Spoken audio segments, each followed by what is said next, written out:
The Christmas gift, my friend Sherlock Holmes, is not an emotional man. I have seen him excited by the chase when he knows the game is afoot, and I have seen him deeply angered by injustice. But I have no doubt whatever that the most moved I have seen him, beyond the ability or the desire for words to express, is by the music of the violin, when in the hands of a master. Vasily Galkov is without question a violinist not only of such superb skill, but of such subtle interpretation that I needed no deductive powers whatever to be perfectly certain that, when he was giving a concert in London 3 days before the Christmas of 1894, nothing would prevent Holmes from attending. Even the most complex and intriguing crime would have had to await its turn in his order of priorities. I was delighted that he should invite me to accompany him. "Of course, my dear fellow," I said eagerly. "I should be most happy to come." He looked at me with a slightly skeptical eye. He knows I am rather fonder of the piano than of stringed instruments. There is something in the soul of the violin which troubles me. Perhaps it is the very similarity it has to the range of passion in the human voice. Nevertheless, he did not argue but took my acceptance in good part. I rather think he meant it as some nature of gift to me, considering the season. He did not require company to gain the fullest possible pleasure from the music himself. Indeed, I would have been surprised if he had uttered 2 words to me from the beginning of the concert to the end, and I would swear a year's income I should have received little answer had I interrupted his immersion in the glorious sound by speaking to him. We took a hansom from Baker Street to the concert hall in the Strand, and alighted onto the pavement in a sparkling frosty night, with a thin rime of ice already forming over the cobbles. The air had a pleasant crispness to it, and I felt in remarkably good spirits. We were shown to our seats amid a crowd of people similarly buoyant in mood. The excitement of Christmas was everywhere apparent. I saw several women beautifully attired, their pale shoulders gleaming, slender necks adorned with jewels, bright hair shining under the blaze of chandeliers in the foyer. People called out to one another with greetings and compliments of the season, wishing each other happiness and good health. Holmes sat down with a smile of expectancy in his keen face, his eyes already focused on the curtained stage, awaiting the appearance of Vasily Galkov. A hush fell upon the audience as a gentleman came from the wings. It was not Galkov, and it took only a merest glance to recognize that he was in a state of extreme agitation, not to say embarrassment. "Ladies and gentlemen," he began unhappily, "it is with the profoundest regret and apology to all of you that I have to tell you that Mr. Galkov has been taken ill, quite suddenly, and will not be able to appear before you this evening." A murmur of dismay ran through the gathered assembly, like a sighing of wind through the edge of a forest. It seemed they were too stunned to complain. "I'm sorry," the man on the stage repeated, his face very pink as if he was somehow at fault. "I'm so sorry. Of course the management will—" The rest of his words were swallowed up in the noise of people rising to their feet and muttering their frustration. I glanced at Holmes, sensing how acute would be his disappointment, not only for himself, but because he had treated me to the evening. But far from mortification, I saw a look of puzzlement on his face, and he did not turn to leave but grasped me by the cuff of my coat, and ordering me with him, started forward towards the stage. "Where on earth are you going?" I protested. I had some fear that he was so determined to hear Galkov play that he imagined I might be able to help the poor man sufficiently to enable him still to fulfill his engagement. "I do not have my medical bag with me," I protested, following him up the steps onto the stage and between the heavy curtains. All the lights were still on,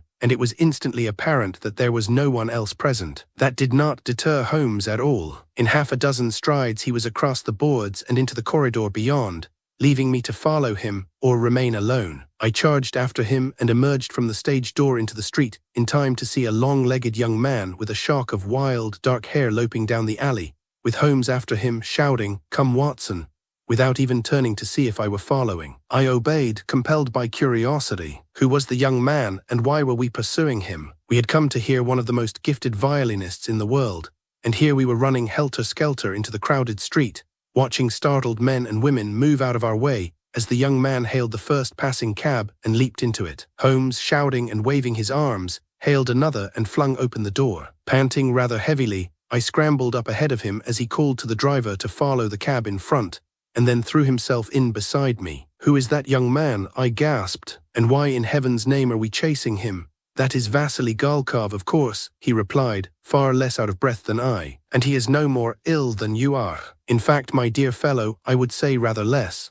I resented his reference to my condition, and I did not reply until I could do so without seeming in the least out of composure. Meanwhile, the hansom moved at a brisk pace through the icy streets, the horses' hooves clipping sharply. "I understand your disappointment," I said at length, "but even if that was indeed Galkov, you can hardly chase him down and ask him to play for you. Even if he is not ill, he is obviously in some great distress."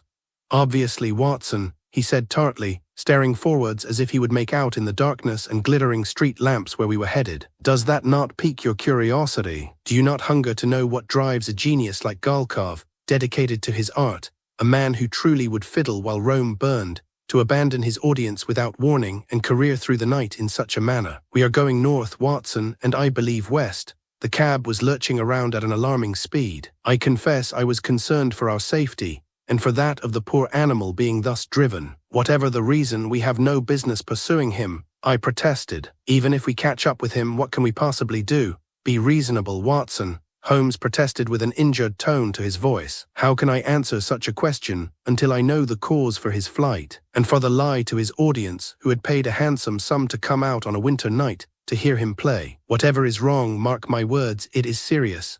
We swung around a corner, throwing Holmes almost into my lap. He righted himself without a word, and as we passed close to a lamp I saw his face in the momentary light, lean, high cheek-boned, eyes staring ahead as keenly as those of a bird of prey who has sighted its quarry. "I know where we are," I cried in amazement. "The next crossroad is Baker Street. We are all but home." "You are right, Watson," he agreed. "Now do we stop here or do—" His words were cut off by the sudden lurching of the hansom as it swayed around, went another 20 yards, and came to a halt. "'Ere you are, gents," the driver said proudly. "Feller as you wants is further up there ahead o' yer, hammerin' on somebody's door. You'd best 'urry or 'e'll be lettin' in yer all amist 'im." Holmes scrambled out. "Thank you," he said appreciatively. "You have done exceedingly well," and he handed him a coin without waiting for change. I stepped out after him, the ice-sharp air stinging my face, and found myself not a dozen yards from Holmes's front door, upon which Vasily Galkov was flailing with his fists in a most desperate manner. Before I could express my amazement, the door opened and Mrs. Hudson's alarmed face was clearly visible. "Who are you, young man?" she demanded. "And what do you think you are doing making a noise like that, and disturbing decent folk? Can't you ring the doorbell like everyone else?"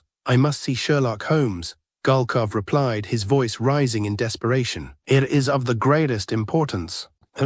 Please, I implore you, ask him if he will see me." Mrs. Hudson looked very doubtful. Even from where we stood, I could see in the lamplight that she was perturbed. She had to have recalled that Holmes was out. She had wished us a good evening as we left, and yet the young man's distress had moved her to sympathy. "Mr. Holmes is not in," she replied, shaking her head a little. "But if you—" She stopped as she saw Holmes starting across the street, his figure with its lean body and swift stride so easily recognizable. "Why, Mr. Holmes," she cried in surprise. "Is something wrong, sir?" I caught up just as the young violinist whirled around, and his dark face lit with relief and a resurgence of hope. "Mr. Holmes, Mr. Sherlock Holmes.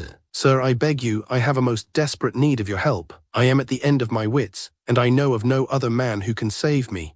Holmes could never have resisted such an appeal, both to his sense of honor and his undoubted vanity. Coming from a young man with a sublime gift of musical genius, it was doubly appealing. "You had best come inside and tell me what it is that so troubles you," Holmes invited him. "This is my colleague, Dr. Watson. You may trust him absolutely." He did not wait for any answer, but assuming it in the affirmative, he thanked Mrs. Hudson with a glance, and went past her and up the stairs, leaving Galkov and myself to follow behind him. As soon as Galkov was inside and I had closed the door, Holmes, having thrown off his overcoat, faced the young man, his features eager with anticipation. Galkov did not need a second invitation. He did not even bother to shed his jacket, the only protection he had worn against the bitterness of the night. They looked oddly alike, these two men, although Holmes was perhaps 15 years older. They had the same fierce leanness to them, the angular body filled with energy and the kind of grace which comes from the most excellent coordination of muscle,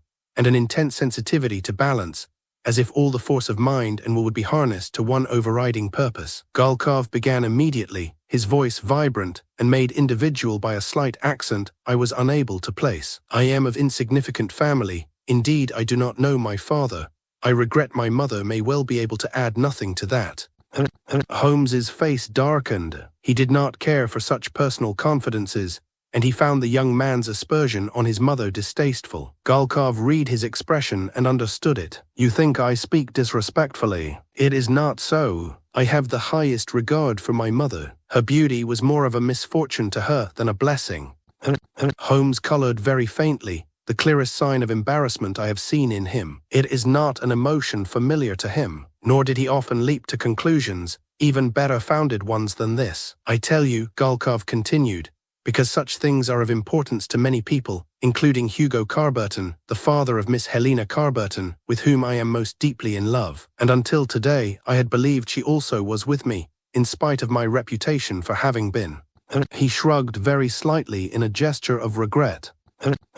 "A little generous with my favors in the past. I was young and easily flattered. I do not think back on it with pride. My head was turned when so many pretty young ladies could not tell the difference between the music and the musician." Holmes frowned. "I sympathize with you, Mr. Galkov, but I cannot assist you to raise yourself in Mr. Carberton's regard." No, Galkov waved his hands. "Of course not. That is not why I have come. Something happened today which is of an entirely different nature, and for which you are my only hope. I am a stranger, a foreigner here in London, but even in Paris or Rome or Berlin your name is known, also that you are a lover of music, especially of the violin."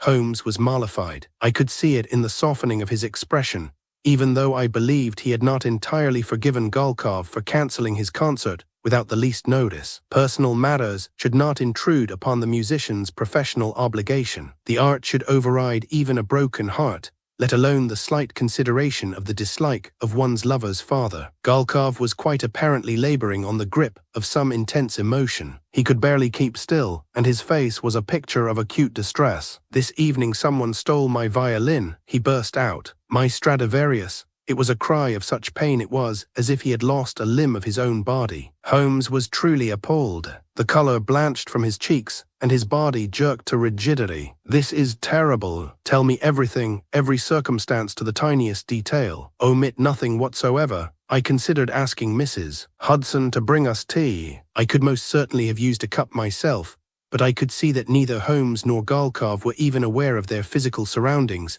let alone requiring sustenance or comfort of such a practical nature, so I abandoned the idea. "I have lodgings in Dudley Street," Galkov explained. "I keep the violin there with me at all times." Holmes nodded. "Of course, this afternoon Helena came to see me."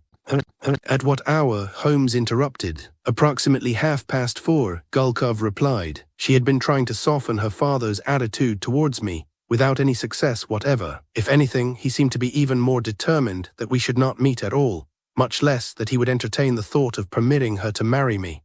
Personally, I found Carberton's feelings easy enough to understand. Galkov was one of the most brilliant violinists of the latter part of the century, but a flamboyant and somewhat questionable character to whom to give one's daughter in marriage. His art took him all over Europe, feted and idolized by all manner of people. It was an uncertain life, and Helena Carberton might find herself miserable and in totally unfamiliar surroundings, among strangers, and entirely dependent upon a man who might turn out to be charming but completely irresponsible. However, of course, I did not say so. And the Stradivarius, Holmes was ever on the point which mattered. "In its case in the sitting room where I had been practicing," Galkov replied. "I went through to the small kitchen where I set the kettle on the hob and waited for it to boil. It was extremely cold, and I wished to make Helena a cup of tea. It is something I always do." After a few moments she joined me. Naturally, Holmes moved his hands slightly in impatience for Galkov to reach the crux of the matter. "We were there some 10 minutes or less," Galkov continued. "The kettle boiled, I made the tea, and we took it back to the sitting room and spoke some more about the same subject. She seemed determined to defy her father whatever the cost, and to marry me in Paris if that should be necessary. And then," Holmes pressed. Galkov's face darkened. "And then I bade her goodbye." His whole body tightened. "She kissed me," he said hoarsely, as if the memory of it was still on his lips. "And she left," he swallowed. "I returned to my violin. I opened the case. There was a violin there, but the instant I looked at it I knew it was not the Stradivarius. It was of moderate quality, a dead thing in comparison." Holmes was amazed. "She took it, but you would have seen her walk out with it. Did you leave the door unlatched while she was with you?" No, Galkov denied hotly. I turned the key in the lock when she was in, and again as she left. I am very sensible of the value of my violin, Mr. Holmes. Do you imagine I would have kept it so long were I careless with it? But it was there before Miss Carberton arrived, and the moment she had left, it was not there. I assume had she brought another violin with her, you would have mentioned it. Of course, she had only a small reticule, sufficient for a handkerchief, no more. She is even obliged to walk to visit me, since her father has cut off her allowance as punishment. Holmes's frown deepened. Then while you were in the kitchen, she opened the door to someone, he deduced. It seems the only explanation to answer the facts. That is not all, Galkov said wretchedly. Within the half hour a boy came with a note for me. A ransom, Holmes exclaimed. You have the note? Wordlessly Galkov produced it and passed it into Holmes's outstretched hand. Holmes, read aloud for my benefit. Mr. Vasily Galkov, if you wish to see your Stradivarius violin again, you will pay to me the exact sum of money which is raised for the Babcock orphanage at the concert to be given tomorrow evening. I require that you hand such money to me at a time and place I shall name when I read in the newspapers that you have been charged with the theft. If you do not do so, I shall make matches to light my household fires out of your violin. Need I say that any attempt to involve the police, or a similar body, in this affair will bring the same conclusion?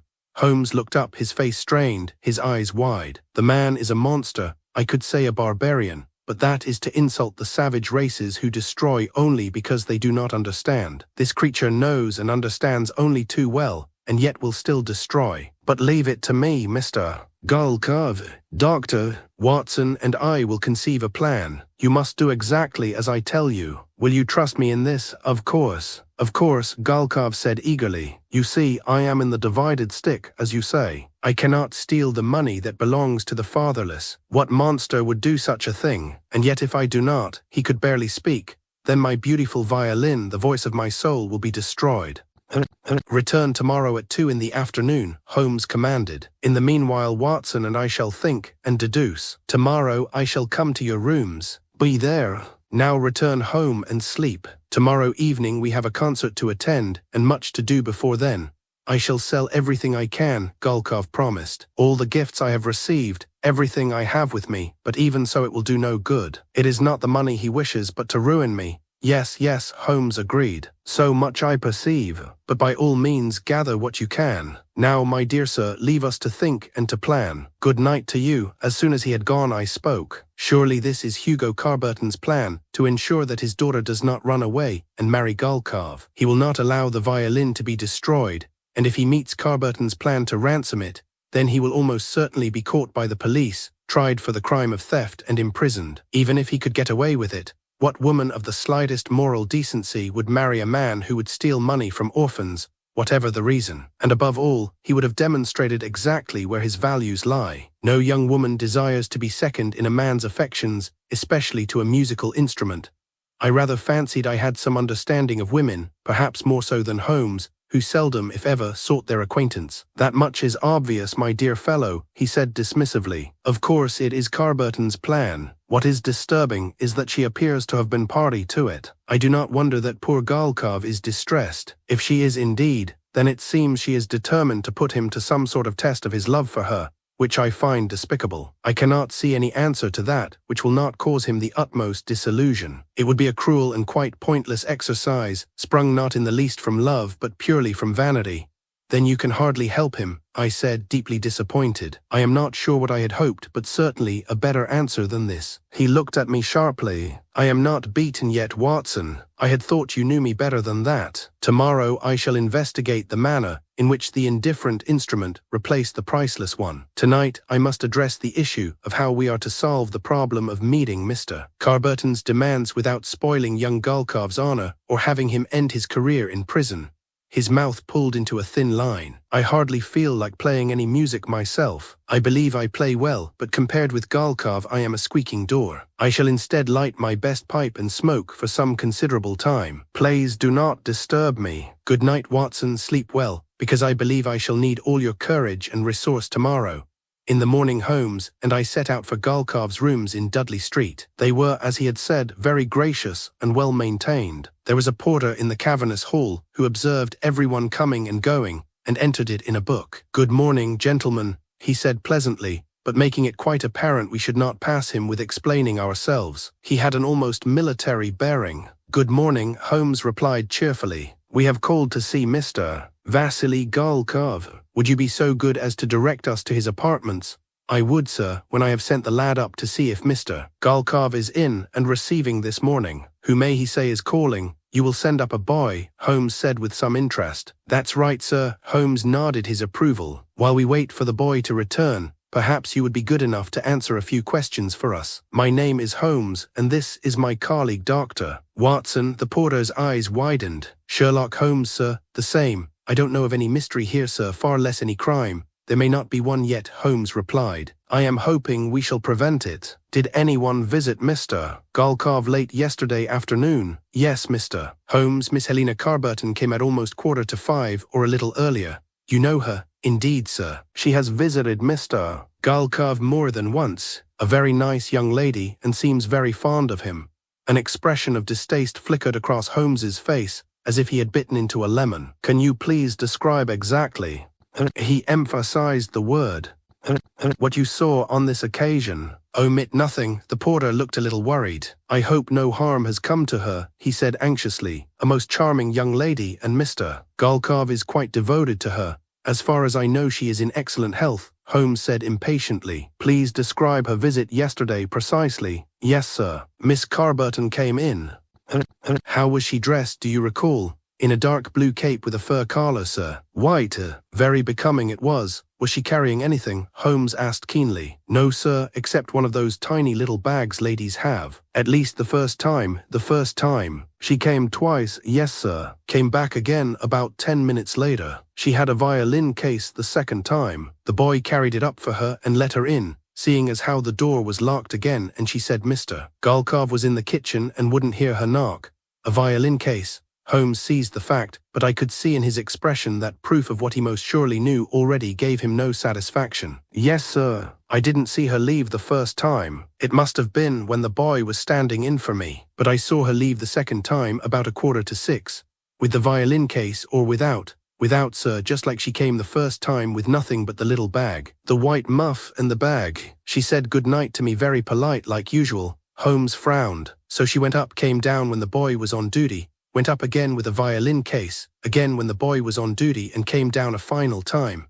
The man thought for a moment. "That's right, sir. I was gone for about 10 minutes for my break, and she came down and returned up again in that time. The boy returned from his errand to say that Mr. Galkov was not in." "You were a long time," Holmes observed, regarding him critically. "Up 3 flights o' steps," the boy defended himself. "Can't do it no quicker, sir." "Sorry, 3 flights, Holmes seized on it. "Mr. Galkov lives at the top of the house." "Yes, sir." "How interesting." "How very interesting. I begin to see the glimmering of an idea, Watson. I think there may be hope." He turned to the boy. "Now tell me, young man, when you saw Miss Carberton visit Mr. Galkov yesterday evening, what was she wearing? Please describe her as minutely as you can." The boy glanced at the superior. "Go on," the porter urged. "This is Mr. Sherlock Holmes. You tell him anything you can." The boy's eyes widened appreciatively. Apparently Holmes's fame had spread even this far. "Yes, sir." He screwed up his face in concentration. "She were wearing a dark blue cape with a white fur collar and a skirt underneath, and very nice boots, all shiny and very clean, like she never as ter walk across roads what int been swept like." "And an at o' course, marvellous," Holmes exclaimed. "There is hope, Watson." "Indeed there is. Thank you, gentlemen. You have been of the utmost help." He flashed them a smile of gratitude, then turned to me. "Holmes, Watson, we need to make some inquiries about the Carberton family. I have great hope that we may solve this case to everyone's satisfaction, except that of Mr. Hugo Carberton, that is. Come, there is no time to be lost. Our investigations on that score did not take long. A simple inquiry of a gentleman well placed in society, for whom Holmes had done a considerable favor, elicited precisely what he had wished to hear. Hugo Carberton was of an old and well-respected family. His son had married the 3rd daughter of a duke. His elder daughter, Miss Jeanie Carberton, was betrothed to the 2nd son of an earl. But sadly, his younger daughter had taken a fancy to a foreign violinist of questionable origin and unfortunate reputation with women. Placing the family honor in jeopardy, Holmes exclaimed. "Regrettably so," his friend agreed. "No doubt her father will be able to deter her, though she is a headstrong young woman, allowed rather too much liberty since her mother died. Very sad. Still, for her sister's sake, I dare say she may be prevailed upon. Watson, I have a plan which may save everybody, Holmes said when we had returned to Baker Street and were sitting beside the fire trying to warm ourselves from the cold and gloom of the weather outside. At least I was. He did not seem to be aware of it, so consumed was he with his enthusiasm. However, my dear fellow, I shall require your fullest participation, at some risk to yourself, I am afraid. Here is what I propose. Some of what happened later I know only because Holmes recounted it to me afterwards, when it was all over, but for the sake of clarity, so you may understand the events in an order which makes some sense, I shall relate them to you in the sequence in which they occurred. The concert to raise money for the children of the Babcock orphanage, so that they might have a Christmas of warmth and good food, was held in a large hall off Shaftesbury Avenue. A number of artists had offered to give their talents free of charge, and it was something of a society occasion. I was not able to attend, because I was fulfilling my part of the plan. However, Holmes was there in evening dress, and cutting a conspicuous figure with his lean, tense body, and face so fiercely alive with expectation. Vasily Galkov also was easily seen, his hair even wilder than usual, and he was clothed in a green velvet jacket and flowing cravat, somewhat melodramatic in appearance. It was part of the scheme that they should both afterwards be remembered. Were Galkov not to be blamed for the theft, all we did would be in vain. That abominable piece of vandalism, the destruction of the Stradivarius, would still take place. I cannot think how a man who believed himself civilized would commit so wanton and destructive an act,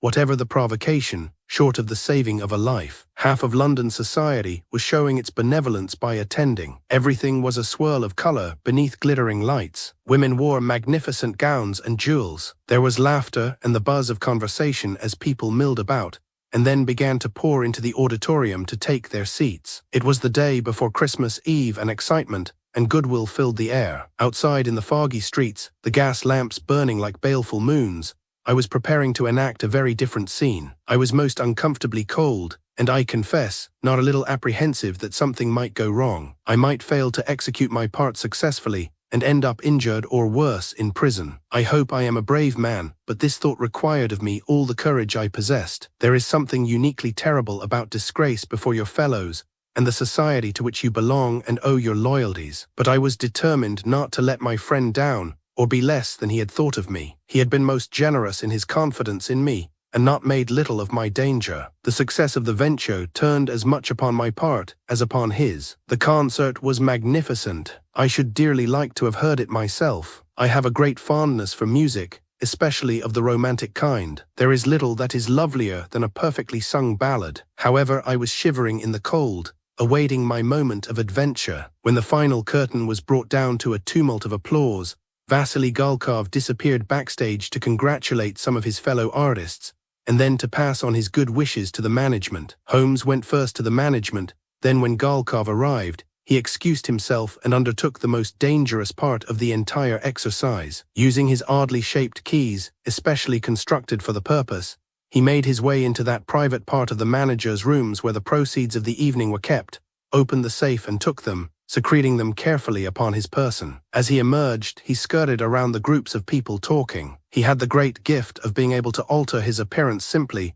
by changing the stoop of his body and the way in which he moved. The extraordinary vitality which usually marked him seemed to drain away, and he became a colorless person, such as you might see, and then instantly forget. Then he straightened up and assumed his usual striking posture and engaged the manager in conversation. At the same moment, Galkov slipped into the empty office and closed the door behind him. As he spoke again to the manager, offering his admiration for the evening's achievements, Galkov took his leave. Holmes asked how well the event had done, remembering the number of prominent people he had seen present. The manager named a magnificent sum. Holmes offered to add something to it himself, on behalf of a public figure who would prefer to remain anonymous. The manager flushed with pleasure and conducted him to his office where he might write a receipt for the amount and place it under lock and key. Of course, when he got there, he saw immediately that the safe was open and empty, and the window gaped wide onto the low rooftop. The poor man was mortified. Very naturally, in his desperation, he turned to Holmes. Was he not the greatest consulting detective in the world, and right at his elbow? Naturally, Holmes did not refuse. He spent what remained of the evening examining the office, asking searching questions of all present. The manager did not wish to make the loss public, hoping each moment that Holmes would discover the thief and all would be well. But Holmes gravely advised him that the police should be called and informed. It could no longer be hidden from the authorities. With intense reluctance, the manager complied. Lestrade arrived on the scene, as lugubrious and self-important as always. He questioned everyone as to what they had seen and heard. By midnight, for once, he and Holmes were in agreement. There was only one conclusion the evidence supported. Galkov had been seen to enter the manager's office, but not to leave it. Obviously, he had taken the money and left by the window, while Holmes had been congratulating the manager on his success. There was no help for it but to make the matter public and set up the hunt for Galkov and the money. The morning newspapers trumpeted. The story of Galkov was painted in the blackest colors. Not one person had a good word to say for him. The musician who had played with such skill as to be considered gifted of God was suddenly a devil incarnate. The fact that we had once loved him and listened to him with such emotion, poured upon him such praise, made our rage now bite the more deeply. Good, Holmes said, pacing the floor of the sitting room in Baker Street. Several newspapers were scattered around, all of them carrying the tale of the robbery. Good, however, he looked anything but pleased. I did not like to ask him if his dark mood were a result of some flaw in our plan, or if it were merely the ugliness of the situation. I believed it to be to do with the criticism which he was shortly to bring upon himself when he initiated the next stage in the process. He is an intensely proud man. He would deny it, probably with considerable annoyance, but he does care what others think of him. He dismisses flattery, and yet I have seen how it pleases him when his gifts are truly valued, and something of his marvelous intelligence is glimpsed by others. I could only hazard a guess at what this performance would cost him, but to pretend I had no knowledge of it was all I could offer. Galkov had accepted the terms Carberton had offered, and asked that the arrangement for the exchange should be delivered to us. Since Galkov was now inevitably a fugitive, it was a natural enough arrangement. The eagerly awaited message arrived at last. Holmes snatched it from Mrs. Hudson's fingers, barely thanking her for it, and tore it open. I noticed his hand was shaking. "Come, Watson," he said grimly. "Now is the time to put it all to the test, win or lose. Within an hour or two we shall know." And without even glancing at me, he took his coat from the rack in the hall, jammed his hat on his head and strode down the stairs, leaving me to follow him. It was a miserable day outside and bitterly cold. The sky was of a uniform grayness, and the edge to the wind promised snow before the day was out. Still, the streets were full of people in high, good spirits, and filled with the sounds of cheery wishes for the season passing from one to another, the excited cries of children, the jingle of harness as coaches and carriages passed by, the clatter of hooves and the hiss of wheels on the wet road, all but drowned out the sound of a barrel organ playing a Christmas carol, and one or two voices raised in song. Holmes sprang forward off the curb, his arm raised to hail a passing hansom, risking being knocked down in his single-minded eagerness. I grasped his arm and pulled him back, to his considerable annoyance. He shook me off and shouted to the driver to take us to the York Gate entrance of Regent's Park. I scrambled up behind him, nearly losing my balance as the vehicle lurched forward and gathered speed,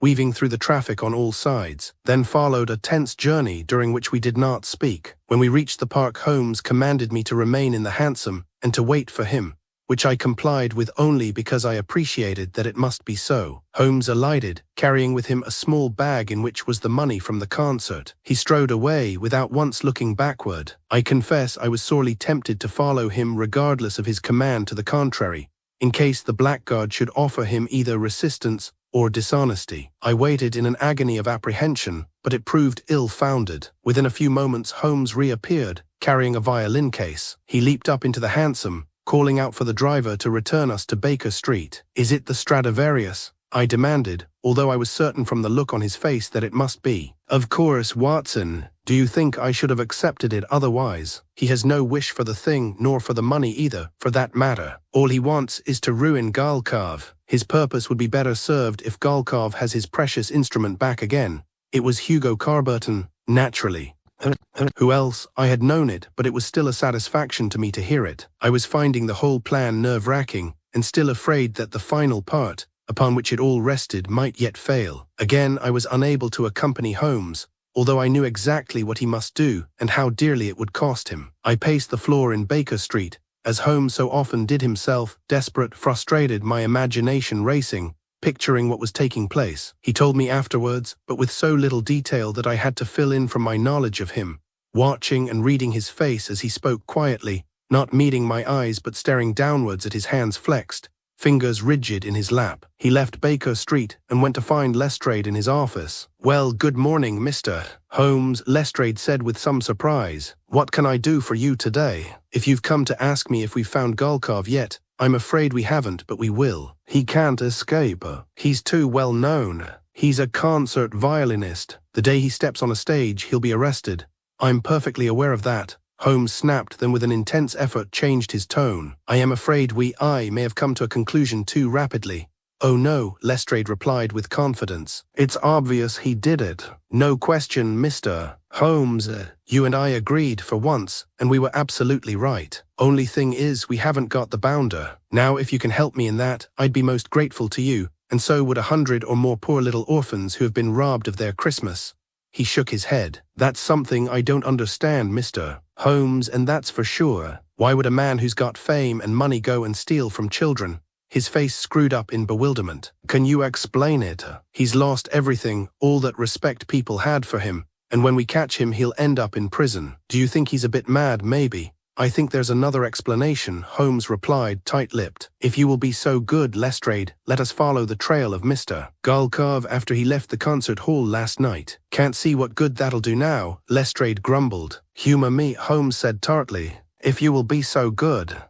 Lestrade conceded, perhaps for old friendship's sake. It was still clear in his expression that he thought it pointless. Doggedly they set out again, beginning at the theatre back door where the roof was at its lowest pitch, and walking along the alley towards the street. Lestrade grumbled to himself with each step. Holmes bent forward, peering from one side to the other, as if expecting any moment to see something of vital importance. He came to the end of the alley and stopped. "Ah," he said portentously. "What?" Lestrade demanded. "I don't see anything. Just a narrow street. Hardly a soul here. Not even anybody to ask." "If that was what you were hoping, you have missed the point, Lestrade, as usual," Holmes retorted with unnecessary waspishness. "If you were fleeing the scene of a crime and knew that your pursuers might be close behind you, which way would you go?"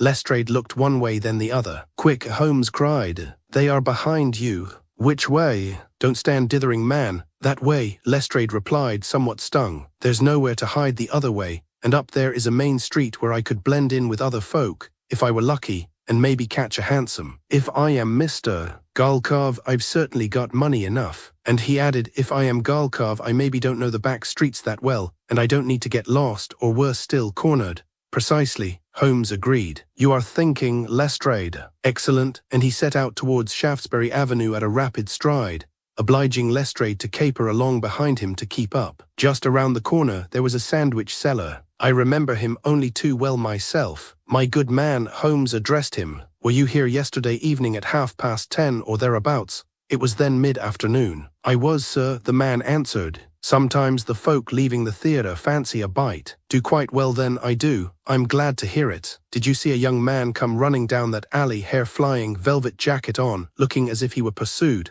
"I did an all. Septin E were the one doing the chassin'," the sandwich seller replied. "Arter the fellow what robbed the Ida, I reckon." "What?" Lestrade demanded. "What are you saying?" "E were a chassin' after the fellow what robbed them orphans," the man repeated patiently. "Big, rough-looking feller E were. Shoulders like an ox, at jammed down over his eed, moustache all bristling and a big stick in his, and like E'd bash someone's brains out with it. I tell you straight, gents, I'd a thought twice about chassin' arter 'im, in case I caught up with 'im and 'e did fur me."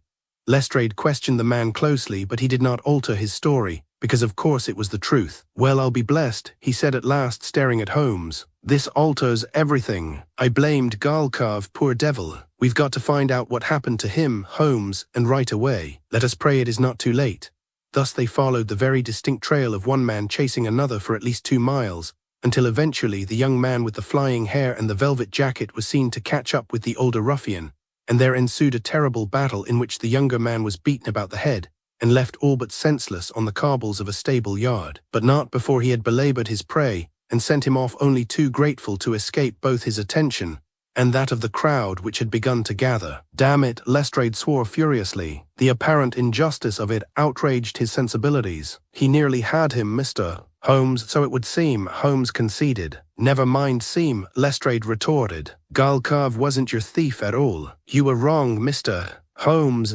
First time I can recall that ever happening.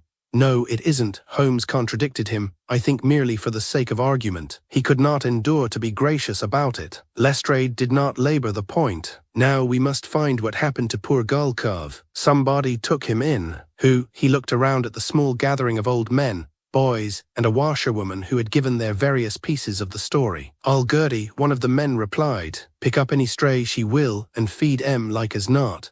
He pointed helpfully to a narrow doorway, the top half of which had once been glassed, but was now covered over with sacking. In the room beyond, Holmes and Lestrade found a very impatient Galkov, pretending to brave a severe headache, and to be sufficiently newly recovered of his senses to be unaware of his surroundings. "Well, young man, a fine dance you've led us," Lestrade said cheerfully, immensely relieved to see him not seriously the worse for his adventure. "Mr. Holmes here thought as you'd run off with the money from the concert." He could not resist saying it one more time. "In all the newspapers it is." "Never mind, we'll put that right." Galkov stared at Holmes. Lestrade could not possibly have imagined the reason for the passion in his face. "So it was," Holmes said grimly. "Read by Mr. Hugo Carberton, who made several decisions regarding your future relations with his family because of it."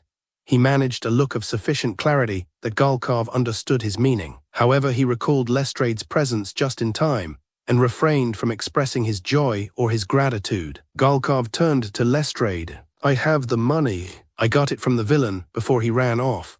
And he produced the bag of money which he himself had provided by selling everything he could to raise it. It may not have been precisely the same amount, but it would have been within a few guineas. It was to be hoped that the theatre manager would not count it, and the guardians of the orphanage would be far too grateful to think of such a thing. Holmes, Lestrade and Galkov went back to Scotland Yard, where Galkov was finally relieved, both of the money and the accusation of having stolen it. Holmes bore the good-natured teasing with as much fortitude as he could muster. Galkov was the hero of the hour. Holmes returned to Baker Street and found me stiff and tired, nursing a brandy before the fire. "Well," I demanded.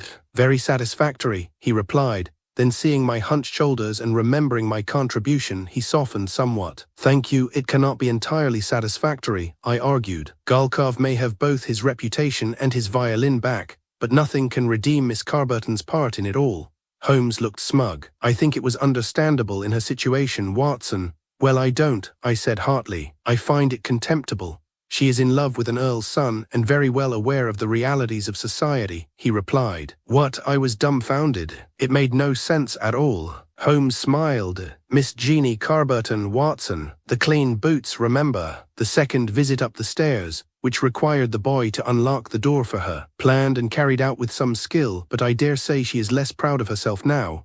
Oh yes, I see." I confess I was too thankful for Galkov's sake not to smile at it. Later that evening, Holmes and I visited Galkov in his rooms. He could hardly contain his gratitude, and I was doubly delighted to see Miss Helena Carberton there also. She proved to be a most charming and courageous young woman, willing to risk her father's wrath and abandon all the comfort of his position in order to be with the man she loved. "I can never thank you enough for what you have done for me," Galkov said, his admiration for Holmes lighting his face till his eyes were like a child's who has seen the magic of Christmas and understood it for the first time. "You have sacrificed your reputation for infallibility in order to save my honor and my violin. You are a truly noble man."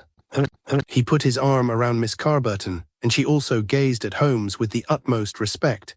Indeed, her regard for him seemed second only to her feeling for Galkov. Holmes basked in it for a moment, savoring its pleasure, then turned to me. "Of course, I could not have done it without Watson." Galkov blushed. "Of course, Dr. Watson, I do apologize for my ingratitude. Had you not been prepared to play the villain, at such risk to yourself, I was terrified those men who rescued me were going to beat you severely." I tried to be gracious, feeling my bruises as tactfully as I could. "Not at all," I murmured, always glad to serve in the cause of justice. But I was not displeased with the look of intense admiration with which Miss Carberton regarded me, her eyes shining. "We can never thank you enough," Galkov repeated, a faint flush of embarrassment on his thin cheeks. "I cannot even offer to reward you financially yet. It took all I had to replace the concert money." Miss Carberton blushed with shame for her father, but did not speak. Galkov's arm tightened around her. But I shall as soon as I can earn enough, he promised. Holmes shrugged and brushed it aside. I do not wish for money, Mr. Gulcove. I have sufficient for my needs, but there is another reward you could give me. For one day. One day, Gulkov was confused. Then suddenly he perceived. And the blood drained from his face, his eyes wide. Holmes would not say it, he could not bring himself to ask. Slowly Gulkov turned and walked across the room, picked up the violin case and came back, carrying it in his arms like a child.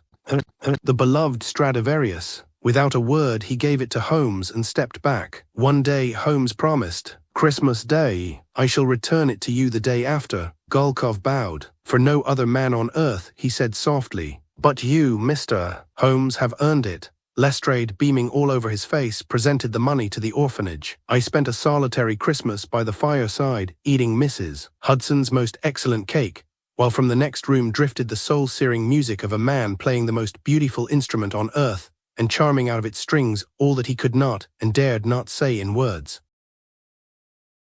The Four Wise Men. One December morning in the year 1895, Sherlock Holmes tossed aside the Times and said to me with some abruptness, Stop dithering, Watson. It's your duty to go down to Somerset for Christmas, regardless of the plans you made. I stared at him in astonishment. I had spoken not a syllable of the matter that was exercising me. He amazed me even more by adding, An old soldier's loyalty to his senior officer is a commitment for life. He needs your support and you are not the man to withhold it. Holmes, said I when I found my voice again, your feats of deduction are well known to me, but to discover that you are also a mind reader is truly a revelation, not to say unnerving. He made a dismissive gesture with his long, limp hand. My dear fellow, I can think of few things I should less enjoy than peering into the minds of my fellow creatures. My advice to you is based on observation alone. As if to provoke me further, he stopped speaking, thrust his unlit pipe in his mouth, and looked out of the window at the traffic passing along Baker Street. I waited. It became obvious that he proposed to say nothing more, unless I pursued the matter. I was loath to give him the satisfaction, but at length my curiosity prevailed. I hesitate to trespass on your time. Then don't. Some minutes passed before I steeled myself to begin again. I do believe he, too, was finding the silence intolerable, though he would never have admitted as much. I thought I knew your methods, Holmes. In this matter I confess myself mystified. He continued to stare out of the window. I would appreciate some explanation. He sighed heavily. There are times, Watson, when I despair of you. You are blind to your own behavior. When I told you to stop dithering, it was after you had removed that letter from its envelope for the third time, and perused it with much frowning. By now you know the contents. You can only be rereading it to see if you can think of some half-decent way of avoiding Christmas in Somersetshire. How on earth do you know about Somerset? The Taunton postmark. Ha! I chuckled at my own naivety, and I should not have done so, for Holmes took it as dismissive of his brilliance. Recovering my tact, I continued, but the other things. Your statement, which I have to declare is accurate, that my presence is required by an old army colleague. I said your senior officer, and you are right, by Jove. Have you been reading my correspondence? He emitted a sound of impatience. How could I? It hasn't been out of your possession since the moment you tore open the envelope. The explanation will, of course, disappoint you, as these things do. I'm sure it will not. With a show of reluctance he enlightened me. The festive season is approaching. We're all aware of that. A time of invitations. You made an inspired guess. Now a look of extreme disfavor clouded the great detective's features. I do not guess, I said, inspired. It does not lessen the insult. Guessing is the province of charlatans. I make deductions. I was about to point out that when you first perused the letter you turned to look over my shoulder at the front page of the Times, which has nothing to interest you except the date. So I did. Today's date told you how close we are to Christmas, how many days are left. You're an active fellow, with much to attend to in the coming days. You had to calculate the time at your disposal. Absolutely true. An invitation to the country for Christmas. Need I say more? Please do. His statements had the force of logic, as always. What mystifies me most is how you divined that the invitation comes from one of my regiment, and his senior rank. Oh, that, he said, knocking his pipe against the window ledge and producing a cloud of ash. It's training, Watson, training in the deductive method, not my training. Yours, in the army, the drilling every soldier undergoes. What did you do when you met a superior officer? Saluted. But I didn't salute just now. No, but when you saw who the letter was from, your free hand snapped to your side with the fingers lightly clenched, the thumb pointing down the seam below your trouser pocket in the military fashion. Highly indicative. Good Lord, I said. Am I so transparent? Quite the reverse. Opaque. He looked away, and I believe there was a gleam of amusement in his eye. You have made your decision, I see. You will go to Taunton. Loyalty demands it, even though duty no longer applies. I took the letter from its envelope once more. Holmes had delivered his advice, and I saw the sense of it, but I felt that a more considered opinion might be forthcoming. The invitation was, indeed, from my old commanding officer in the 5th Northumberland Fusiliers, Colonel Sloane, M.C., a hero of the Afghan campaign. I offered to read it aloud. My dear Watson, it began, some years have passed since we were last in contact, but your admirable strengths impress me still. I always regarded you as utterly dependable. True, Holmes generously interposed. I never expected to ask for your support after we retired from Her Majesty's service, but a strange contingency has arisen here in the village of Bullpen, near Taunton, where I reside. Would you repeat that? Holmes requested. Bullpen, near Taunton. May I continue? He nodded. I had all his attention now. I can forgive you if you have never heard of the Bullpen Nativity Service, but it has some celebrity in these parts. Each year on the Sunday preceding Christmas, it is the custom for the villagers to take part in a masque and procession to the church, where our nativity service takes place. We take turns to play the parts of the characters in the age-old story, and this year I have the honor to be Balthazar, one of the 3 kings. Wise men, Holmes interjected again. It says kings. Kings are not mentioned in any of the gospel accounts. Really, the figure of 3 is not specified either, for that matter, said he, displaying a hitherto unrevealed acquaintance with the New Testament. I resumed reading. It is a role of some responsibility, for by tradition Balthazar carries the star. I should explain that the star is a representation in silver and precious stones of the star in the east, of biblical renown. It is about the size of a dinner plate and is carried high, mounted on a 7-foot pole, so that the impression is given that we kings, and indeed the shepherds, are being guided towards Bethlehem. The star is of medieval workmanship, beautifully constructed of Welsh silver and set with 7 rubies. It is kept in the strong room of the United Bank in Taunton. Without exaggeration, it is one of the most valuable medieval treasures in England,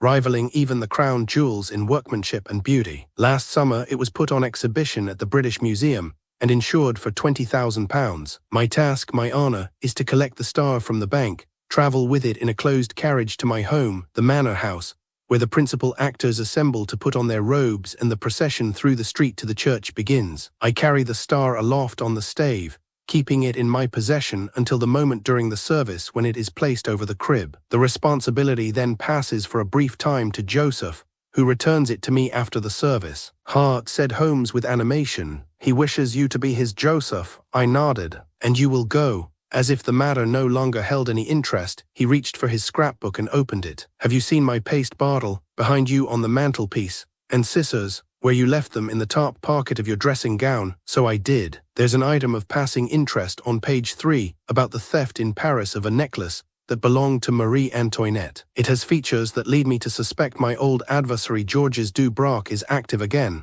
"Dubrac," I repeated. "You've never spoken of Dubrac before." "The jackdaw, a chirpy little fellow half your size. The most brazen thief in Europe. He is unknown to me. Be thankful then. He'd have the shirt off your back without your noticing. Have I not mentioned the case of the Tsarina's ankle chain?" "Not to me," said I. "I should have remembered a case like that, I'm certain. How discreet I have become," mused Holmes. He exasperated me by saying no more of Dubrac, the Tsarina, or the ankle chain. But he was good enough to announce, "I shall attend the Bullpen Nativity service." We took the train together from Paddington on the Saturday before Christmas. A dusting of snow in London became quite an Arctic scene as we steamed towards the West Country. I still hoped to return to London by Christmas Eve, but my confidence ebbed when I saw the snowflakes getting larger by the minute. At Bristol, we changed to the Exeter and Plymouth line. "I doubt if they'll cancel it," said Holmes, reading my thoughts with ease. He was capable of it, I swear. "A tradition that has lasted 500 years isn't going to be ended by a few inches of snow. Perhaps they'll dispense with the street procession and go straight to the church." My dear fellow, Joseph and Mary traveled scores of miles over mountains and across deserts from Nazareth to Bethlehem through the most inclement conditions, and you complain at the prospect of a 10-minute walk in the snow.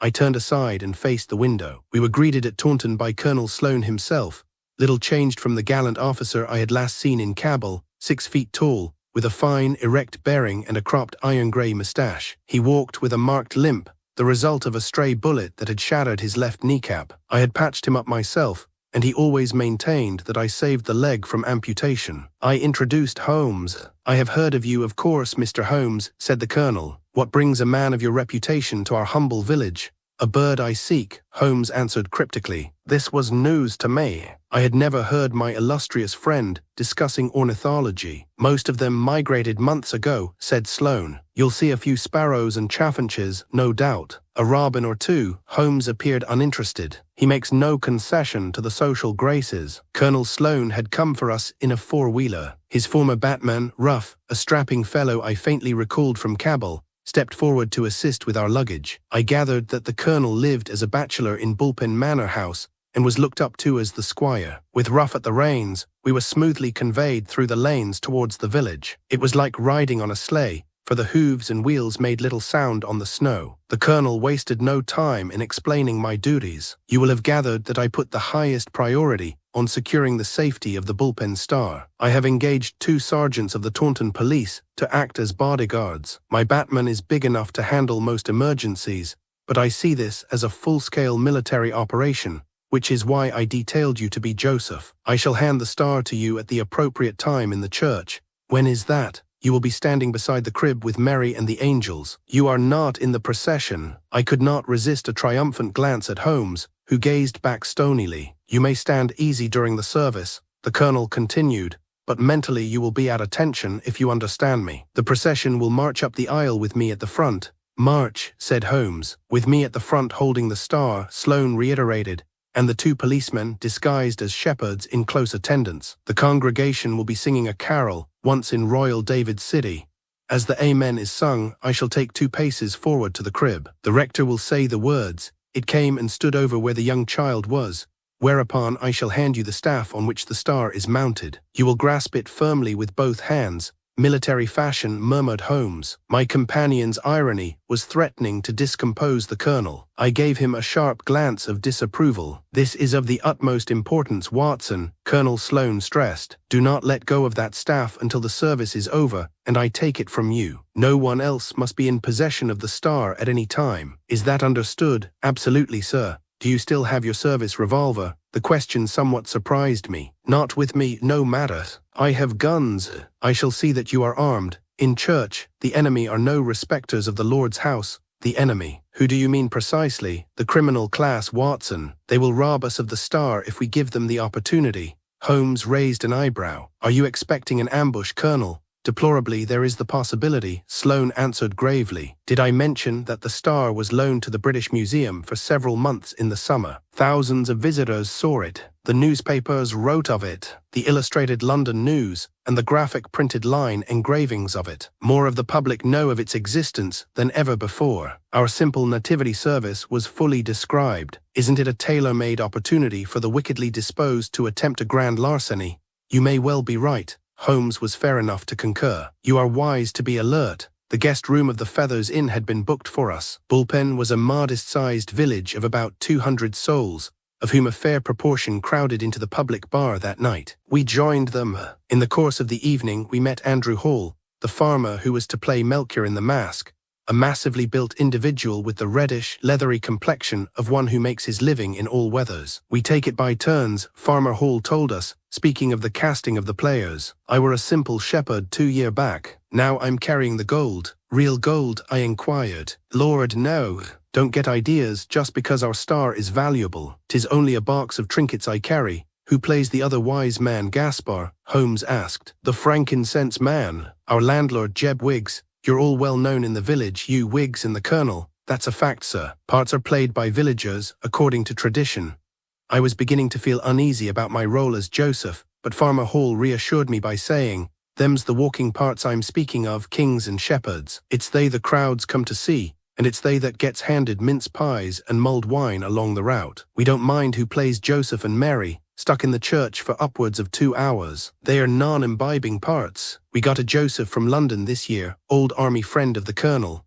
I was about to make myself known when Holmes spoke up first. "And what of Mary?" "Who plays Mary?" Any young girl of 16, provided she has a pious expression and a spotless reputation. This year 'tis young Alison Pug, the church warden's youngest, and the infant Jesus, a china doll. Does anyone else take part? Holmes asked at pains to get the entire cast list. The angels, girls who wanted the part of Mary, and had to be overlooked for various reasons. There are only 2 this year. The Dawson sisters, winsome little things. Just a mite too winsome, I reckon. We spoke no more of the Dawson sisters. By the end of the evening, we had a useful understanding of the entire arrangements. At 5 the next evening, the players in the procession would assemble at the manor house. I shall follow the procession, Holmes declared before we retired. Are you sure you wouldn't care to dress up as a shepherd? I asked. You enjoy going in disguise. Dressing up is not disguise, said he witheringly. So it was that by 5 the following afternoon I found myself standing berobed in a manger in Bullpen Church, ankle-deep in straw that scratched my feet distractingly through the sandals. Had I been in the procession, I should have been allowed to wear my own shoes, but as a non-moving player I earned no concession. At my side in virginal blue, seated on a bale, was young Alison, in the role of Mary. She kept her eyes downcast and said little. The Dawson sisters, playing the angels, were more sociable. Cicely, the older of the 2, golden-haired and extremely pretty, invited me more than once to adjust the angle of her wings, which involved unbuttoning her bodice a little way at the back and retying the satin straps over her shoulders. But when her parents joined the congregation and sat in the front pew, she needed no more adjustments. The animals around us were constructed by a local carpenter, flat wooden figures of full size that the angels were at some risk of knocking over with their wings. In fact, a donkey fell against me when the organist startled us by launching suddenly into the first knoll. The service was beginning, but my thoughts were outside, on the snow-covered street. The procession must already have left the manor house with Colonel Sloane at its head, proudly carrying the bullpen star, its rubies glittering in the light of scores of flaming torches. I hoped the colonel was not being too literal about the march, and setting a pace out of keeping with the occasion. As a spectacle, it should have been stately and devout, like an Epiphany procession I once saw in one of the Latin countries. We reached the last verse of the carol, and the rector made his way up the aisle to receive the procession at the west door. The gas was turned so low that we could barely see the words in the hymn books, and the dimness contributed to the charmed atmosphere, the air of anticipation. A draught of cold December air gusted through the church when the door was opened. The organist started a diminuendo rendering of Once in Royal David's City, with just the trebles in the choir singing, and I do not mind admitting I was moved almost to tears. Hastily I reminded myself that I was on duty for the colonel and ought to be at full alert. The procession entered the church. With deep satisfaction I saw the star above the heads, gleaming proudly in the unbroken tradition of 5 centuries or more. The lights were turned up gradually, and the silver fairly shone as it was borne up the aisle. My role in the service was about to begin. Along the aisle I saw Balthazar gripping the staff with the star aloft, dressed in a robe of glittering fabric with an ermine collar that would not have looked out of place at a coronation. He sported a crown, of course, fashioned in the Eastern style, and a black beard that gave him a splendid oriental appearance, so his limp did not take anything away from the effect. Beside him, the 2 policemen dressed as shepherds were moving with the heavy tread of officers on duty, but this was noticeable only to me, with the advantage of knowing who they were. I spotted my drinking companions of the night before, as sumptuously arrayed as the colonel, playing Gaspar and Melchior with great conviction. The carol drew to a close and the Amen was sung. The rector spoke his few words about the star standing over the stable. Balthazar stepped forward like a colour sergeant, about to hand over the regimental standard. His lush black beard quite covered 3/4 of his face, but our eyes met briefly, and I believe I conveyed confidence. I put out my hands to receive the precious star, and it was handed across. Resolutely I gripped the staff with both hands. The 3 kings, or wise men, as Holmes would have it, by turns presented Mary with their offerings of gold, frankincense and myrrh. Having stepped back they knelt, allowing the shepherds to come forward. When everyone was kneeling, I had a clear view of the congregation, and I was pleased to observe that Holmes had found a seat at the end of one of the pews. It would do him no harm to have a good view of me at the center of proceedings, loyally carrying out my duty, just as the colonel had instructed. For once in his life, I reflected, Mr. Sherlock Holmes was obliged to play second fiddle. There followed more verses from St. Matthew, and then the rector, an elderly man with a fine crop of white hair and a rather monotonous voice, said, "Let us pray." I had better explain that I am not in the habit of praying standing up and with my eyes open. On this occasion, may I be forgiven, I made an exception. Primed for any occurrence, I looked steadily ahead, whilst every other head was bowed. I was resolved not to relax my vigilance for a second, even though it was difficult to conceive of anything untoward happening whilst we were at our devotions. I was mistaken. There was an interruption, and the offender of all people was Holmes. I spotted a movement along the aisle, and to my mortification saw him crawling rapidly, and with uncanny stealth, Indian fashion, over the flagstones and the monumental brasses in my direction, or at least towards the kneeling shepherds and wise men in front of the crib. When he was near enough to touch their robes, he dipped even closer to the floor like a ferret. That it was Holmes, I had not the slightest doubt, or I would have raised the alarm there and then. I knew the man. I knew what he was wearing, the Inverness cape and the brown suit and the galoshes. No one but my Baker Street companion could move with such remarkable agility. Aghast, I held onto the star, craning to see what he was doing. He appeared to strike a match. "And now let us pray for the health and happiness at Christmas of Her Majesty the Queen," intoned the rector. Holmes blew out the match, turned, and was back in his pew before the Amen. There was the merest wisp of smoke indicating where he had been. Some of his fellow worshippers must have been aware of some movement close to them, and there were a few glances his way, but by then he was joining lustily in "God rest ye merry gentlemen, let nothing you dismay." The grace was spoken and the service ended. The organ soared in a Christmas anthem, and people began to file out. Naturally, I remained staunchly at my post. In all the movement I lost sight of the three wise men, and I must say I felt a trifle neglected. The colonel had promised to relieve me of the treasured star at the first opportunity. One of the angels, the winsome Cicely, in fact, asked me if I was going to the vestry to change out of my costume. I shook my head. She said without much maidenly coyness that she was tired of being an angel, and hoped I would help her remove her wings. Nor without regret, I said I must guard the star until the colonel came. To Cicely this was unreasonable. She responded with a toss of her pretty curls. I remained at my post. Almost everyone had filed out, leaving two church wardens collecting hymn books and me still in my costume. My feet itched from the straw, and my legs ached from standing up for so long. I am bound to record, self-pitying as it must appear, that I felt neglected. Presently Cicely Dawson and her sister came from the vestry dressed in their own clothes, and strutted past and out of the church, without even wishing me good night. I could understand the colonel forgetting about me, but how could he have neglected to remember the star he had been at such pains to protect? Then a voice echoed through the church. "Come, Watson, time is short." It was Holmes. He, at least, had remembered me. He was standing in the doorway. "I can't leave," I called back. "I'm guarding the star. That thing on the pole," he said, striding up the aisle towards me. "Paste and nickel plate. That isn't the bullpen star. The star is well on its way to Taunton by now. If we hurry, we may yet save it." "No," I insisted. "This is the star, and those are my orders." To my horror, he reacted by grabbing the staff above my handhold and shaking it violently. The star, loosened from the shaft, fell, hit the flagstones and shattered into 3 pieces. "Does solid silver break like that?" he demanded, eyes blazing. I stared at the fragments in amazement. He was manifestly right. The plaster of Paris was laid bare. I had spent the evening guarding a fake replica of the medieval treasure. "Where's the colonel?" I asked hoarsely. "We must inform him at once." "No time, Watson, no time. Do you have that gun he gave you?" "Under my robe." "Capital. I've borrowed Farmer Hall's dog-cart. We must be in Taunton before the next train leaves for Bristol." "I'm not dressed." "Nonsense."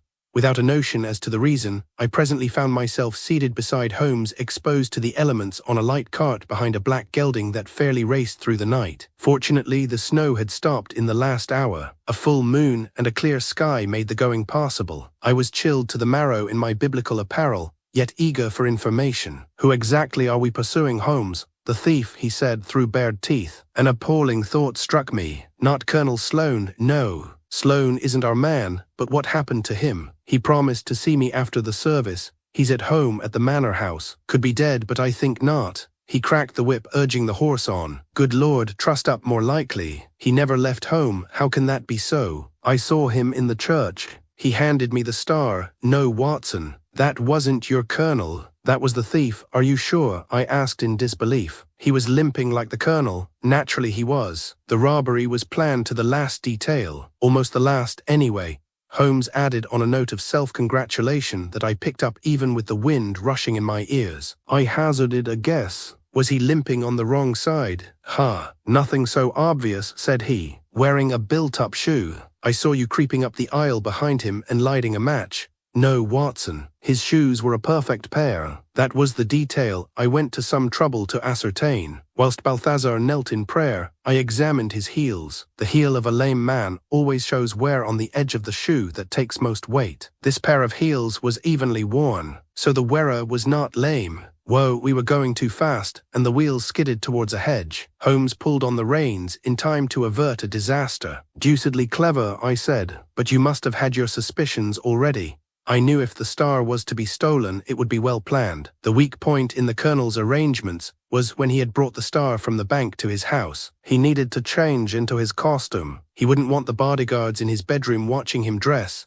Lord, no, but he wanted the star in his possession at all times, so he took it in with him. And that was when the thief struck. Yes, he was hidden in the room, waiting. I hope he didn't injure the Colonel seriously. My guess is that he tied and gagged him. If that was what happened, why didn't this scoundrel, whoever he may be, escape with the star across the fields at once? Too risky. The bodyguards were outside the bedroom waiting. The hue and cry would have been raised within minutes. His plan was more ingenious. Under Balthazar's robes and behind the black beard, he was well disguised. He'd gone to the trouble of making that cheap, but convincing replica of the star. He made the substitution, tucked the real star under his robes, and went out to lead the procession.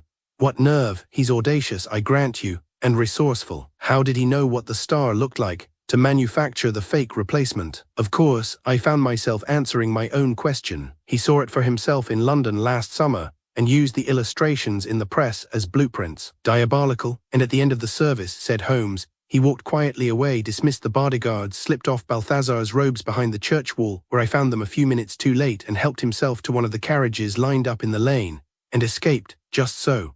Our dog-cart slithered over the snow for some minutes more. The lights of Taunton were showing across the fields. Holmes, yes, how shall we recognize the thief? His answer was cryptic. He'll be waiting at the railway station if we're in time. He whipped up the horse again. The streets of Taunton, being more used by traffic than the country lanes, glistened black under the street lamps, and our wheels clattered over the cobbles as we raced the last minutes through the town and into the station yard, where several carriages were waiting. Take out the gun and be ready to use it, Holmes ordered. He sprang down from the dog-cart and strode into the booking hall, his cape billowing. At such times, in pursuit of wrongdoing, he was like a hound, fearless and unstoppable. I followed as well as I was able, hampered by my New Testament robes. I wondered how well I could use a revolver these days. Of one thing I was certain. My heart had not forgotten how to thump as it always did in battle. Has the last train left for Bristol? Holmes demanded of the ticket collector. Due in 2 minutes, sir, came the answer. We hurried onto the up platform, which appeared deserted, save for an elderly couple. He's hiding up, said Holmes. The waiting rooms, said I. We don't have the time to check. He'll have to make a dash for the train when it comes in. Take up a position halfway along and to the right. I'll be up here. Shall I use the gun? Wing him if you have to. The sound of the approaching express carried down the line before the engine came into view. My throat was dry and my legs felt like jelly. I'm sure Holmes at the other end of the platform was as steady and primed as a hunting lion. I looked about me at the waiting rooms and cloakrooms of different classes from which the thief might emerge. The rasp of the locomotive increased. It would be in sight now, snorting pink steam and sparks into the night sky, but my eyes were on the doors nearest to me, expecting a figure to dart out any minute and dash for the train. Somebody did emerge from the ladies' waiting room, but it was a young woman carrying a child. I saw nobody else. The train steamed in and came to a halt. Several people opened doors and got out, bringing confusion on the platform. I couldn't possibly use my gun. Watson, I turned, hearing the shout from Holmes. Behind you, man. The end of the platform. I swung about, in time to see a tall male figure in the act of opening a compartment door near the front, away from all the station buildings. He must have left it to the last moment to climb over the paling that extended along the platform. I gave chase. When I got to the compartment and swung open the door, no one was inside. He had gone straight through, opened the door on the other side and jumped onto the line, dashing along the rails. I followed, shouting to him to halt. The man turned, saw me, a horrified look in his eye, and redoubled his running. As I tried gamely to catch up, A movement at his side caused him to veer off course. He was powerless to evade the tackle. Holmes felled him with a grab that was as good as anything I ever saw on a football field. I hastened towards them, gun at the ready, but Holmes, a master of Baritsu, the Japanese system of wrestling, already had his man in a stranglehold, and there in the snow between the railway lines lay the precious bullpen star, thankfully undamaged. "You see who this scoundrel is," said Holmes. In the poor light I had some difficulty recognizing the fellow, particularly as most of his face was pressed into the snow. However, I hazarded a guess. "Is it the jackdaw Georges Dubrac, the most brazen thief in Europe?" "No, Watson, it is not," said Holmes on a petulant note. "I told you Dubrac is a short man. He couldn't possibly impersonate Colonel Sloane, who is quite 6 feet in height. This is Ruff, the Colonel's own Batman." "Oh, my hat," I exclaimed in horror. "Only a servant," Holmes charitably pointed out. The shock I felt was nothing to the Colonel's when he was apprised of the news. He had known Ruff for 20 years, and the man had given no hint of dishonesty. "Yes, but when did he become your civilian employee?" inquired Holmes, over a late glass of claret in the manor house. The Colonel had by this time recovered from being trussed and gagged, and lying in his bedroom, just as Holmes had deduced. "About 8 months ago. He turned up one afternoon. I was delighted to see him again, the first time in years." "By which time you were already chosen for the part of Balthazar in the Mask, I presume?" "That is true," the Colonel admitted. "The service has to be arranged a long time in advance, and it was in the press." "Yes, so he learned of the opportunity and insinuated himself into your employment." Holmes flapped his long hand as if that answered all questions. "You're an amazing detective, Mr. Holmes, if you insist. But one thing still puzzles me," the Colonel went on. "What is that? You said when you arrived that you had come in search of a bird." "Yes, indeed. Did you find it?" "Certainly. You may not be aware, Colonel, that there is a member of the Sandpiper family known as a Ruff." "Oh, not one of us had thought of that." We returned to London by an early train next morning. The landscape was still seasonably white, without any overnight snowfall. The prospect of Christmas at home cheered my spirits no end after the shocks of the night before. Holmes, too, was in festive mood, and appeared to have acquired a present in his short stay in Somersetshire, for there was a large, interesting parcel on the luggage rack above his head. With Holmes in a buoyant mood, I taxed him on a matter that had not been explained to my satisfaction. "Now that we're alone, old friend, will you admit that it was pure chance that the thief's name happened to be that of a variety of sandpiper?" He laughed. "Total coincidence, Watson. Then your remark to the Colonel, the one about seeking a bird, was the merest eyewash." He gave me a long, disdainful look. "Is anything I ever say eyewash? Of course, I was seeking a bird in the country, and I found one." He pointed upwards to the parcel on the luggage rack. "Thanks to Farmer Hall, who you will remember as Melchior, the wise man, we shall have a 20-pound goose for Christmas luncheon." I shook my head in admiration. "Truly, Holmes, there was a fourth wise man this year, and he is sitting opposite me." Eleemosynary, my dear Watson. For once it was I rather than Holmes who was complaining about the season. I don't know what there is about the word holiday that makes the average Englishman think all the common-sense rules of eating and drinking have been temporarily suspended. I'd just returned from treating another case of overindulgence and was not in the best of moods. Holmes was amused. "Come now, Watson, surely you know these periods of bacchanalian excess serve a purpose. They are what enable men to continue in their tedious, uneventful lives for the rest of the year. The occasional vacation from normalcy can be a benefit." "It's all very well for you to philosophize," I grumbled. "You're not the one who has to go out in the cold and the snow to treat nothing more serious than a severe case of dyspepsia." "The cold and the snow. Why, the snow stopped falling hours ago, and I dare say you were wrapped up warmly enough in your hackney cab." "Come, Watson, this disgruntlement is not like you. You mustn't sit there and brood. Let us go take tea in Portman Street. You need to be out and about." "I've been out and about. I just got back from visiting a sick bed. But tomorrow is Christmas Eve, a time for rejoicing." "I don't want to rejoice." "Of course you do. A brisk walk to Portman Street will do you worlds of good. Besides, I have a craving for nut cake with raspberry sauce." "Come, Watson, let us be off." So because Holmes wanted the taste of raspberries in his mouth, I put back on the outdoor apparel I'd just taken off. We informed Mrs. Hudson we'd not be home for tea and began our walk. We had gone no farther than Berkeley Square before I realized Holmes was right. I was feeling better already. The air was crisp and invigorating, the sun was sparkling on the snow, a small group of boys was singing carols, the smiling faces of the people we passed reflected the goodwill of the season, and I began to think of raspberries. I felt a spring come back into my step. Holmes noticed. Well, I see my prescription is working. At least he had the courtesy not to say, "Physician, heal thyself." We were about to turn into Portman Street when I happened to glance at the carolers. I say, "Holmes, look at this." The carolers were all Chinese, 7 boys of 12 or 13, celebrating a religion that surely was not their own. The incongruous sight of those young Asians warbling the Harley and the Ivy had drawn a small crowd. Their ancestors must be turning in their graves, I remarked. I wonder if their parents know what they are doing. Their parents may have sent them, Holmes said. Boys that age do not naturally sing in harmony, no matter what their racial ancestry. These singers have been trained to do so. Trained. But for what purpose? Here comes your answer now. The carol had ended and a Chinese lad approached us, tin cup in hand. After a quick glance at Holmes, he spoke to me. "A penny for the orphans, Gov." I fished in my pockets for a coin, but Holmes said, "What orphans would those be, young man?" "The Limehouse Charitable Home for Boys," he answered cheerily. "We are Luns live there." He waved an arm at the other carolers. "You're quite a distance from home. Why not sing your carols in Limehouse?" "Oi, Gov, there ain't no money in Limehouse." Holmes dropped a coin into his cup. "Impeccably reasoned. Tell me, who is the director of the Limehouse Charitable Home for Boys?" "Reverend Burns. It used to be Reverend Dawson, but he got sick and died."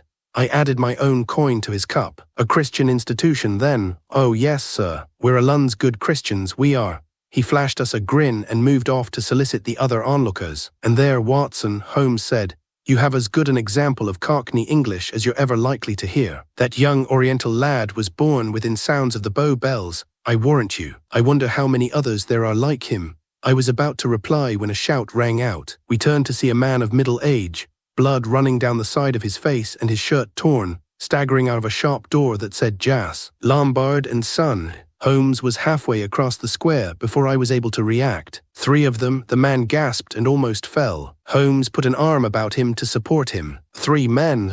"They did this to you. They robbed me. They took everything." I started to examine his wound, but he waved me away. "I'm a physician," I said. "Let me help you, Lord Edgar," he gasped. "See to Lord Edgar Blanchard." I hastened into the shop. A slight man in his 30s lay on the floor, moaning. I helped him sit up, noticing that the left side of his face and mouth was an angry red. He had been struck hard. "It was the same ones," he said thickly. "Don't try to talk," I said, and found a chair for him. The place was a jeweler's establishment, with a display case against each of the 2 side walls, and a round table covered with black velvet centered between them. Lord Edgar Blanchard sat at the table and cradled his head in his hands. Holmes came in, still supporting the man who'd shouted for help. The proprietor, I assumed. And so he was. He said his name was James Lombard, and he had been showing Lord Edgar a necklace for Lady Blanchard when 3 men entered and robbed them. His injury was only a scalp wound, and a little pressure in the right places stopped the bleeding. I bound up his head with my pocket handkerchief. "A police constable will be here shortly," Holmes said. I sent one of the onlookers to find one. "Tell me, Mr. Lombard, do you keep spirits on the premises?" He did. Lombard poured himself and Lord Edgar a brandy. Holmes and I declined. Both men gradually began to regain their composure, and the proprietor said, "I thank you, gentlemen, for your assistance. May I know your names?" "I am Sherlock Holmes," said my companion, "and this is Dr. Watson." Both men looked up. "Mr. Holmes," Lombard exclaimed. "Well, sir, it seems I have desperate need of your services. I entreat you for your help. Will you undertake the return of my goods to me? They took everything I own. Yet your display cases are undamaged and their contents intact," Holmes pointed out. "Paste, Mr. Holmes. Replicas of the real pieces that I kept locked in my safe." He opened one of the cases and took out a delicate necklace fashioned of what looked like emeralds to my eye, an excellent reproduction. Lombard spread the necklace on the velvet-topped table. I was showing the authentic necklace to Lord Edgar when those 3 men came in. "I've seen them before," Lord Edgar said. "Those same 3 men." Just then the door burst open, and a police constable stepped in, followed by an agitated young man with dark circles under his eyes. "Father," the latter cried, "what has happened? You are injured." He turned to the man at the table. "And Lord Edgar, you have been hurt too." The young man then started a wailing and moaning that made me want to cover my ears, until his father spoke to him sharply. He was still more boy than man. "This is my son, Wilfred Lombard," the jeweler said. He was delivering a pearl type-in when this unfortunate incident occurred. To his son he said, "My injuries are negligible. I fear Lord Edgar has got the worst of it." Lord Edgar shook his head. Don't concern yourself, Mr. Lombard. As soon as I feel more steady, I will be on my way. But what happened? Wilfred repeated. You were robbed. Why did they hurt you? They had no reason to, Lord Edgar said sharply. Neither your father nor I offered resistance, but they began raining blows upon us as soon as they came in, and they did so without saying a word. But that's dreadful. How could this have happened? I looked at the boy sharply. There was a tinge of hysteria in his voice. Holmes heard it too. He said to Lombard, perhaps a spot of that brandy to steady your son's nerves. The jeweler gave Wilfred a splash of the brandy in a small snifter. The son's hands were shaking as he took it. You are not seriously injured. His father assured him he was not. The police constable spoke for the first time. Well now, sir, just what did happen here? Coming from him, the question was practical and free of nerves. It was Lord Edgar who answered him. He had commissioned an emerald necklace from James Lombard. It was to be his Christmas gift to his wife, Lady Blanchard. The jeweler made up several designs in paste, and Lord Edgar had selected one. He'd requested the necklace not be delivered, to retain the element of surprise. The finished necklace had been promised for today, and Mr. Lombard was showing it to him when the three men came in. They attacked without uttering a word. I fear I lost consciousness at that point, Lord Edgar said. Lombard continued the story. They'd hit him a glancing blow on the head with a metal bar. More a tap really, just enough to start the blood flowing. And then they forced him into the rear chamber of his establishment. One man had pointed to the safe, while the other threatened him with the metal bar. Where was the third man? Holmes asked. In the front with Lord Edgar, the jeweler said. Lombard had protested he didn't have the key to the safe. One of the men had ripped the jeweler's shirt and pulled out the chain around his neck holding the key. Lombard had resisted no further and opened the safe. They emptied the contents into a burlap bag they'd brought with them. Then one of the men had driven his fist deep into the jeweler's midsection. Lombard was on his knees, gasping for breath when the thieves left. As soon as he was able, he'd struggled to his feet and gone out to shout for help. And they never spoke the entire time they were here. I asked. Not a word, Doctor. Watson. Holmes was examining the door. The lock has been forced, he said. Do you always keep your door locked when you are showing authentic jewels? Always. The constable didn't look at the door. What did these three men look like, sir? They were dressed in black, Lord Edgar said. Their hats were pulled low, and their mufflers concealed most of the face. Only their eyes were visible. And yet, Lord Edgar, Holmes interposed quickly, you yourself said you had seen these men before. He sighed. This is the second time I have been present at a robbery. The other was a silversmith's establishment in Chancery Lane. Lady Blanchard and I were there when three men broke in. That time we were not harmed, although the proprietor was treated roughly. But if only their eyes were visible. They were Oriental eyes, Mr. Holmes. The same eyes both times. The man who struck me recognized me from the previous robbery. They were the same three men. Holmes said, three men dressed in black, only their eyes showing, breaking into a jeweler's establishment in late afternoon. Surely someone must have observed them. Watson, be so good as to step outside and summon the Chinese lad who solicited us for a charitable donation. It's possible he or one of his fellows knows who these miscreants are. I did as he asked, but the carolers were gone. A workman I spoke to said they'd scarpered when the ruckus broke out. Holmes took the news in stride, but the constable said he'd just look for witnesses himself before reporting in. When he'd left, young Wilfred spoke up. Guards. We must hire guards, father. There is nothing left to guard now, his father answered testily. Holmes made his decision. Very well, Mr.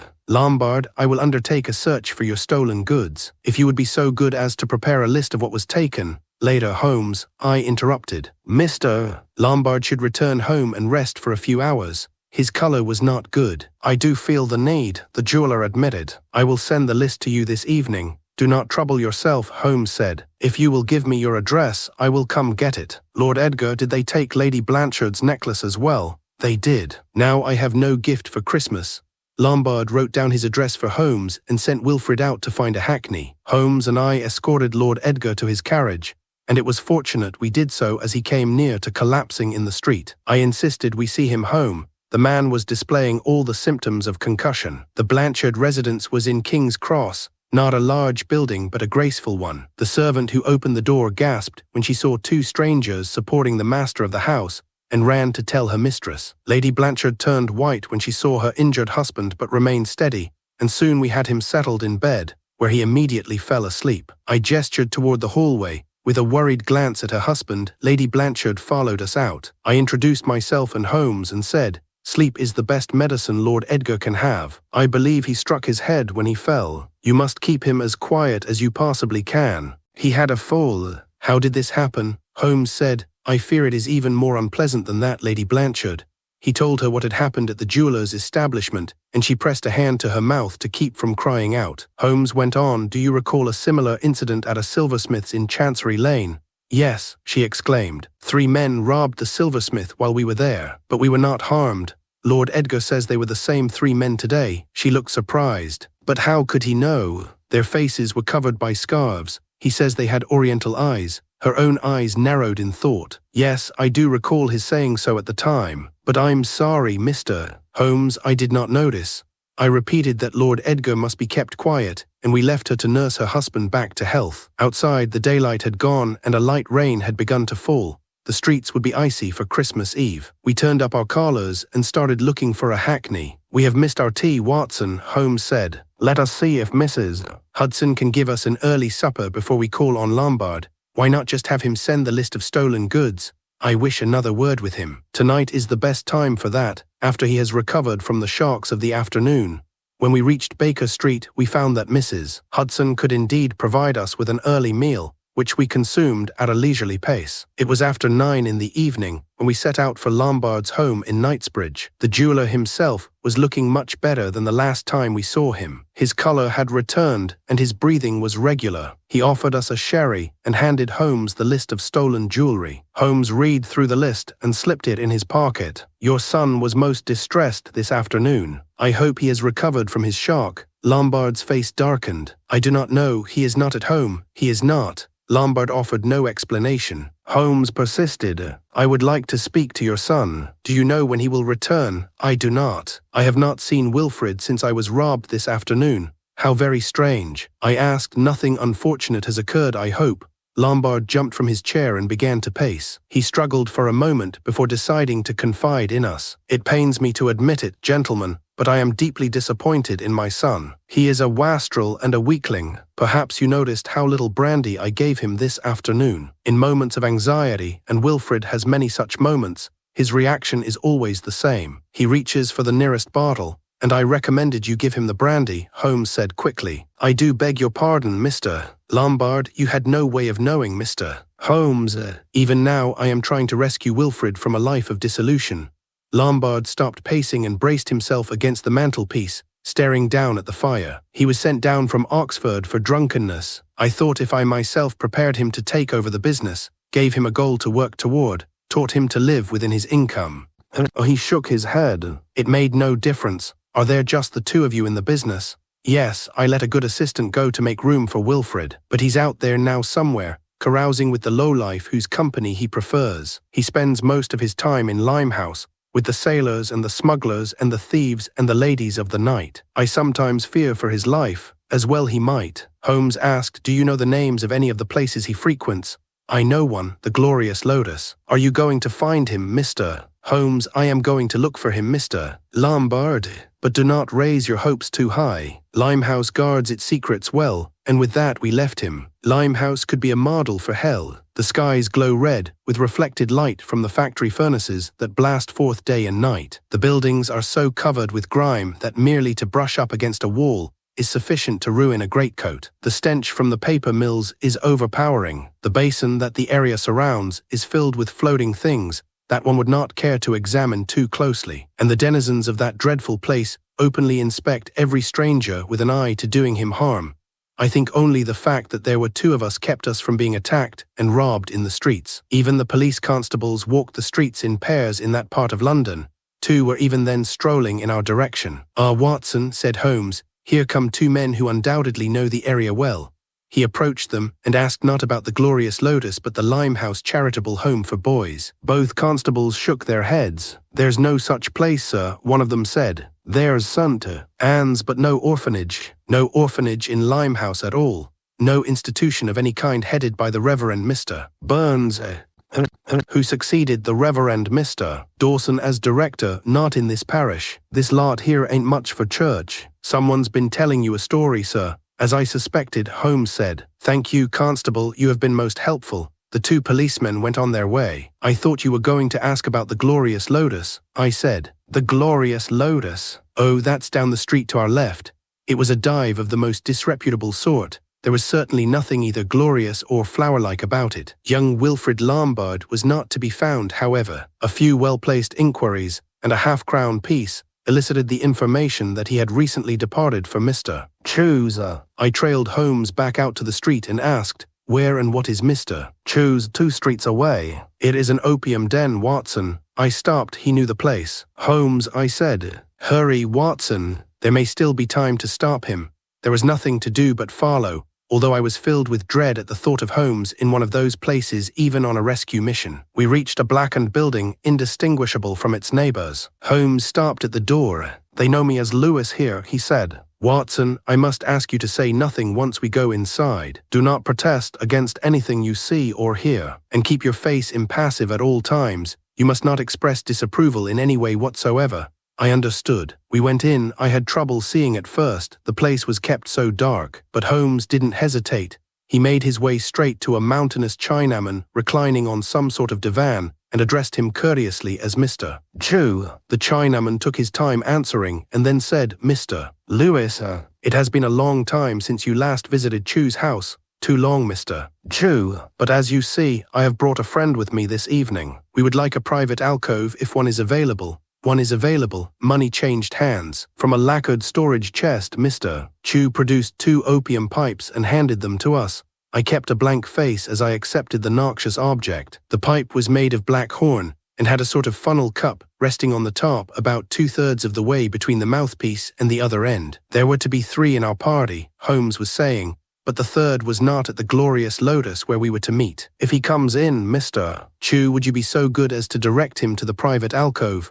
"What does he look like?" "About 22 or 3, light brown hair. He has dark shadows under his eyes." The Chinaman made a noise I think was laughter. "Your young friend could not wait," he said. "You may find him by the far wall."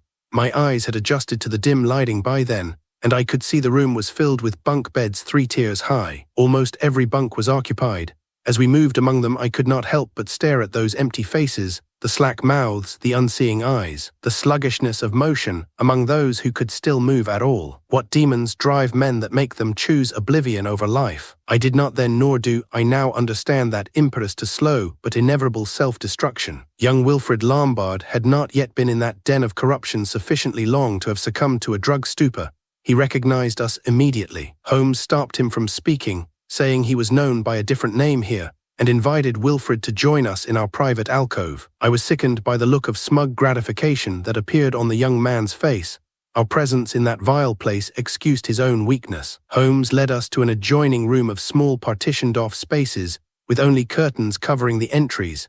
Nevertheless, our alcove would afford some modicum of privacy. The sole source of illumination was a lantern suspended from the wall. The first thing Holmes did was take away Wilfrid's opium pipe. "No more for you, my lad," he said in a low voice. "I want you lucid and thinking." Wilfrid protested, to no avail. I took all 3 pipes and looked for a place to put them. There were no bunks in the alcove, only filthy mats on the floor. I tossed the pipes into a corner. Holmes and Wilfrid sat on the mats, but I remained standing. "And now, young man," Holmes said, "we'll have the truth and we'll have all of it. Who were the men who robbed your father this afternoon?" Wilfrid looked as surprised as I felt. "How would I know who they were, Mr. Holmes? I was not even there when the robbery took place. Come, let's have an end to prevaricating. The thieves knew to bring a tool to force the lock. They knew the display cases contained only paste reproductions and passed them by. They even knew your father wore the key to the safe on a chain around his neck, under his shirt, Wilfrid, where it could not be seen. How did they know these matters? Only you or your father could have told them. And I hope you are not so foolish as to claim your father arranged to have himself robbed. You and only you gave the thieves the details they needed. Come, Wilfrid, the game is up. Salvage what you can. We may still recover what your father lost." Wilfrid began to weep. "They were supposed to take only Lady Blanchard's necklace," he said softly between sobs. "They were not supposed to rob my father of everything. He gave me his word my father would not be hurt." "Or Lord Edgar?" I asked. "No one was to be hurt. He gave me his word." Holmes's face was in shadow, but the contempt in his voice was unmistakable. You are not only a dishonest man and a faithless son, you are also nigh double-v beyond belief. You put your trust in thieves. Again, what are their names? I know only one of them. His name is Hu Wai Young. Wilfred took a moment to catch his breath. I told him of Lord Edgar's appointment at 4 o'clock to claim the necklace, and I delayed delivering a pearl stickpin to Mayfair in order to be away when he arrived. He said nothing of bringing 2 others with him. Hu Wai Young was to break in, take the necklace and leave. That's all. Instead, he beat my father and took everything he owned. His voice was tinged with self-pity. He betrayed me. When he stole my father's livelihood, he stole mine as well. I turned my back in disgust. Holmes asked what their plans were for after the robbery. We were to meet at the Glorious Lotus at 8 o'clock. Wilfred replied, but he failed to keep the appointment, and that surprised you. Where can we find this Hu Wai Young? I don't know, Mr. Holmes. I never knew where he lived. I've seen him only in public places. The lantern flickered. Then we need spend no more time here. Come along, we're taking you home to your father, Mr. Holmes. Must you tell him my part in this? Not if you tell him yourself. Which is better, that he learn the truth from you, or from a consulting detective he met only this afternoon. Be a man, Wilfred. Face up to what you have done. Throw yourself on your father's mercy and beg his forgiveness. Wilfred began to moan. Holmes stood up and said to me in a low voice, Watson, take close hold of his arm. I don't trust this young scoundrel not to run away. I took Wilfred's arm and pulled him to his feet. It's Christmas time, Wilfred, I said. You can exploit your father's charitable instincts if you're clever enough. Tusk Watson. But Holmes smiled as he said it. We left our alcove and made our way through the main room with the triple bunks. Holmes paused before the mountainous Chinaman. Mr. Chu, he said, I fear I neglected to pay you when we first came in. Money changed hands again, Mr. Chu accepted the folded bills and waited. I am desirous of making the acquaintance of one Hu Wai Young, Holmes added. Mr. Chu's eyes flickered downward as he thumbed through the bills Holmes had handed him. Do you make donations to the Salvation Army, Mr. Lewis? There is an abandoned mission house on Northey Street that may be of interest to you. Ah, truly abandoned. Tonight, yes. Tomorrow night. Perhaps not, I see. Then I bid you good night, Mr. Chu. The Chinaman nodded expressionlessly. Until we meet again, Mr. Lewis, he said. It was close to 2 a.m. when we returned to Baker Street after delivering Wilfred Lombard to his father, so I slept later than usual on the morning of Christmas Eve. Holmes was up and dressed when Mrs. Hudson brought our breakfast. I put on a dressing gown and joined him. My companion was pensive that morning and not inclined to talk, a condition that suited me admirably as I was slow in coming fully awake. After we'd finished eating, I dressed and returned to our sitting room to find Holmes looking down through the window at the street. I do believe I'm looking at the carriage in which we returned Lord Edgar to his home yesterday. Watson, did you not say he must remain quiet? Wait, it is Lady Blanchard who alights. Something is amiss. He was standing by the door and holding it open before she reached the top of the stairs. Mr. Holmes, she exclaimed, I desperately need your help. I've heard those words uttered 100 times in those rooms, but they still have the power to strike a chill in my heart. Holmes insisted that Lady Blanchard be seated and take time to compose herself. She sat down, but she couldn't wait. Edgar has been kidnapped. He was taken even as I watched. I could not prevent them. Oh, dear lady, I exclaimed. Are you hurt? No, doctor. Watson, they simply brushed me aside as they would an insect. Holmes asked, they broke into your house? No, they took him on the street. They threw him into the back of a wagon and drove away. Lord Edgar was on the street, I said. He should not have left his bed. I'm aware of that, doctor. Watson, Edgar woke up this morning feeling much better except for a severe headache. He dressed and claimed a walk in the brisk December air would clear his head. I pleaded with him not to go, but he would not listen. I insisted on going with him, of course, but we'd no sooner stepped out of the house than those men set upon us. Holmes, I said, a man suffering concussion who is handled roughly. I know, Watson, he said shortly. Lady Blanchard, please describe the men who took your husband. They looked exactly like the 3 men who robbed the silversmith in Chancery Lane, dressed in black, scarves covering their faces. And this time I did look at their eyes, Mr. Holmes. They were Oriental eyes, the same 3 that robbed Lombard, I asked. Assuredly, Holmes agreed. Lord Edgar said one of the men remembered him from the Chancery Lane job, and Wilfred no doubt had told them his name. Discretion is not Wilfred's strong point. Lady Blanchard looked puzzled. Wilfred is Mr. Lombard's son who, alas, instigated the robbery. Tell me, how long ago was Lord Edgar taken? It must be 2 hours now. I have been with the police, but I fear they have no idea of how to find Edgar. So I came to you. So you have not been home since he was kidnapped. Lady Blanchard, it is quite possible your husband was taken for ransom, and a message naming the amount will be sent to you. You must return to King's Cross immediately. Do you have any cash in the house? Her eyes were wide. I have money for household expenses. That won't be sufficient. Where does Lord Edgar keep an account? At the Bank of England. Watson, your coat. We must make haste to Threadneedle Street.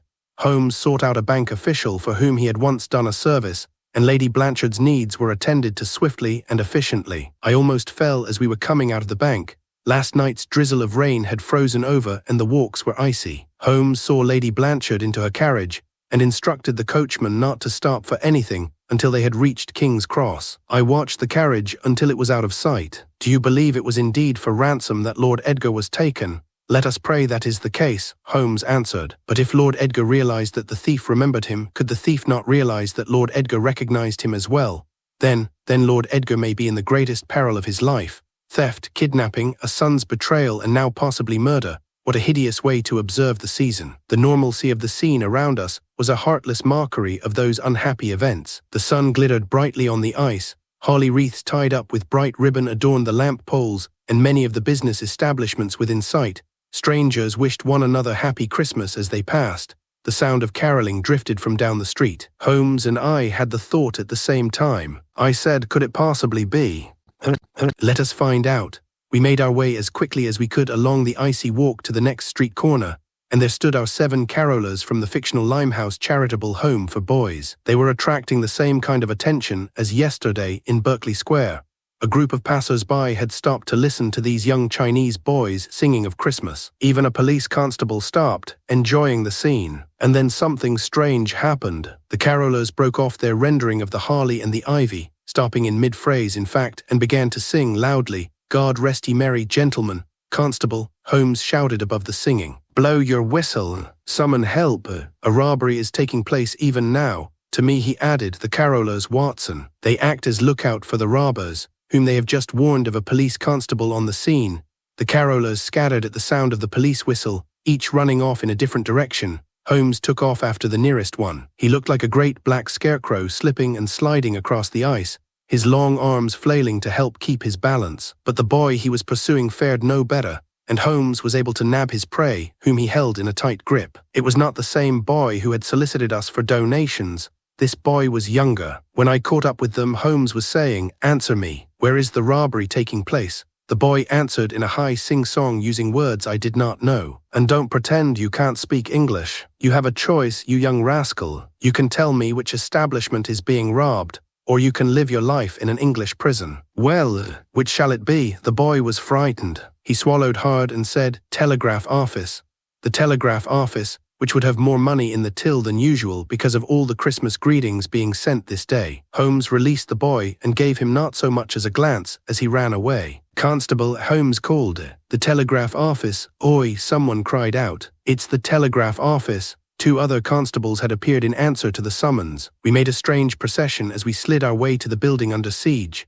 The 3 constables in the lead, followed by Holmes and myself, and we in turn followed by a number of onlookers who joined the chase, all of us doing a bizarre little dance to keep ourselves upright on the icy walk. The constables rushed into the telegraph office, and a great uproar broke out. 2 of the black-garbed thieves erupted through the door.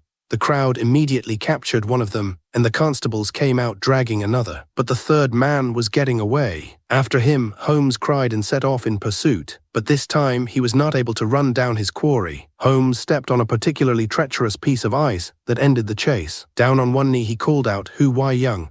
The fleeing man stopped, turned, and raised a fist which he shook at Holmes. Then he rounded a corner and made good his escape. Limehouse was only slightly less menacing in the daylight. The main difference was that now I could see the ramshackle slums more clearly. Not that that was an advantage. We were there to locate the abandoned Salvation Army mission house on Northeast Street Mr. Chu had told us about. I strongly doubt we'll find Lord Edgar there, Holmes said. Mr. Chu's information about the mission house was delivered before the kidnapping took place. Most likely the house on Northey Street is where Hu Wai-young will meet his fence to dispose of Lombard's jewels, and he won't want Lord Edgar on the premises at the same time. But we must search nevertheless. Besides, we want to be there before the villain arrives, and we want to be well hidden.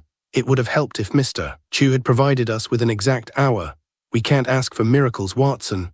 We found the house on Northey Street, a wooden two-story affair in a state of serious disrepair. I could barely read the faded lettering that spelled out Salvation Army on the painted sign. We'd each brought a lantern, and Holmes carried a pry bar. The main entrance was fastened with a new padlock. "We don't touch that," Holmes said. Around to the rear of the building, we found an exterior staircase.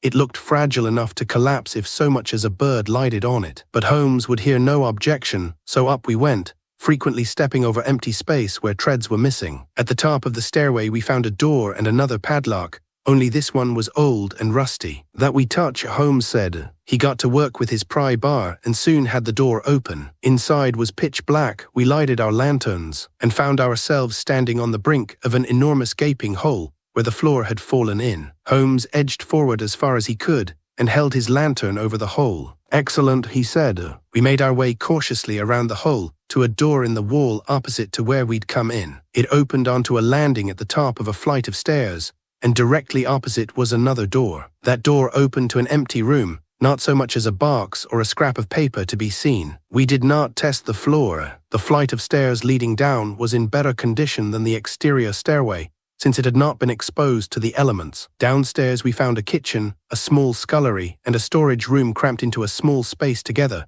The kitchen door led to another room, the largest in the house. The large room showed signs not of occupancy, but of recent presence. We found a table with candles and matches on it, and 5 wooden chairs were grouped haphazardly around it. "This is where they will meet," Holmes said. "Look upward, Watson." I raised my eyes. We were standing directly under the hole in the floor above. And that is where we will be, seeing but not seen. If luck is with us, Hu Wai-young will arrive first, and we can put an end to this business before his cohorts get here. "Let me see if I understand you," I said. "We are to teeter precariously on the brink of a dangerous hole for who knows how many hours, awaiting the arrival of a villain we are in no way certain will even appear in this place at all on the word of a Chinese criminal opium seller who profits from the misery of others." "Yes, that is approximately right," Holmes said. "Although in the country of Mr. Chu's origin, selling opium is not a criminal activity. Mr. Chu has provided me with reliable information in the past, and I have no reason to doubt him now. Come, let us take up our posts." We went back up the stairs and into the room missing most of its floor. After a bit we selected spots that with luck would not collapse under our weight, and settled in to begin our vigil. "Holmes, there is something that has been puzzling me," I said. "Lady Blanchard was with her husband when he was kidnapped. Why did those brutes not take her instead of him? They did not know Lord Edgar was suffering from concussion, and surely a woman would be less able to resist than a man." "That is the Englishman's point of view," Holmes replied. "But to the Oriental mind, women are servants. There is no profit in kidnapping a servant." At a word from Holmes, we both extinguished our lanterns. The resulting blackness was disorienting. It was only 6 o'clock, but not a glimmer of light showed anywhere. All the windows had been boarded up from the inside. I heard a faint rustling sound. "Rats. I say, Holmes, I have spent jollier Christmas Eves, and so you shall again, old chap. But now we must maintain silence. We don't know when Hu Wai-young will arrive. If he arrived, I made myself as comfortable as I could and prepared to wait. It was difficult to judge the passage of time under those conditions, but after what seemed like an hour, I felt my muscles beginning to stiffen. I shifted my weight slightly and could hear Holmes doing the same. Approximately another 2 hours passed, and to my dismay I found myself nodding off. I fought against it, but the darkness and the silence defeated me. I fell asleep with my chin resting on my chest, only to awaken with a cry to a loud clamor in my ears. As I became more alert, I realized I was hearing bells. "Church bells. It is Christmas Day," said Holmes. Christmas bells that rang at midnight all over London. We had been waiting for 6 hours. I listened until the last of the bells died out and said, "How much longer must we remain here?" "All night, if necessary." We don't hissed. I'd heard it too, a sound from below. Silence for a moment, then we heard a chair scrape on the floor. The scritch of a match was followed by a tiny flame as a candle was lighted, then another, and another, 12 candles in all. We could see only the top of the Chinaman's head, as he placed 6 candles at one end of the table and 6 at the other. The man whose face we'd not yet seen placed a burlap bag on the table between the 2 rows of candles. He sat down and reached into the bag without looking. What he pulled out was a diamond brooch. He turned it this way and that, prisms of color shooting out as the various facets caught the candlelight. "He is alone," Holmes murmured and jumped. "Holmes," I cried and tried to rise. My cramped muscles delayed me, but when I did manage to get to my feet, I peered into the hole. I could see neither man, although the sounds of a struggle going on outside the circle of candlelight were unmistakable. I lighted my lantern and made as much haste as I could in working my way around the hole, out the door to the landing, down the stairway, through the kitchen to the large room, where I found the Chinaman slumped in a chair, his hands tied behind his back. Holmes was replacing some candles that had been knocked over in the struggle. "Ah, there you are, Watson," he said with maddening nonchalance. "Meet Hu Wai Young, thief and kidnapper." I threw up my arms. "Holmes, sometimes I think you must be out of your mind, quite possibly." He leaned in so close to his prisoner that their noses were only inches apart. "Hu Wai Young also turns children into criminals. He teaches them Christmas carols and instructs them in what lies to tell if they are ever questioned." I took my first good look at Hu Wai Young and was disappointed. He was so ordinary looking. He was younger than I thought he'd be. With the exception of those oriental eyes, there was nothing distinguishing about his features at all. He didn't look evil, he didn't look anything. I examined his bound hands. "And of course you just happened to have a piece of rope in your coat pocket," I said to Holmes. "No," he sounded surprised. "I brought it with me for this purpose." "Of course he did." I sighed and said, "What now?" "Now Hu Wai Young is going to tell us where Lord Edgar is." The young Chinaman's lips tightened. "I tell you nothing. Your English lord dies where he is, in which case you will most certainly die on the gallows," Holmes said. He picked up the burlap bag from where it had fallen on the floor and appended it over the table.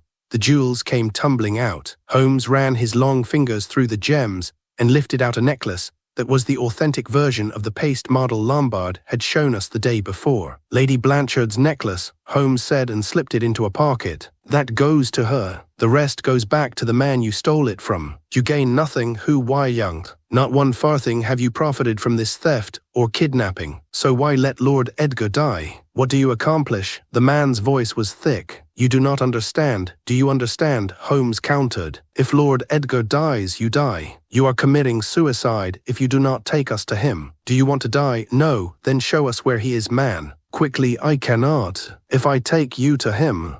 "Yes, if I show you where I hid him, I lose face." His head drooped. Holmes was silent for a moment. "And death is preferable to losing face," he murmured. "I see." He folded his arms and closed his eyes, thinking, what if there were a way to release Lord Edgar without losing face? That is not possible. Holmes opened his eyes. "Is it not? Consider, what if I offered you the lives of all your Christmas carolers in exchange for the life of only one Englishman? Would that not be considered an honorable arrangement? You arrest the boys. If Lord Edgar dies, everyone even remotely connected to his death will be tried, convicted, and hanged, including the boys. Would not sacrificing yourself to save the boys be considered an honorable act? You not only save face, you gain respect." Hu Wai Young looked hopeful for a moment, but then his head sagged again. "But no one will know of my sacrifice. On the contrary, everyone will know once I tell Mr. Chu how you put the boys' well-being above your own." His head snapped up. "You will tell Mr. Chu if you laid us to Lord Edgar. You have my word on it." The Chinaman wanted to believe him but still hesitated. I spoke up. "Sherlock Holmes has given you his word, and he never breaks his word." He looked at Holmes. "Your honor is in your word." "It is. The boys will not be touched if Lord Edgar lives. I promise you that." The two of them exchanged a long look, and then Hu Wai Young bobbed his head once. "I take you to him, a wise choice." "Where is he?" "On a canal barge. We put him in a storage locker, Regent's Canal. That leads from Limehouse Basin." He said yes. We left the Salvation Army's abandoned mission house and headed east. I led the way with my lantern. Holmes's was still upstairs in the house, but we didn't want to take the time to fetch it. It was a good half-hour's walk before we reached the tow path alongside the canal. Even in the dead of winter, the canal water was odorous. I thought of the effect on a man with a concussion of that nauseating smell, combined with the constant motion of the water, and picked up the pace. Holmes said, "Was your purpose to hold Lord Edgar for ransom?" That had been the plan originally, but with my companions locked away behind bars, it is too difficult for one man alone. "So you were just going to leave him there to die?" Hu Wai-young said nothing. We walked another 10 minutes before he said, "Here." The barge was moored under a narrow bridge that spanned a break in the tow path. We stepped aboard and gathered around the storage locker. An air hole had been drilled in the lid. Holmes broke it open with his pry bar. Lord Edgar lay curled inside. He was not moving. Holmes stepped back to allow me to examine him. I lay my hand at the base of his neck and detected a faint pulse. "He's alive but unconscious. We must get him to hospital immediately. You will keep your word?" Hu Wai-young asked. "I will," said Holmes. So Lady Blanchard got both her husband and her necklace back for Christmas, a day she spent in a chair by Lord Edgar's hospital bed. His condition was serious but not critical, and in time he would recover from his ordeal. I wondered if Lady Blanchard would ever be able to wear the necklace without remembering that it had almost cost her husband's life. The other part of our story did not end so happily. James Lombard was overcome when we returned his goods to him. "You have restored my livelihood to me, Mr. Holmes. I had nothing, and now I have everything again. You have given me back my life." "And Wilfred?" Holmes asked. A cloud passed over Lombard's face, his joy in the return of his jewels forgotten. "I have disowned Wilfred. He is no longer my son." Not unexpected, but nonetheless a sad thing to hear, Holmes said, "Yet his concern for you was genuine when he first learned you had been beaten." "Oh yes, Wilfred is always sorry afterward. Sincerely sorry. It took courage to admit his part in the robbery to you. He did not do even that. I discovered him packing some clothing. He was planning to run away without a word to me. I forced the truth from him. What you've seen, Mr. Holmes, is only the most recent chapter in a story that has been going on a long, long time. Wilfred has always been a liar and a thief, from the days he was a small boy. When his mother lay dying, he crept into her room and took all her jewelry. When he was found out, all he had to say was that she wouldn't be wearing it again. Wilfred understood when I took him into my business that this was to be his last chance. He has had one opportunity after another to reform, but the truth is he does not wish to reform. He is what he is, but he is no son of mine. There was nothing more to be said. We took our leave. Back in Baker Street, Holmes threw himself into his armchair without removing his coat. "I have saved Lombard's jewels, but I have lost him a son." "Nonsense, Holmes. Wilfred lost himself long ago.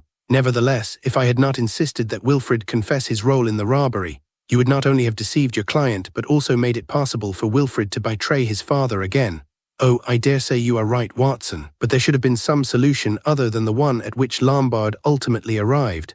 "Perhaps, but Lombard is only half the story. You have prevented a death this day. Surely that is more rewarding than unmasking a killer. This has to be one of your most successful cases, unquestionably, as you no doubt will claim in your scribblings." He stretched out a long arm and picked up his largest pipe. My heart sank. Whenever Holmes reached for that particular pipe, it invariably meant he would spend hour after hour smoking and thinking, or smoking and fretting. Mrs. Hudson was preparing a Christmas goose, but it would be several hours before it was ready. More than anything, I wanted to spend those hours sleeping, but I did not relish the thought of coming back to a sitting room so thick with tobacco fumes I would be unable to taste the goose. There was only one thing to be done. "Come, Holmes, this self-blame is not like you. You mustn't sit there and brood. Let us go take a stroll in Regent's Park. You need to be out and about." "I've been out and about. I just got back from visiting an unhappy man. But today is Christmas, a time for rejoicing." "I don't want to rejoice." "Of course you do. A brisk walk in Regent's Park will do you worlds of good. Besides, I have a desire to hear some real carolers,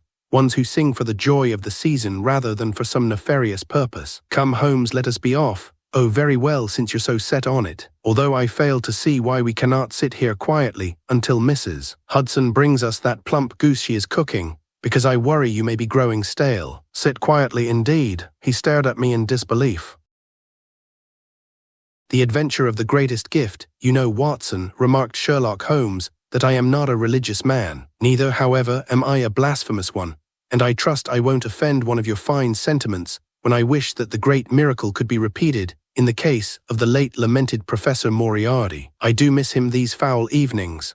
The date, according to the notes I have before me, was the 23rd of December, 1901. The fog that evening was particularly dense and yellow, and to attempt to peer out through the windows in Holmes's little sitting room in the digs we used to share yielded results no more satisfactory than looking into a filthy mirror. Beneath that Stygian mass, the fresh snowfall of the morning, which had carried such promise of an immaculate Yuletide, had turned as brown as the Thames and clung to hoof and boot alike in sodden clumps, exactly as if the great Grimpen mire of evil memory had spread beyond Devonshire to fill the streets of London. The heavens themselves, it seemed, had joined us in mourning the loss of our queen, dead these 11 months. I was concerned by my friend's remark, not because it stung my faith, but for the evidence it gave of the depth of his depression. Weeks had passed since he had last been engaged upon one of the thorny problems that challenged his intellect and distracted him from the unsavory pursuits that endangered his health, and to whose sinister charms he was never wholly immune no matter how long he stayed away from them. Indeed, although the ugly brown bottle and well-worn morocco case containing Holmes's needle had gone sufficiently untouched for an industrious spider to have erected a web between them and the corner of the mantelpiece, that gossamer strand posed no barrier to inactivity and ennui, which were the only things on this earth that Holmes feared. He feared them no more than I dreaded their artificial remedy. I should think there are dark enough hearts abroad in a city this size without resuscitating Moriarty, said I, even in the present season. I hoped by this to begin a debate that might stimulate him until such time as his thoughts turned in a more wholesome direction. Dark enough, perhaps, but black is an exceedingly dull color without the scarlet stain of imagination. Even the agony columns have nothing more original to offer than the common run of spouse beatings, lost Gladstones, and stray children. It's enough to make one cancel all his subscriptions. He waved a slim white hand towards the mountainous rubble of crumpled newspapers that had accumulated around the basket chair in which he sat coiled like Dr. Roylott's adder. The hand went on to scoop up his charred briar, which he filled with shag from its receptacle of the moment, a plaster cast of the skull of the murderer Burke, currently on display at Scotland Yard. The top had been hinged to tip back for convenient storage. You once ventured the opinion that your absence from London for any length of time encouraged boldness in the criminal classes. Perhaps you should consider a trip to Paris. He smiled without mirth. Good old Watson, you were less transparent when you urged me as my physician to go on holiday, without resorting to subterfuge. I should be just as bored there as here, with the added exasperation of all those cream sauces. No, I shall stay here and await the diversion of a good poisoning. I should have argued the point further had not someone chose that moment to ring at the street door. Hark, exclaimed Holmes, shaking out the match with which he had been about to light his pipe. There is a merry bell, and there to answer it the stately tread of our esteemed Mrs. Hudson. She may bring us glad tidings yet. Within moments his prediction was confirmed, as I swung open the door to the landlady's polite tap. A delivery for Mr. Holmes, doctor, said she. I gave the fellow twopence. I handed her that sum and accepted a cylindrical package, wrapped in ordinary brown paper and bound with string. Who delivered it, pray? Asked Holmes, who had unwound himself from his chair with a panther's quickness at the first touch of her knuckles against the door. He stood behind me crackling with energy. The indolent lounger vanished. A commissionaire, sir. He said the package was waiting for him when he reported for duty, and no one seems to know who left it. Did you believe him? That good Scotswoman drew herself up to her not inconsiderable height. I'd sooner question the character of the Prime Minister than a veteran. The King himself could not have said it better, Holmes said, when we were alone once again. What do you make of it, old fellow? It's a package. Porky elf. He snatched it from my hands and carried it over to the gas lamp, where he studied the object thoroughly from end to end and all around. It was less than 5 inches in length, with a diameter of some 2½ inches, and weighed rather less than a common box of matches. No return address or postmark, just Sherlock Holmes-esque, and the address written in block. He sniffed it. Petroleum-based ink, obtainable in any stationery shop for less than a shilling. He shook it. It made no noise. Careful, Holmes. It may be an explosive device. If so, it cannot contain enough powder to snuff out a candle. I examined quite thoroughly the weight and volume of the various volatile compounds in my monograph on demolitions. Absorbed in the package, he fished a hand inside a pocket, appeared to realize tardily that he was wearing his dressing gown, and charged to the deal table where he kept his chemical apparatus and instruments. He used a surgeon's scalpel to slit the wrapping from end to end. The gaily decorated cardboard canister that emerged brought an expression of chagrin to his face that nearly made me smile. The red and gold lettering described an undulating pattern across the adhesive label, spelling out Edison gold-molded record. It's a wax recording cylinder, I cried. That is obvious. Its significance is somewhat more obscure. Perhaps someone knows you're a lover of music. An anonymous admirer, perhaps. He removed the lid and peered inside. Then he tipped the contents out onto the table. The glistening roll of hardened wax rotated to a stop against the base of his microscope. Nothing else inside, Holmes reported, groping at the canister's interior with the ends of his fingers. The cardboard doesn't appear to have been tampered with. I doubt any messages are hidden between the layers. He set it down and lifted the cylinder, submitting it to the same scrutiny. "Play it," said I. "Perhaps it's a recorded message." "My conclusion precisely. I will make a detective of you yet." He carried the cylinder to the parlor phonograph, slid it into place, worked the crank and applied the needle. A second or two of hoarse scratching issued from the horn, then the sweet strain of strings, accompanied by the singing of an accomplished male tenor.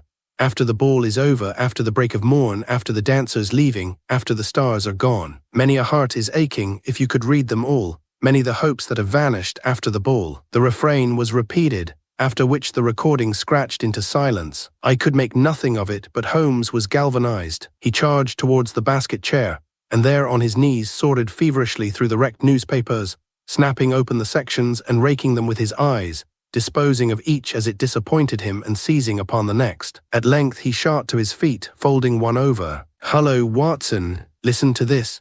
He read, "All of London society is expected to gather at Boulderwood House, home of Sir John Whitsunday, MP, and his wife Alice, where on the 23rd a ball will be held to honor their guest, the Marquis du Blac of Paris and Bordeaux, France. The Marquis is popular in this country, as his efforts on behalf of the French Republic to cement peaceful relations between his homeland and England are well known. After the ball is a popular song in America," said I. "How can you be certain the recording refers to this event?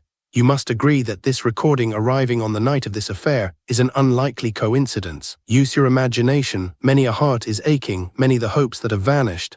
What cataclysm might we expect to cause these tragic considerations?" I frowned. "War, bravo.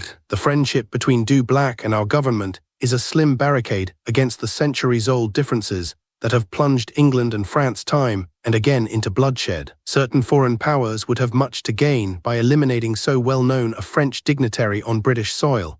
Good heavens, are you suggesting he may be assassinated at that ball? There is no time to discuss the matter. How soon can you be dressed for a gala evening? 10 minutes from here to my house and 20 minutes to change."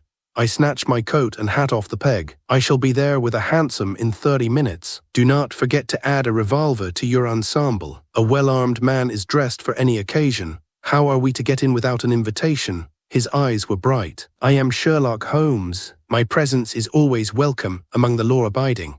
Boulderwood House had been built under Charles I upon the foundations of a monastery burned during the Reformation. In those days it had occupied a country plot far from the bustle of medieval London. But in the ensuing 3 centuries, the city had spread to encompass its walls.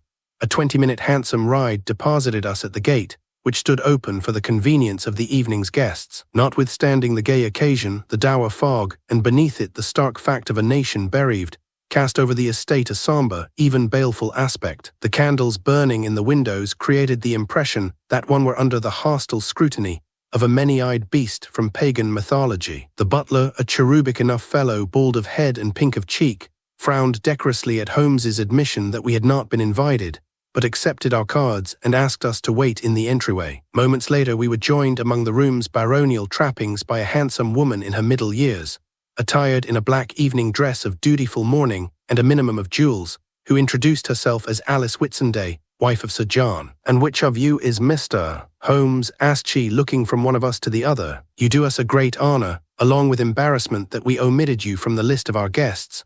Holmes accepted the well-bred rebuke with equal grace. "I am Holmes, dear madam, and by that admission, the man who must apologize for this breach of protocol. This is Dr. Watson, my friend and confidant. It is my belief that someone intends to do your party a great deal more mischief than mine.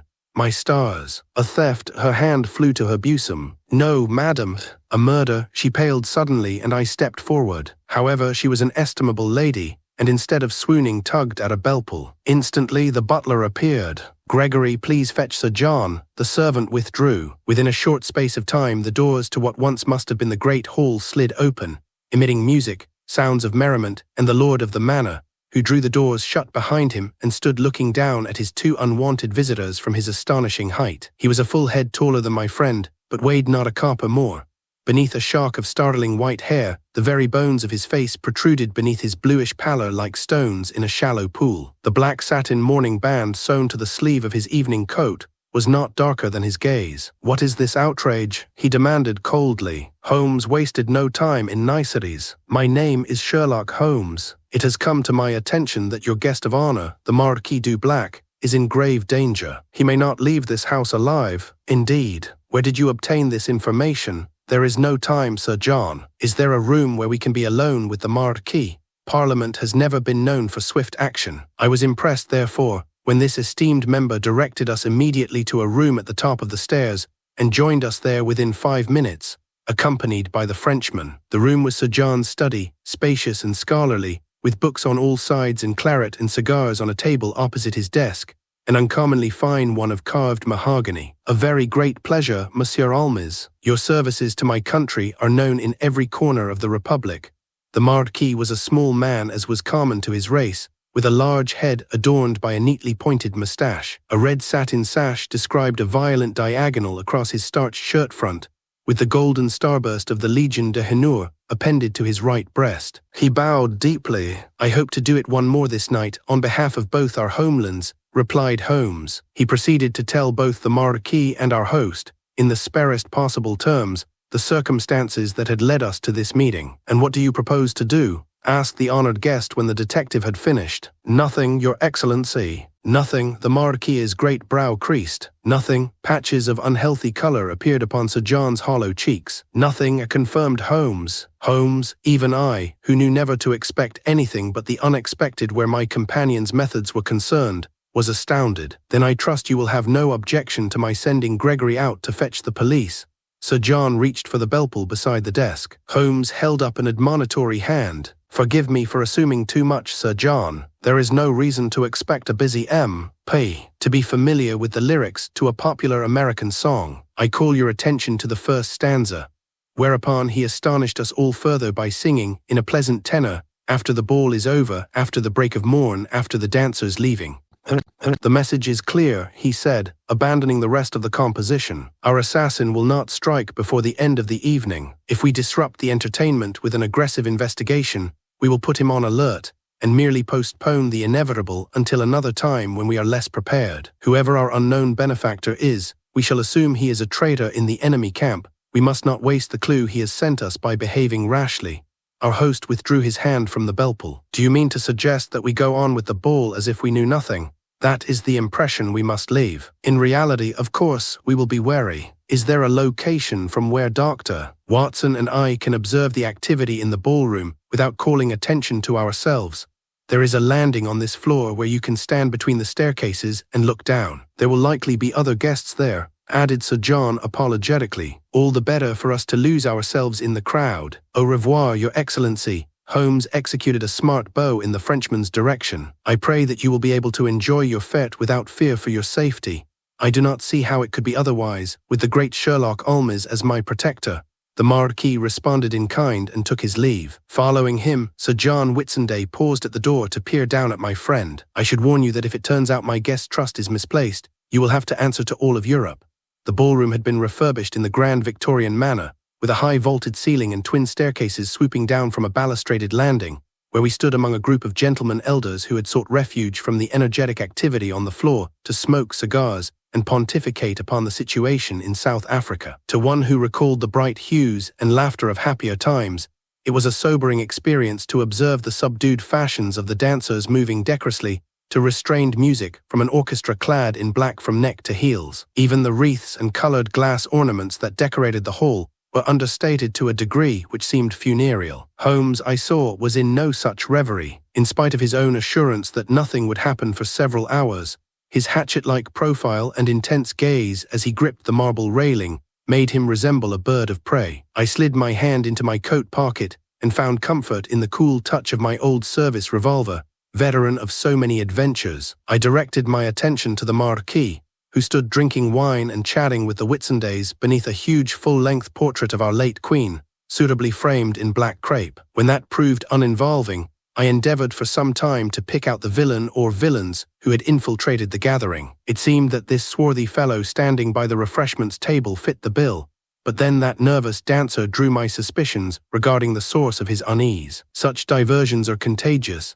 At the end of an hour I had decided that everyone present, with the exceptions of my friend and I, our hosts, and of course the Marquis himself, was capable of assassination. I became particularly interested in a stout, red-faced guest who shared our landing, whose vehemence against the French government for criticizing our stand against the Boers rose shrilly above the music, loudly enough, in fact, to draw annoyed glances from the floor below. Holmes was sanguine when I directed his attention to the tirade. "That is Lord Sutworth," said he. "He's been in the House of Peers since Gladstone was a boy. In any case, I have eliminated the men on this landing. Their tailoring will not admit the accessory of an air rifle or a crossbow. The range is too great for any accuracy with a revolver.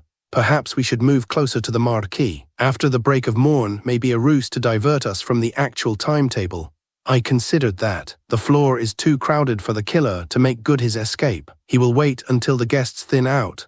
I resolved thenceforth to withhold my opinions, which were clearly an irritation to my companion. Some time later I suppressed a yawn and withdrew my hand from my weapon to reach for my watch. Holmes's sudden grip upon my arm arrested the movement. Belatedly, I became aware of the tune the orchestra was playing. "After the ball," I whispered. "I've been a fool, Watson." The clue was not in the lyrics, but in the song itself. It is a signal for action, but the killers escape. No time. And with that he was gone from my side, flying down the stairs with his tails fluttering behind. I strained to catch up, drawing my revolver and shouldering aside a number of guests who were climbing the steps to escape the heat and noise of the ballroom. A middle-aged woman in black taffeta shrieked when she spied my weapon. Holmes was halfway across the floor, shoving men and women sprawling in his anxiety to reach the guest of honor. By the time I quit the stairs, I hastened in his wake, dodging and leaping over the hunched forms of outraged dancers, attempting to regain their feet. I overheard a Scotsman declare in an angry, burring baritone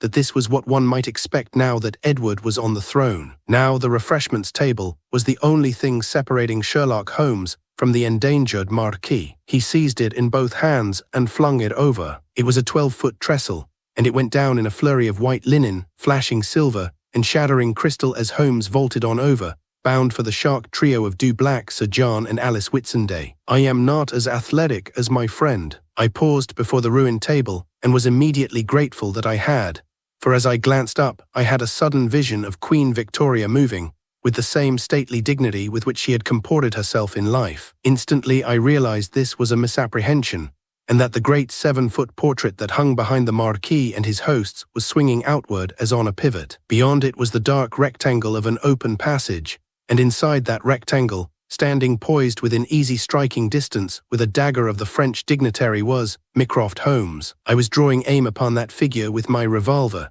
and recognized the generous proportions and lofty brow of Sherlock Holmes's older brother just in time to withdraw my finger from the trigger. The detective, however, was too close to react, and threw his arms around the man in the passage in a flying leap that carried them both to the floor inside the opening. "Hold, Sherlock," Mycroft exclaimed, disentangling himself from his sibling. "When will you learn to use your head before your feet?" 10 minutes later, Holmes and I were seated in our host's commodious study with Sir John, the Marquis Dublac, and Mycroft, who had corrected his dishevelment and occupied the largest armchair with cigar in hand and a glass of claret on the table at his elbow. "All your questions will be answered in the fullness of time," said he. "Impatience always was your great weakness, Sherlock. First, tell us how you guessed at the presence of a secret passage behind the painting." "I haven't guessed since we were children," Holmes replied. "When the orchestra began playing after the ball, and I realized the die was cast, a passage was the only possibility that offered both access to the intended victim and escape afterwards. The antiquity of Boulderwood House suggested the probability that such a passage existed." "Admirable," cried the Marquis. "Unfortunately, our society includes a number of deranged individuals for whom the prospect of flight holds no importance. The wax recording cylinder that was delivered to my door and the whole business of the song pointed to a subtle and devious mind." A fanatic did not answer. "Such men have been known to employ fanatics," Mycroft reminded him. "The prize was too large, and deranged men are often unpredictable. Skilled labor demands a steady hand." Sir John sat back and crossed his long legs, exhibiting calm for the first time. "He is brilliant as well as cool under fire. Gentlemen, I withdraw my objections. I feared that he was an invention of fiction, but his performance tonight convinces me he is the man for us. I was never in doubt. The Frenchman's eyes twinkled. Dr. Watson's accounts of his friend's adventures are very popular in my country. I am privileged to have witnessed his genius and daring firsthand. I felt sure you would see it that way, put in Mycroft. I was not so certain of Sir John, and so remained neutral. Here Holmes displayed the impatience that his brother deplored. The time has come to tell me the purpose of this charade. You haven't the ambition, Mycroft, for practical jokes, which in any case would be unseemly in the shadow of our recent loss. Mycroft pulled at his cigar. That loss has led to a most unstable situation upon the continent. For some time now the great powers have feared unrest, but could not come to an agreement as to who should be entrusted with investigating its source. Until now, he drew a folded sheet of paper from inside his coat and handed it to his brother. Holmes unfolded the exquisite stationery and read. The text was all but obscured by the presence of royal seals. "What is the purpose of this?" he asked at length. Mycroft said, "It is a letter signed and sealed by all the crowned heads of Europe and Great Britain, presenting the bearer with authority to go anywhere and interrogate anyone with the absolute cooperation of the local constabulary. Your mission will be to investigate any and all rumors of subversive activity and to report your conclusions to an international tribunal headquartered in Bern, Switzerland. You will answer to no one government, which means, of course, that you will answer to them all. I should warn you before you accept this post that it will leave you little time for quiet contemplation. It will never be boring." "I begin to understand," said Holmes. "Tonight was an audition of sorts." His brother nodded. "I must claim credit for the sham's details. I'm inordinately proud of the business with the wax cylinder. It was an early Christmas present from an American dignitary,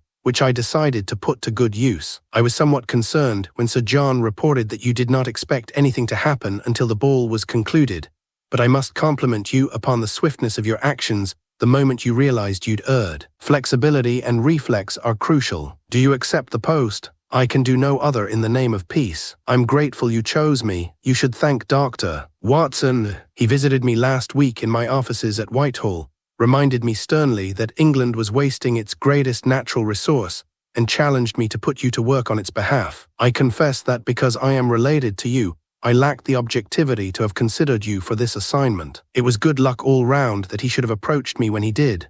Holmes looked at me with the first signs of astonishment I had ever seen upon his face. I hastened to reassure him that he had not lost his keen powers of observation. "I knew nothing of the test," said I. "Mycroft said only that he would take up my suggestion with the Foreign Secretary. I was convinced tonight's mystery was legitimate." "A great adventure," the Marquis exclaimed. "It is more than that." Holmes was still looking at me. "It is a great gift."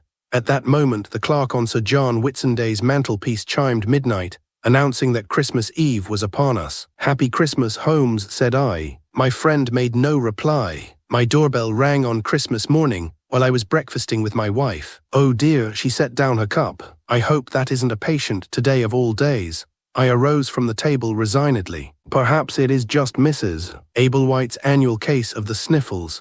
A fat commissionaire stood upon the doorstep, his great bulging middle barely contained by his brass buttons. An enormous pair of snow-white moustaches obscured most of his florid face. "Package for Dr. Watson," said he. I signed the receipt and accepted the parcel, which was no larger than a tin of tobacco and wrapped in bright silver paper. Curious to see which of my patients had sent me a gift, I unwrapped it there upon the threshold. It was a box containing Sherlock Holmes's needle in its Morocco leather case and his bottle of cocaine. "Happy Christmas, Watson," came a familiar voice from behind the commissionaire's moustaches. "I shan't be needing it again this century." The case of the Rajah's emerald. It was said of the late Ebenezer Scrooge that he knew how to keep Christmas well, if any man alive possessed the knowledge. His former reputation, that of the miser who greeted the festive season with a curmudgeonly bah humbug, had fallen to another prominent citizen of London, who stood in the doorway of my surgery stamping snow off his boots and loudly declaiming that Christmas was the dreariest holiday in the entire calendar year. "From the point of view of crime, that is. It is not," Sherlock Holmes explained, handing me his furred cap and greatcoat, "that I fail to appreciate the sentiment of the season, my dear Watson. Indeed, as a man and a citizen," he added, unwinding the long woolen muffler from his neck and tossing it onto the nearest chair, "I applaud the milk of human kindness that succors us all at this most holy time of the year. It is solely," he continued, striding toward the fire with his hands outstretched to receive its warmth, in my capacity as the world's first consulting detective, that I deplore the general falling off of crime that attends the birth of our Savior. Even the common burglar fears to commit his crimes at this most. I seldom interrupted my friend, but his words forced a protest from my lips. But surely, Holmes, you do not wish for... He answered my rudeness with an interruption of his own. Holding his slender hands in a placating gesture, he replied, "Surely not, Watson. I do not require a murder to restore my sagging spirits, nor do I clamour for a plot to rob the Bank of England or a conspiracy to steal Whitehall's most closely guarded secrets." His hooded eyes seemed to contain the tiniest glint of amusement as he said, "A simple problem will do. Something delightfully puzzling without being attended by blood and misery, snakes and blackmail. Something along the lines of that blue carbuncle we had for Christmas last year." I could not but smile at the reference. That evidentiary bird had led Holmes to the most notorious jewel thief in England. Indeed, the discovery of that marvellous jewel in the crop of a dead fowl had been the best Christmas present Holmes could have received. Far better than the German microscope I gave him as a token of the season. How was I to provide my friend with that delightful, puzzling, yet not murderous case he so longed to solve? The answer presented itself at the door of my surgery less than a week later. Taking a leaf from Holmes's book, I summed up my visitor as a man in his 40s, who had once suffered quite badly from poliomyelitis, and even now depended upon a cane. He had a pale complexion and large, burning eyes in a thin face. A man, I was certain, who felt things far too deeply and lived on his nerves. Even before I examined him, I had resolved to prescribe more sleep and less coffee. This intention dissolved into thin air when I discovered that my visitor had not come as a patient. He handed me a card, and I studied it as Holmes might have done, attempting to glean all I could from its features. Cream-colored stark, raised letters in a plain font, a proper card for a professional man, and indeed the card proclaimed its bearer to be such.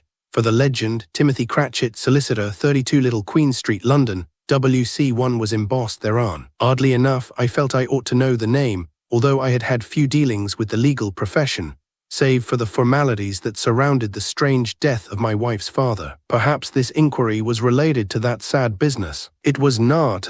Mr. Cratchit, at my invitation, seated himself in the chair closest to the fire, and availed himself of a cup of tea into which I poured a restorative tart of brandy, for the wind outside was bitter that early December afternoon. "Dr. Watson, I have come to consult you on a matter so delicate, so important, and yet so fantastic, that I find myself at a loss as to how to begin my tale. It is, you may imagine," he said with a smile that lit his thin face, "an unusual position for me to be in. As a solicitor, I am of necessity a man of facts, sir, a man of details and subordinate clauses, a man who does not, as it were, see spirits. You see spirits. I had decided Mr. Cratchit had better abstain from spirits as well as coffee, if he were to regain his health. Only one spirit in point of fact," my visitor replied with that same enigmatic yet engaging smile. "The spirit of Christmas past. Your Tiny Tim," I exclaimed, all but jumping from my chair. Surely my wife, my lovely Mary, would be enchanted to meet the living embodiment of that Christmas tale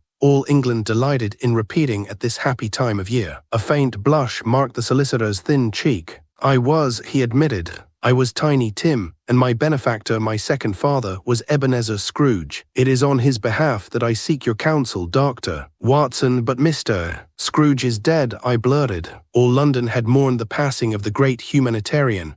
The procession that followed his hearse to the cemetery was of legendary length, and the flowers that banked his coffin reminded those in attendance of Covent Garden in spring. "Oh yes, Mr. Scrooge is dead. This must be distinctly understood, or nothing wonderful can come of the story I am about to relate.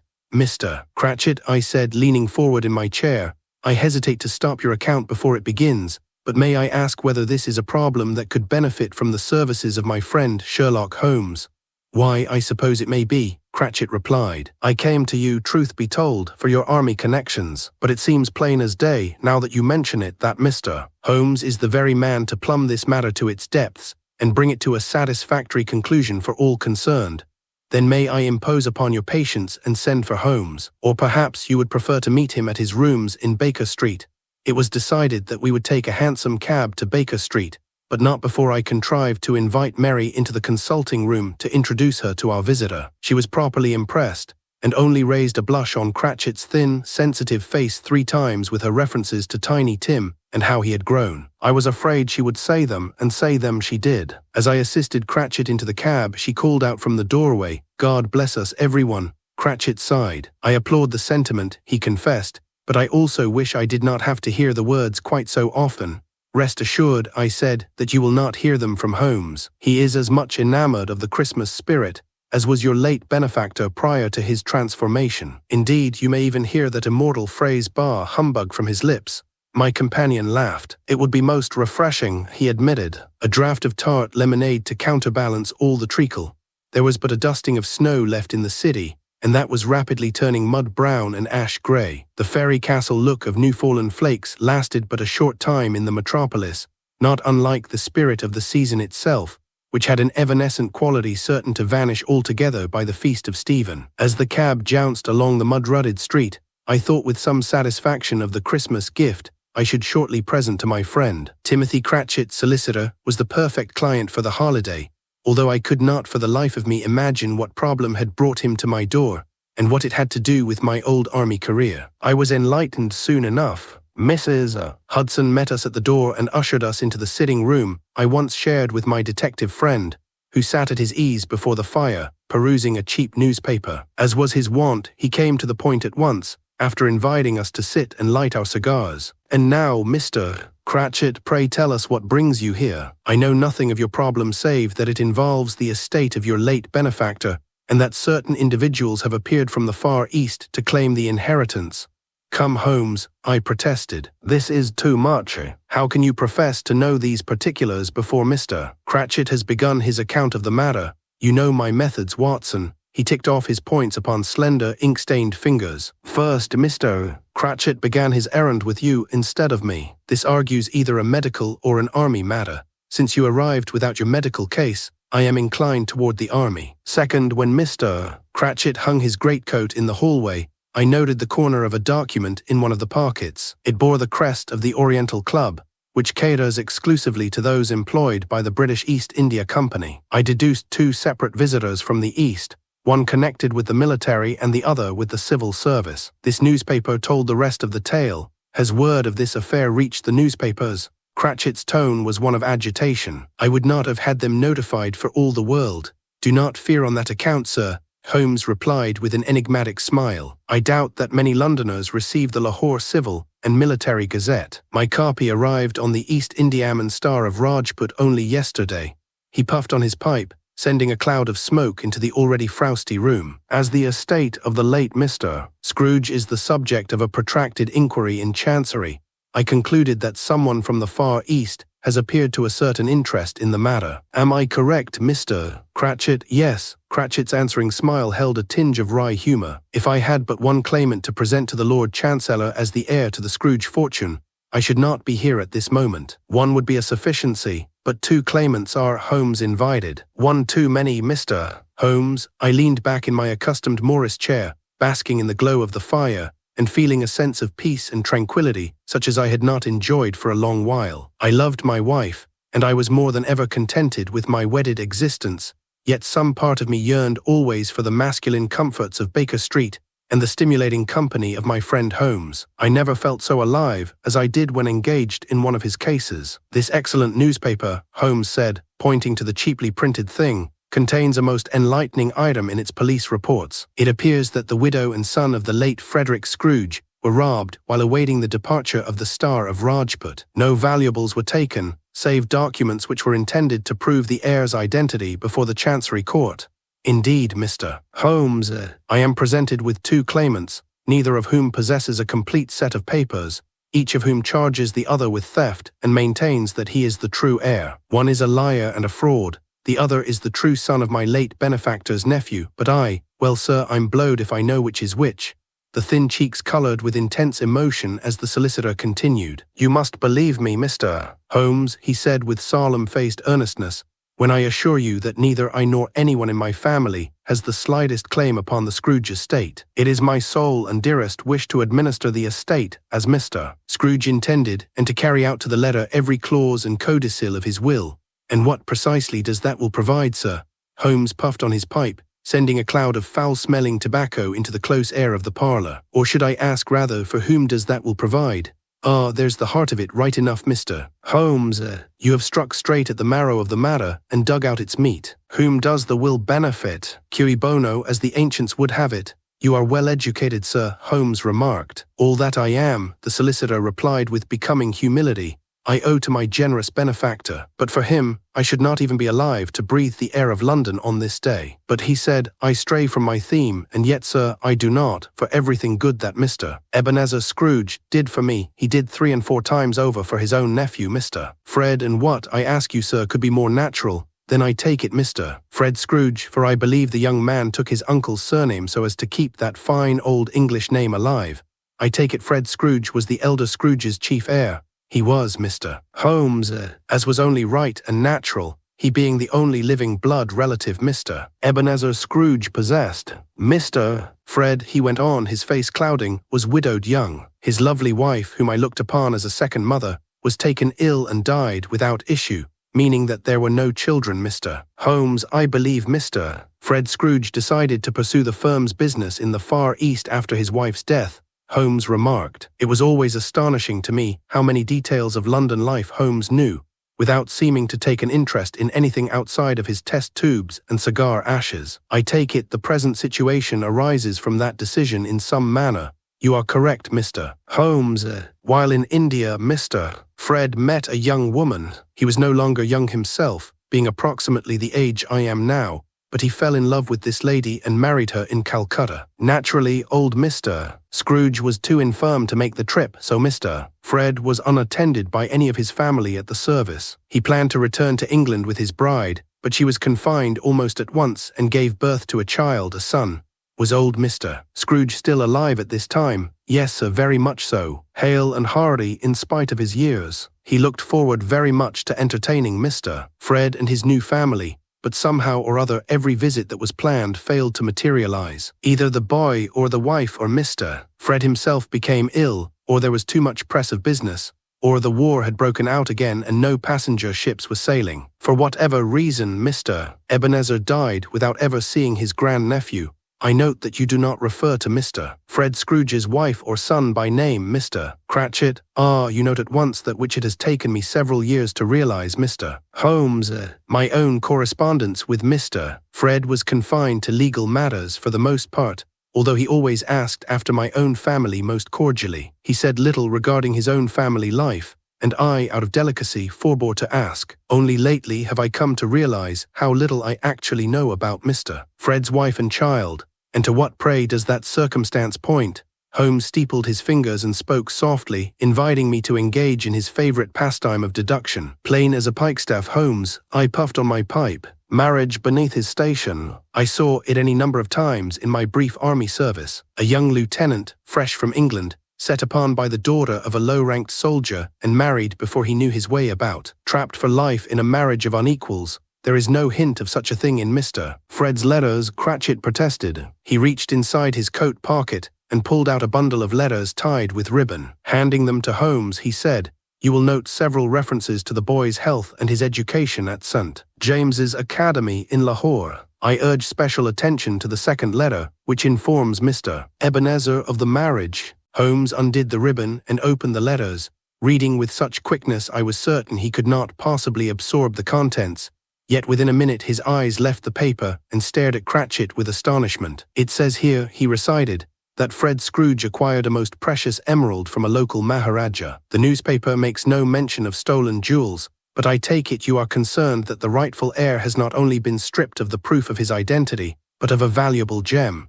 Indeed, Mr. Holmes, I had expected to know Mr. Fred's heir not only because he would show proof of his birth, but because he would bring this emerald as a pledge. The solicitor reached into his pocket yet again, and this time withdrew a telegram, sent from India. Arriving star of Rajput, stop in company of Emerald, stop please, to meet ship. A. Scrooge, so we know the boy's name begins with the letter A. I remarked unnecessarily. If this telegram was sent by the genuine Mr. Scrooge, that is, Cratchit corrected. Holmes returned to his interrogation. I take it the elder Mr. Scrooge never met his nephew's wife or child. Correct, Mr. Holmes. Some 19 years passed, and then Mr. Fred himself died without ever returning to his native land. Enteric fever, Cratchit added, and I groaned, for I had barely escaped with my life from that debilitating disease, the curse of our eastern possessions. "Where are these two claimants now?" Holmes asked, his eyes alight with the joys of the hunt. "One is in residence at the Army and Navy Club," Cratchit replied, "and the other, as you already deduced, is staying at the Oriental Club. I have appointments with each, and I hope Dr. Watson will accompany me to the Army and Navy Club, for his knowledge of a certain orderly is bound to be of enormous assistance." My heart leapt within my breast. "Murray," I said with great excitement, "the man who brought me to the base hospital at Peshawar. That is what he claims in any case," Cratchit said with an enigmatic smile. "Let us go at once."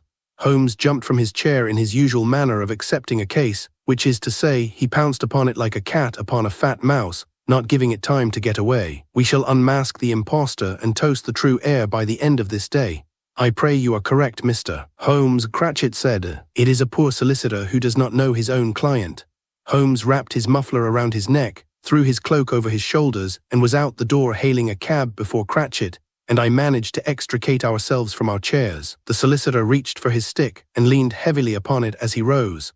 It seemed to me his leg grew more infirm with the passage of the day, and he limped rather badly as we made our way to the hansom cab Holmes had secured for our journey. But then my own hip gave a twinge of pain as I hoisted myself into the cab. As we bounced along Baker Street towards St. James's Square, I found myself grateful that this case was unlikely to involve physical violence, for poor Holmes was assisted, not as he should have been, by men of strength and agility, but by two cripples. Perhaps it was the lowering clouds, promising snow before morning, and the bitter damp cold that turned my thoughts so bleak. Perhaps it was the forcible reminder of my injury and illness in the East, but something in me curdled and shrank as we drove toward the Army and Navy Club, as if all joy had left the festive season even as its most tender representative sat beside me in the cab, rubbing his leg and gazing out the window with an expression of muted pain upon his thin visage. The front entrance to the Army and Navy Club boasts an ornate grand staircase of white marble, graced with elaborate brass railings, and featuring a huge painting of half-clad nymphs. We turned to the left and entered the coffee room, which was furnished with dark, oversized chairs and smelled of leather and smoke. A hand on my arm stopped my protest toward the fire. "Do you recognize anyone in this room, Doctor?" Cratchit whispered in my ear. I gazed around the room.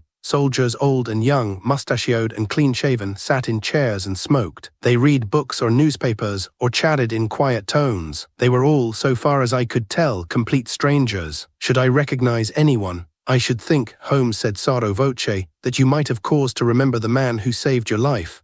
I looked about but did not see anyone I knew. "It was a few years ago," I mumbled, ashamed of myself. "I was injured, and though I did not know it at the time, I was ill as well." No doubt his features failed to impress themselves upon me. "Or perhaps Watson," Holmes said, his lips barely moving. "The man you knew as Murray is not in this room, and someone else has taken his name and identity. And if Murray is not the genuine article," I finished, "then this supposed Mr. Scrooge must be a bald-faced impostor as well." Anger swept through me. How could any man stoop so low as to impersonate a true hero? "Not necessarily, Watson," Holmes admonished. Without waiting for a signal from Cratchit, he strode to the corner of the room and presented himself to a young man with hair of burnished gold, who sat at his ease, his long legs outstretched in a most uncivil manner. "Mr. Scrooge, I presume." The young man looked down his nose at Holmes without bothering to rise from his chair. "You do, sir, you do. And this, I take it, is Sergeant Murray, about whom my friend Dr. Watson has told me so much." The sallow little man in the chair opposite started at the name and looked about him as if for a place of safety. He was a stranger to me, for the Murray I remembered had been tall and broad of shoulder, dark-haired and bushy-eyebrowed. I never said I was that Murray," he stammered. "Indeed, Mr. Holmes, I am a different Murray entirely. No connection whatever to Dr. Watson, but that is not what you told this impressionable young lad now, is it?" The impressionable young lad stared long and hard at his companion. "So, you are not the man you purport to be. You dared take another, and a better man's identity for your own unscrupulous ends. Get away from me and do not return." The sallow little man rose from his chair and said, "I'll go, Mr. Scrooge, I don't think. But before you call others impostors, it might be well to examine your own conscience."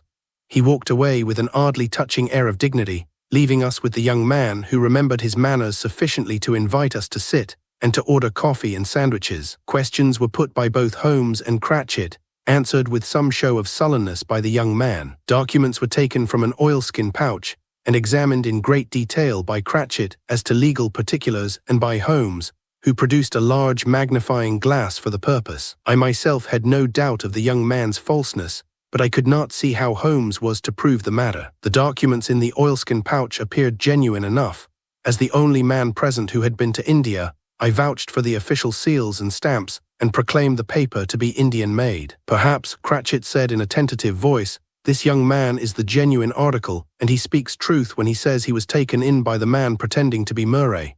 I think not, Mr. Cratchit. Observe this line of the birth certificate. He pointed to the space where the name of the child was listed as Andrew Ebenezer Scrooge. See here, he went on, holding the paper up to the light. It was translucent at just that place where the name had been written in bold India ink, opaque throughout the rest of the document. Erasure, Mr. Cratchit. Someone has bleached away the actual name and substituted this one. As India ink, which is carbon-based, does not alter with age, the ink itself is consistent throughout the document, but the worn patch gives the game away. Someone changed this name. The young man's ruddy face paled. You won't call the authorities on me, will you? It was all Murray's idea. He stole the papers and said if I played my part well I should have half the swag. I've never been to India in my life. Of that, Holmes replied, I never had the slightest doubt. But why? I knotted my brow. Why alter the document? Why not just claim the name already on the birth certificate? An excellent question, Watson. As to that, I have my own ideas. Just a glimmer at present, but I shall soon put the matter to the test.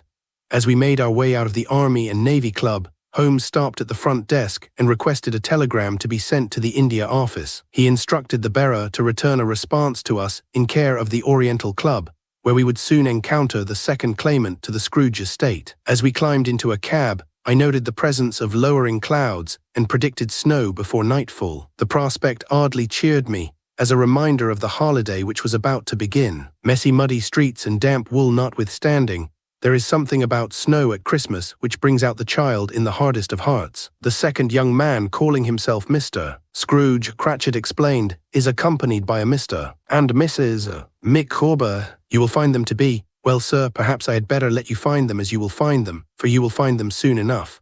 The famous Wyatt drawing room at the Oriental Club was a welcoming sort of place, very much in the style of the Regency, with high, arched windows and bas-relief acanthus leaves on the ceiling. It was light, airy, and open, all of which might have been delightful on a sunny spring day, but it felt a bit too close to the elements on this squally afternoon. One fireplace tried in vain to give the room sufficient warmth for the few people sitting in overstuffed chairs. Cratchit limped across the Turkish carpet, making his way to the corner of the room in which sat a tall young man in a blue serge coat and embroidered waistcoat, such as one seldom saw in conservatively dressed London circles. Next to him sat a thin woman of indeterminate age and indeterminate hair color and faded eyes, a woman of whom it must be said that she was a shadow of her former self, even if one had never set eyes upon that former self. No one could have been born so colorless, so apparently devoid of personality. The man I took to be her husband was as plump and jolly as a Toby jug, bald as an egg with but a fringe of curly hair tickling his neck. His collar was high, and his necktie rather fussy in the old style that matched the room itself, for he looked like a Regency dandy who had eaten and drunk far too well in that long-ago hedonistic time, and grown old without growing into adulthood. Mr. Scrooge, I presume, Holmes said, repeating his earlier address. The young man rose and proffered his hand in a most frank and friendly manner. Micawber, too, rose and beamed as if he had arranged the meeting for the sole benefit of everyone concerned, and thus had the prerogatives of a host. Indeed, he called for best brandy all around, a hospitable gesture that only lost a bit of luster by his adding, "Put the bottle on Mr. Scrooge's account, if you please." Brandy was poured, sampled, and praised. Cigars were lit and pipes tamped, and one or two pleasantries attempted, but the business at hand asserted itself at last, and Holmes said, in his blunt way, "I take it you are here to claim your inheritance, Mr. Scrooge. What proof of your bona fides do you present?" The boy smiled and pointed to a box of Benayer's metalwork on the table. "I brought this box from Calcutta, Mr. Holmes. Fortunately, the thief who stole my birth certificate failed to acquire this. It contains letters from my great-uncle to my late father. I have not opened it, sir, wishing to preserve the documents in a pristine condition for the Lord Chancellor." He reached into his waistcoat pocket and produced a small brass key, which he handed to Holmes with a ceremonial flourish. "I pray you, Mr. Holmes, open the box in the presence of these witnesses and receive the proof of my identity as the son of Fred Scrooge."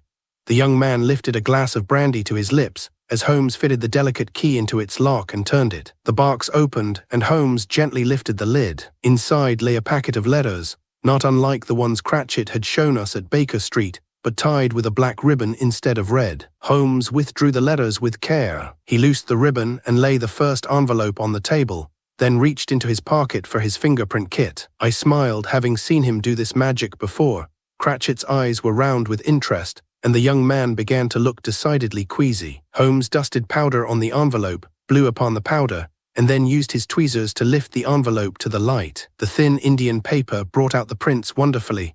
A film of silver nitrate powder remained, showing the whorls and ridges made by various fingers that had touched the envelope. Before anyone could react, Holmes swooped down upon the brandy snifter the young man had used. He dusted it for prints as well, examined both snifter and envelope with his magnifying glass, and said, "You lied to me. You said you had not touched these letters, and yet I find your fingerprints upon them. Why, if you are the genuine heir to the Scrooge fortune, would you feel the need to dissemble?" I didn't want you to confuse me with the thief who stole my birth certificate," the young man said. "I thought if you knew I'd handled the letters, you'd condemn me as a fraud." The skeptical look in Cratchit's eye told me this argument was unlikely to sway the Chancery Court, upon whom all depended. But Holmes had clearly made up his mind that this second claimant was no more genuine than the first, and the receipt of a telegram from the India office seemed to confirm some hidden deduction he'd made, without telling either Cratchit or me what he was thinking. As we left the Oriental Club, Cratchit's face was a study in consternation. "Mr. Holmes," he said, "I must congratulate you on your excellent deductions. However, I cannot say I am entirely satisfied with the results. I began this day with too many claimants, and I end it with none. I am not entirely convinced that I have emerged better off than before." "The day, Mr. Cratchit," Holmes replied, gazing at the lowering sun struggling to peer from the clouds, "is not yet over. We have one more stop on our tour of London." He maintained secrecy by taking the cab driver aside and stating his destination in low tones. I helped Cratchit into the cab, and he kindly gave me his arm in the same capacity. Soon we found ourselves rattling along the Thames, the salt tang of the sea filling our nostrils. Masts filled the sky, a veritable floating forest at the edge of London. We passed Cheapside. I began to have an inkling of our destination. The East India Company docks at the Isle of Dogs, where the huge East India men docked upon their return from the exotic East. "But Holmes," I protested, "the Star of Rajput docked yesterday. There will hardly be anyone left aboard." "We are not meeting the Star of Rajput," Holmes replied. "The ship we seek is the Argosy, which arrived less than an hour ago. Passengers will still be emerging." "Of course," Cratchit exclaimed. "The telegram you received from the India office. The robbery forced young Mr. Scrooge to board a later ship." "Precisely. If we wait just here," he said, jumping with maddening agility from the cab, "we are bound to spot them." "Them, young Mr. Scrooge and his mother," Holmes replied, "and their travelling companion whose acquaintance I am most anxious to make." Although the afternoon chill had deepened, and the damp river air made my leg ache, I gazed long and hard at every young man who stepped off the ship. Even the deckhands I examined with a close eye, for since I was certain the Scrooge widow was of low birth, the young man might be anyone at all. But no matter how promising a young man appeared, Holmes waved him away with an enigmatic smile. At last one more stepped onto the gangplank, accompanied by an Indian woman in a bright green sari. The young man was of slight build and scholarly mien, wearing spectacles stronger than my own, though he was scarcely into his majority. "Ah, he has brought his ayah," I said, referring to the Indian woman, undoubtedly the nurse who had raised him. "And the boy who follows, an Indian servant, no doubt." The young man in question was dressed in white cotton leggings and a bright silk tunic. A turban topped his head. Holmes stepped toward the bespectacled young man, thrust out a welcoming hand, and to my complete astonishment, addressed him as Mr. Kipling, I presume. "The same, sir." The young man thrust a hand in Holmes's direction and said, "But how do you come to know me?" "I have had the pleasure of reading your excellent stories in the Lahore Gazette," Holmes said. "Welcome to England, Mr. Kipling. I am Sherlock Holmes. This gentleman is Dr. John Watson, and the third is Mr. Timothy Cratchit. Pray introduce us to your companions." The eyes behind the thick spectacles glittered with intelligence. "I suspect, Mr. Holmes, that you know their names already. Only the surname, I assure you." Wild surmise filled my breast. I had thought of a misalliance, but this, The heir to the Ebenezer Scrooge estate was a half-Indian boy. The woman in the emerald green sari folded her hands in front of her in an attitude almost of prayer, bowed slightly, and said, "Namaste." I answered her in kind, although I had not heard the greeting in many a year. The boy did the same, but his bright black eyes darted about the darks, as if he intended to learn and understand everything about this new place at once. "Are there no elephants, Kipling Sahib, to do the heavy work?" "There are no elephants, Adri. England is a poor country and cannot afford elephants." The boy laughed. "You chaff me, Kipling Sahib. England is the greatest country on the earth, and the most scientific. Take a deco at that if you do not believe me." He pointed to the steam engine which operated the machinery hoisting heavy cargo off the ship. "Machines instead of elephants. My father would be most pleased to see this." As our party made its way along the slippery dark toward the public houses, Kipling explained that Adri's grandfather was the Maharaja of Rampur, and his mother, Panna, was the Rajandini or princess of that small principality. He added that the name Panna meant emerald in Hindi, and I burst into laughter. "I must say, Holmes," I said as I followed the graceful Indian princess, "I believe the jewel the Maharaja gave Mr. Fred Scrooge was even more precious than advertised. No wonder the thieves never managed to find the emerald they coveted." Holmes led our party to a respectable-looking public house, no mean feat in that quarter of London, called the Mermaid Inn. We asked for a private room, and Holmes gave orders for an Indian tea, which consisted of strong Darjeeling accompanied by Indian delicacies, such as I hadn't sampled since my army days. Wrapped turnovers called samosas and vegetable fritters known as pakoras, to be dipped into tamarind sauce and eaten with chutney. I could hardly take my eyes off the widow Scrooge. She was a mature woman, with dusky skin and gigantic doe eyes, long black hair and a straight Aryan nose. She glittered in the gaslight, gold earrings winked and danced, her arms were bedizened with gold bangles, she wore a gold ring in her nose, and the bright green silk of her dress was shot through with gold thread. She smelled of exotic spices, and her laugh was like the tinkling of tiny bells. I was put in mind of a sailor's song about the dark-eyed Indian maiden who waited on the coast of Malabar. She wore far more colour and jewellery than the boldest of English women, and the effect ought to have been gaudy, but against cinnamon-coloured skin, the bright green and gold appeared not only perfectly natural but the height of beauty. "Kipling Sahib has been most gracious to me and my son," she said, in English so perfect it took my breath away. There was but the slightest sing-song lilt to her speech, but otherwise she might have been bred in Mayfair. She noticed my surprise and smiled. "My father is a very great admirer of all things English. He was most pleased when I married an English husband, for he wanted more than anything to have a grandson who understood the English ways of science." The boy looked at me shyly and spoke for the first time since we had left the dark. "Are you truly a hakim?" An English hakim, not our poor Indian excuse for doctor. I knew the term, and I knew that in India it meant anything from a certified medical man to a fakir dispensing herbs to the gullible. But the boy said the word with such respect and longing that I understood at once. "You want to be a doctor?" "With all my heart, Hakim Watson," he replied. "This is why I come at last to the country of my father. It is my wish to study at the Royal College of Surgeons and to return to my own country as a man of science. It is, of course," his mother said with a half-apologetic smile, "a great offence against caste. It is not for such as he to dirty his hands with the diseases of others. No other Rajah in all India would countenance such a thing. But my father has read the works of Mr. Darwin and thinks very highly of science, so he consents." "This explains the alteration of the name, Holmes," I said with excitement, for I felt unduly pleased with myself for making the deduction. The genuine birth certificate listed the boy's name as Edry Ebenezer Scrooge, and that rascal who stole it changed the name to Andrew so that an Englishman could play the part. "Excellent, Watson. Excellent indeed." Kipling removed a cigar from his pocket and inquired of the Rajandini if she would permit us to smoke. "On one condition," she replied with a smile, and having been to India, I knew what that would be. Cratchit looked on with astonishment as the lady herself bit the end off a cigar and allowed Kipling to light it for her. If an Englishwoman had dared to do such a thing, we should all have been forcibly ejected from the pub, but the waiter who brought our tea only smiled, having seen Eastern women from Ceylon to Kuala Lumpur smoke fat cheroots. "Our proof of identity is gone," the Rajandini said with simple dignity. "I do not know how it will stand with the Court of Chancery. I care little for the money of my late husband, but I would like my son to know his father's country and to attend school here according to his wishes." "If only there had been an emerald," I said, then hastened to amend my remark. "Not that you are not as beautiful and precious as an emerald, but if there had truly been such a jewel, Your possessing it would constitute some proof of your identity.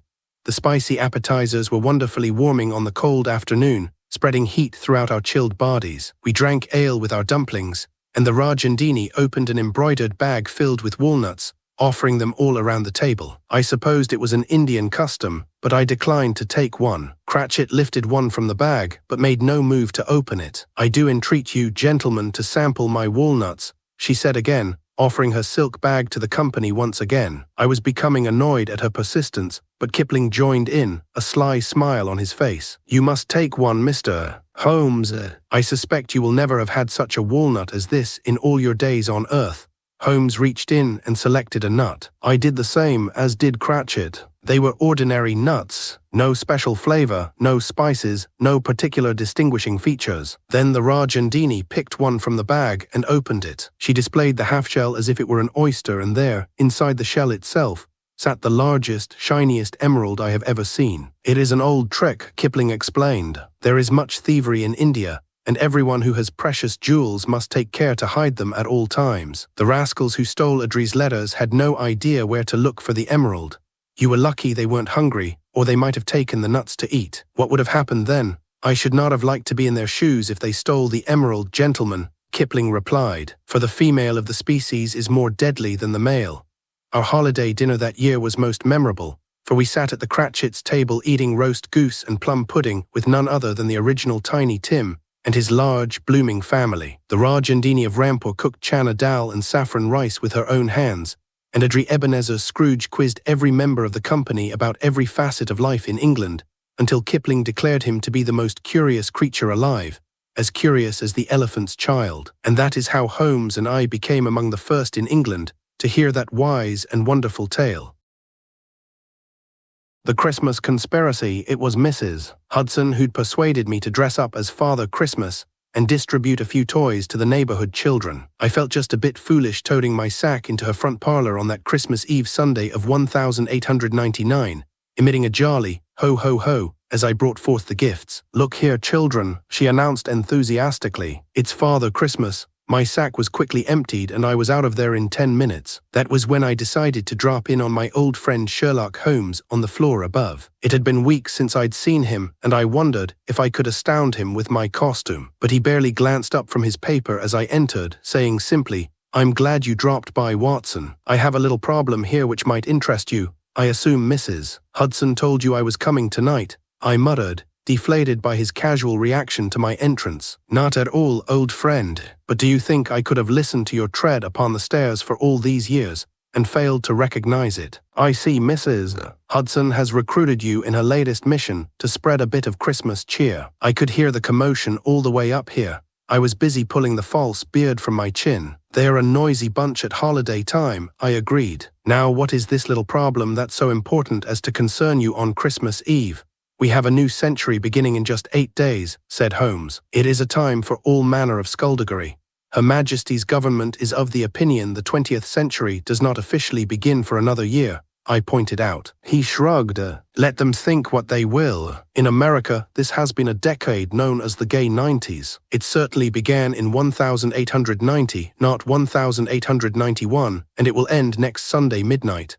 "I quite agree. But now to business. I was visited yesterday by a charming young lady named Elvira Ascot. She has been married just 1 year, and now her husband is off in South Africa fighting the Boers. Her parents are deceased, and she has no one to advise her on financial matters. Now an offer has been made on a piece of land she inherited from her family. The offer is good only until the end of the year, at which time it will be withdrawn."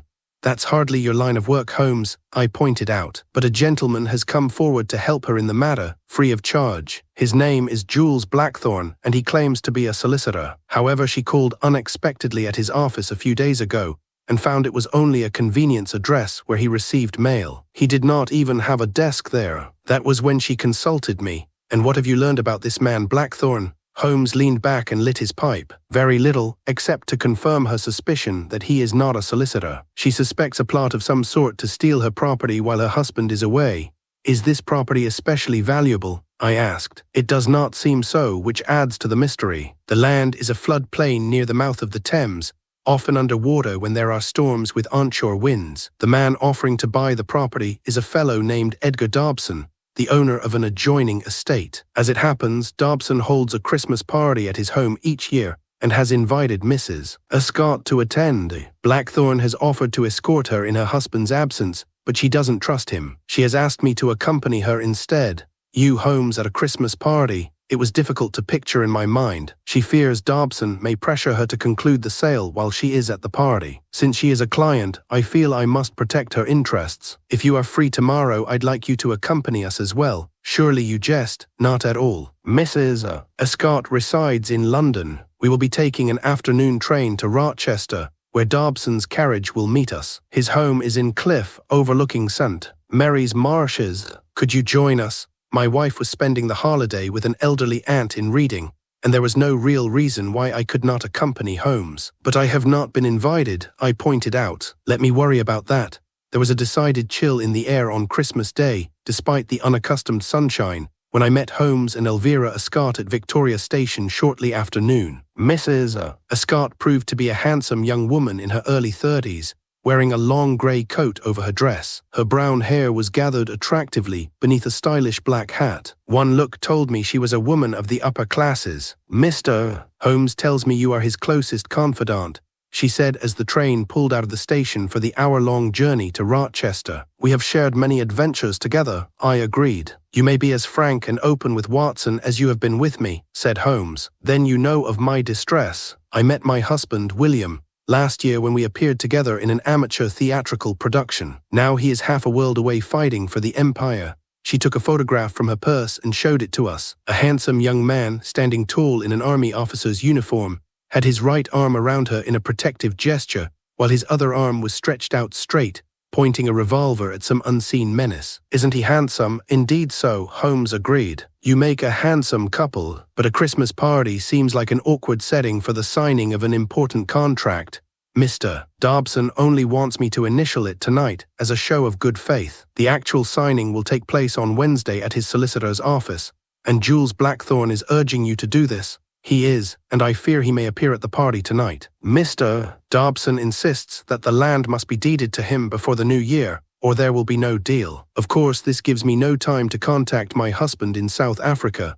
Is the land held jointly? I asked. No, it is from my family, but your husband would inherit it if you died. Actually, no. As I said, it is land from my family. I have made provisions for it to pass to my sister's children in America. William has no connection with it at all. It's only that I value his opinion and would have sought it had time allowed. Instead, I was forced to rely upon the good offices of Mr. Jules Blackthorn, which proved to be no good at all, Holmes observed. Our train was passing through the countryside around Bexley, about halfway to our destination. There were patches of snow there, a reminder that winter had set in. How did you happen to contact Mr. Blackthorn? I asked. He contacted me. He sought me out at the theater early last week, on the very day Edgar Dobson made his offer for my land. It was at a production of the new Nutcracker Ballet. Have you seen it? I noticed a smirk on Holmes's face as I admitted I had not. It is a wonderful show for the Christmas season. William and I planned to see it together until the war intervened. I found a girlfriend to accompany me so his ticket would not be wasted. At the intermission, I was approached by Jules Blackthorn. He identified himself as a solicitor and offered me his card.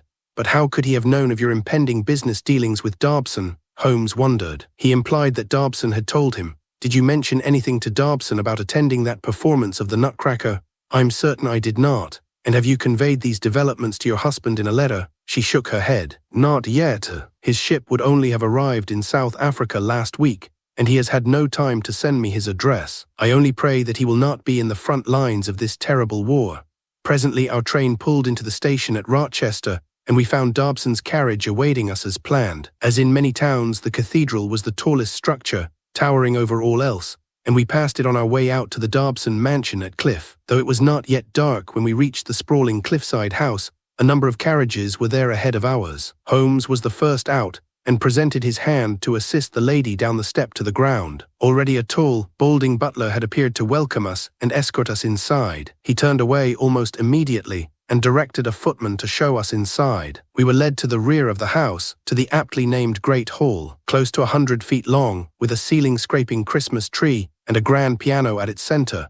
The room had been arranged with 3 dinner tables on either side. It had windows overlooking the cliffs and flatlands of St. Mary's Marshes. Beyond the marshlands was a majestic view of the mouth of the River Thames, emptying into the North Sea. Already our fellow guests numbered more than a score, and many of the ladies and gentlemen wore evening clothes. When Edgar Dobson himself appeared, he proved to be a short, somewhat scrawny man with puckered eyelids and a flushed face. "My dear child," he addressed Mrs. Escott, "I thought you were coming with Mr. Blackthorne. Were you forced to make the journey from London alone?" "Not at all. May I present my good friend Mr. Sherlock Holmes and his companion Dr. Watson?" The little man frowned. "Holmes, where have I heard that name before?" "I'm mentioned occasionally in the press," said Holmes with a slight smile. "Well, I'm pleased you could accompany Mrs. Escott. It's a lengthy journey to make alone." He turned his attention to her. "Shall we wind up our business before the festivities get underway?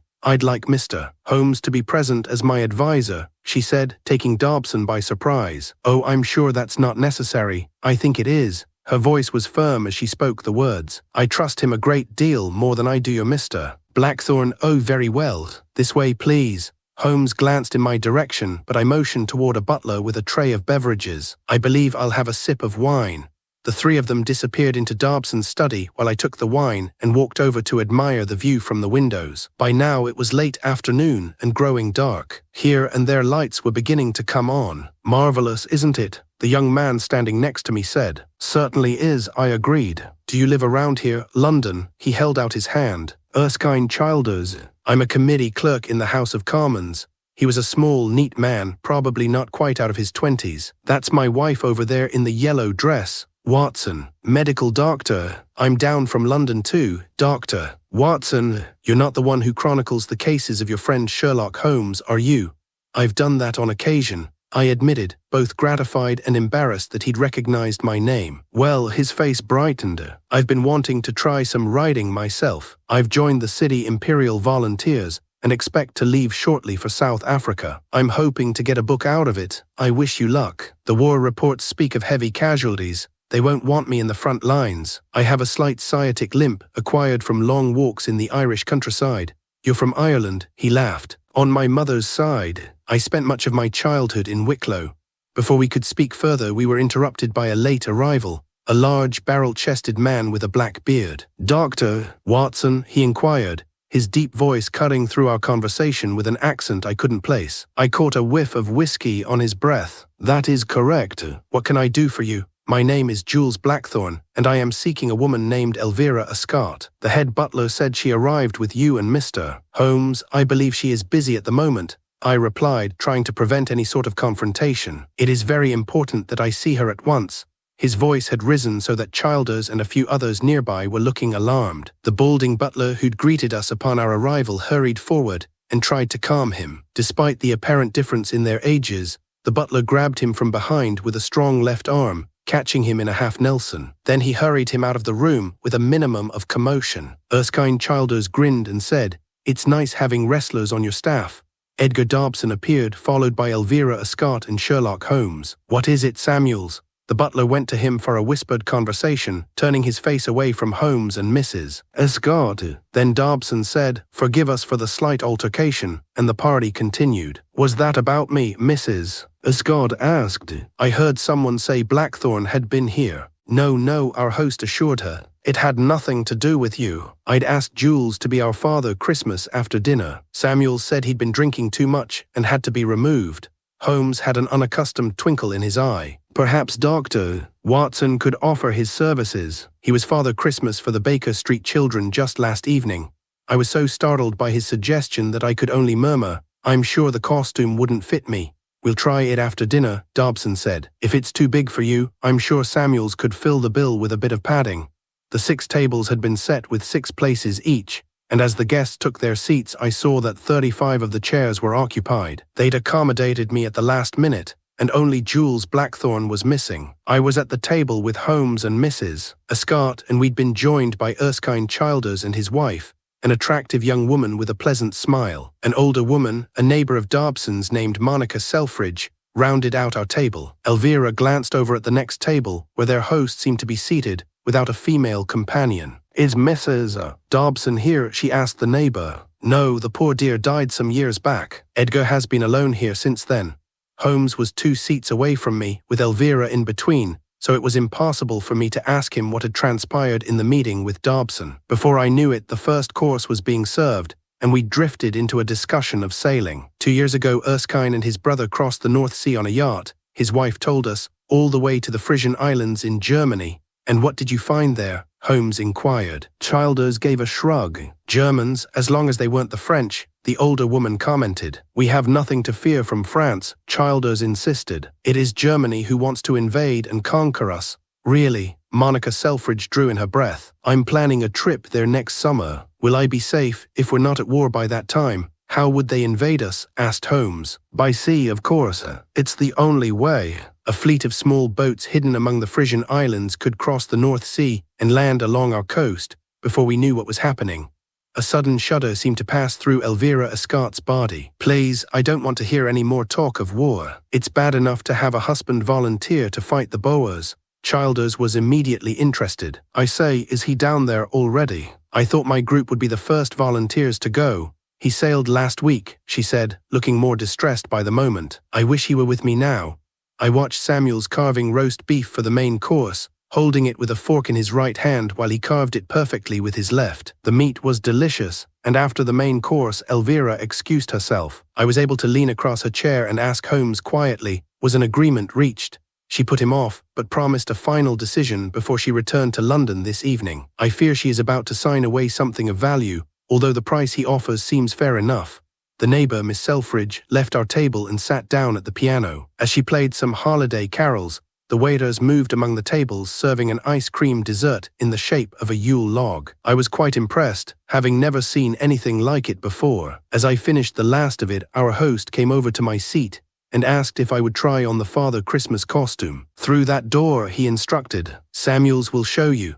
The butler pointed me toward an unoccupied sitting room where I found the costume draped across a chair. I removed my shoes but left the rest of my garments in place, quickly determining that the baggy costume would slip on easily over them. A hat with wig and beard attached lay next to the suit, and a pair of black boots stood on the floor. There was even a bed pillow included, should I need extra padding around my middle. I was pulling the Father Christmas pants over my own, silently regretting that I'd allowed myself to be talked into this. Entertaining children was one thing. Parading around in this costume before adults, and strangers at that, was something entirely different. As I bent down to reach for the boots, my eye was attracted to a feather on the carpeting. Then I saw another a short distance away, and a third. I checked the pillow, but there was no rip in it. The feathers formed a definite trail across the carpet to a door that I took to be a closet. At the door itself there were 2 more, and I could not resist the urge to turn the knob and open it. That was how I came to find the bloodied body of Jules Blackthorne. I instructed the butler to summon his master and Holmes at once. It was only a moment before he returned with them both. When I revealed my discovery in the closet, Dobson was shocked. "How could this be? I thought he'd gone home." He turned to the butler. "Didn't he leave the house, Samuels?"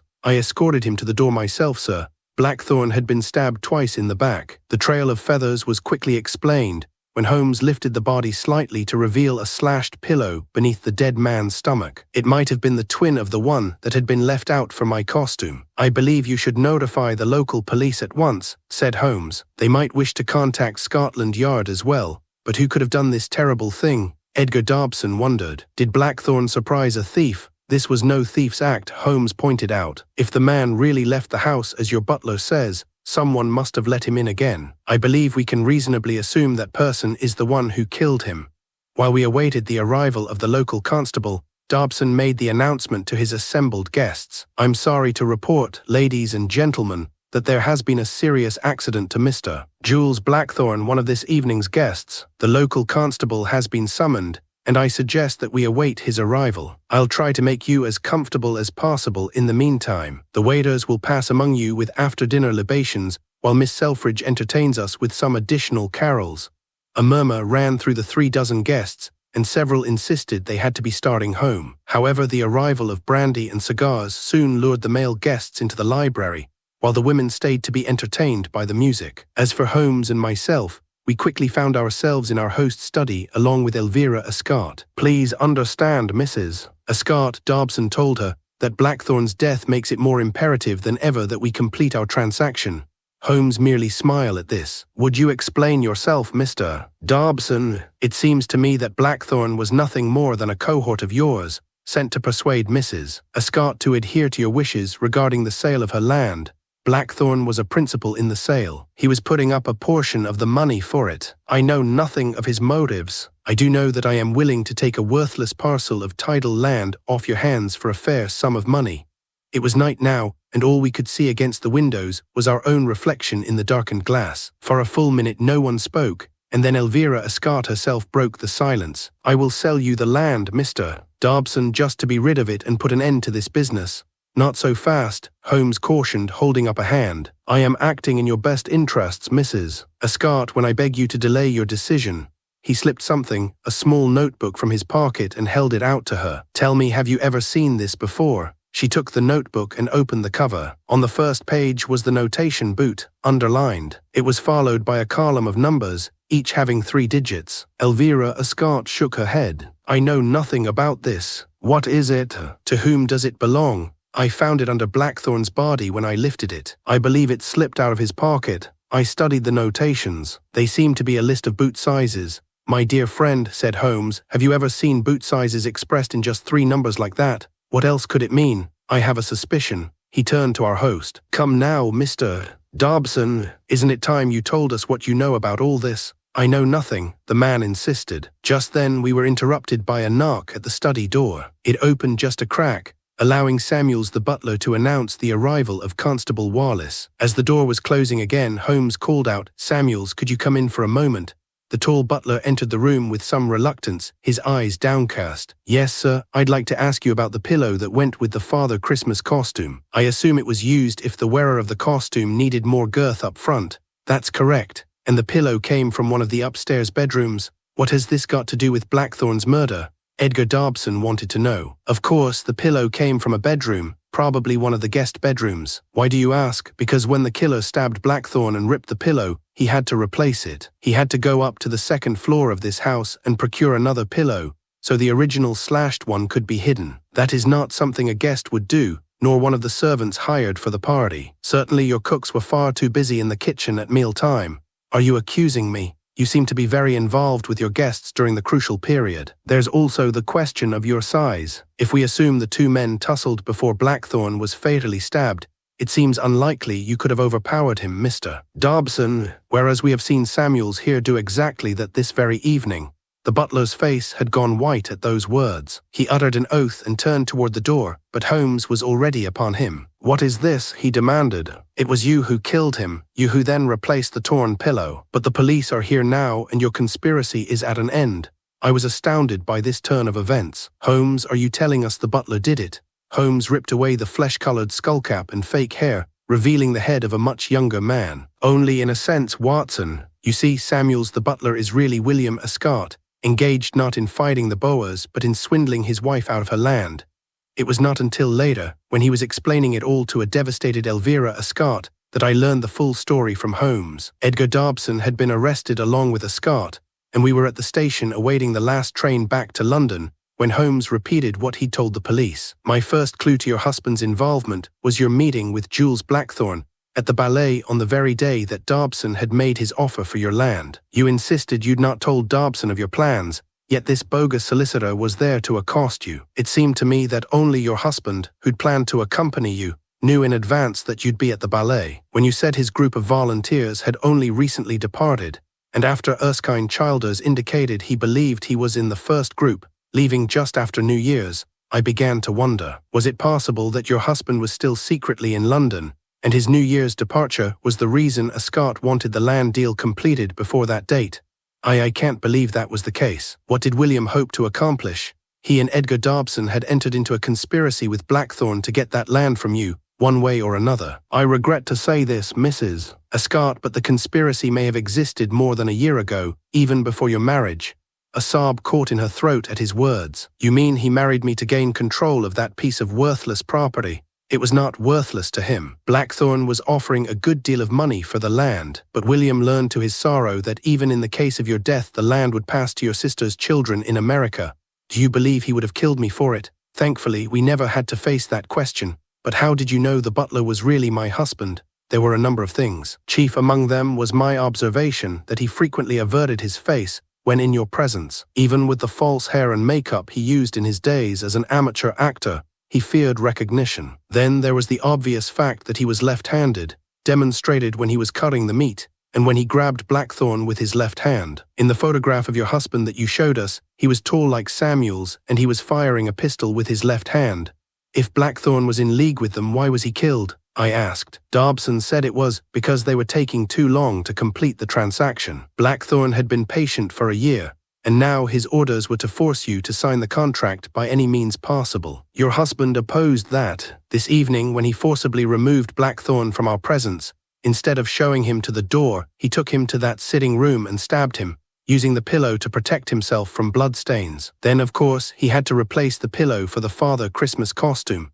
But why was William disguised as a butler in the first place? I believe he'd grown truly fond of you during the year of your marriage. As I indicated, he opposed the use of any force against your person, and insisted on being present while you were at Dobson's house. The butler disguise seemed most practical for his purpose, and indeed he did protect you from Blackthorn.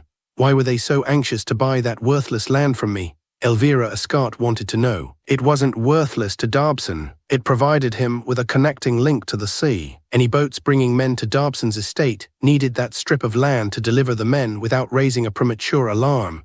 Boats. Blackthorn was an agent of the German government. He carried a list of the boat numbers in his notebook. The word boot means boat in German. You mean Germans would have been landing here? I asked. Sherlock Holmes nodded. In large numbers. Our dinner companion tonight, Mr. Childers, suggested that very thing. He was more correct than he knew. But here, I believe our train is approaching at last.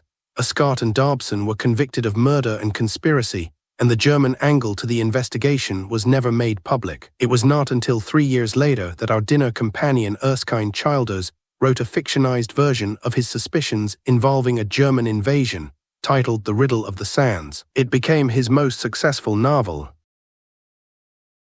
The music of Christmas. As I am sure many of my readers know, my wife and I have not been blessed with children. Perhaps this is why we have always chosen to spend Christmas Day alone together, with our own little ritual. We breakfast late, attend church in the afternoon, and then dine out at some more luxurious restaurant than we would ordinarily patronize. Usually we attend St. John's, convenient as it is to our Bayswater home. For the Christmas of which I write, however, we were going to St. Goddard's because of the pressing invitation of a young patient of mine. The Carmichaels live half a dozen roads from us, and 5 years ago I attended the father during his last illness. Mrs. Carmichael was left with a daughter of 10, and a son of 9 years and very limited finances. The boy, Hampton, had always been his mother's favorite, and after his father's death he quickly became quite the lord and master of the household. Local schooling was decreed quite insufficient, and Hampton was sent to Garton to mix with sons of the well-to-do. This necessitated stringent conditions at home for both mother and Emily, willingly made. Hampton had new school uniforms, Emily gowns made from her mother's old garments.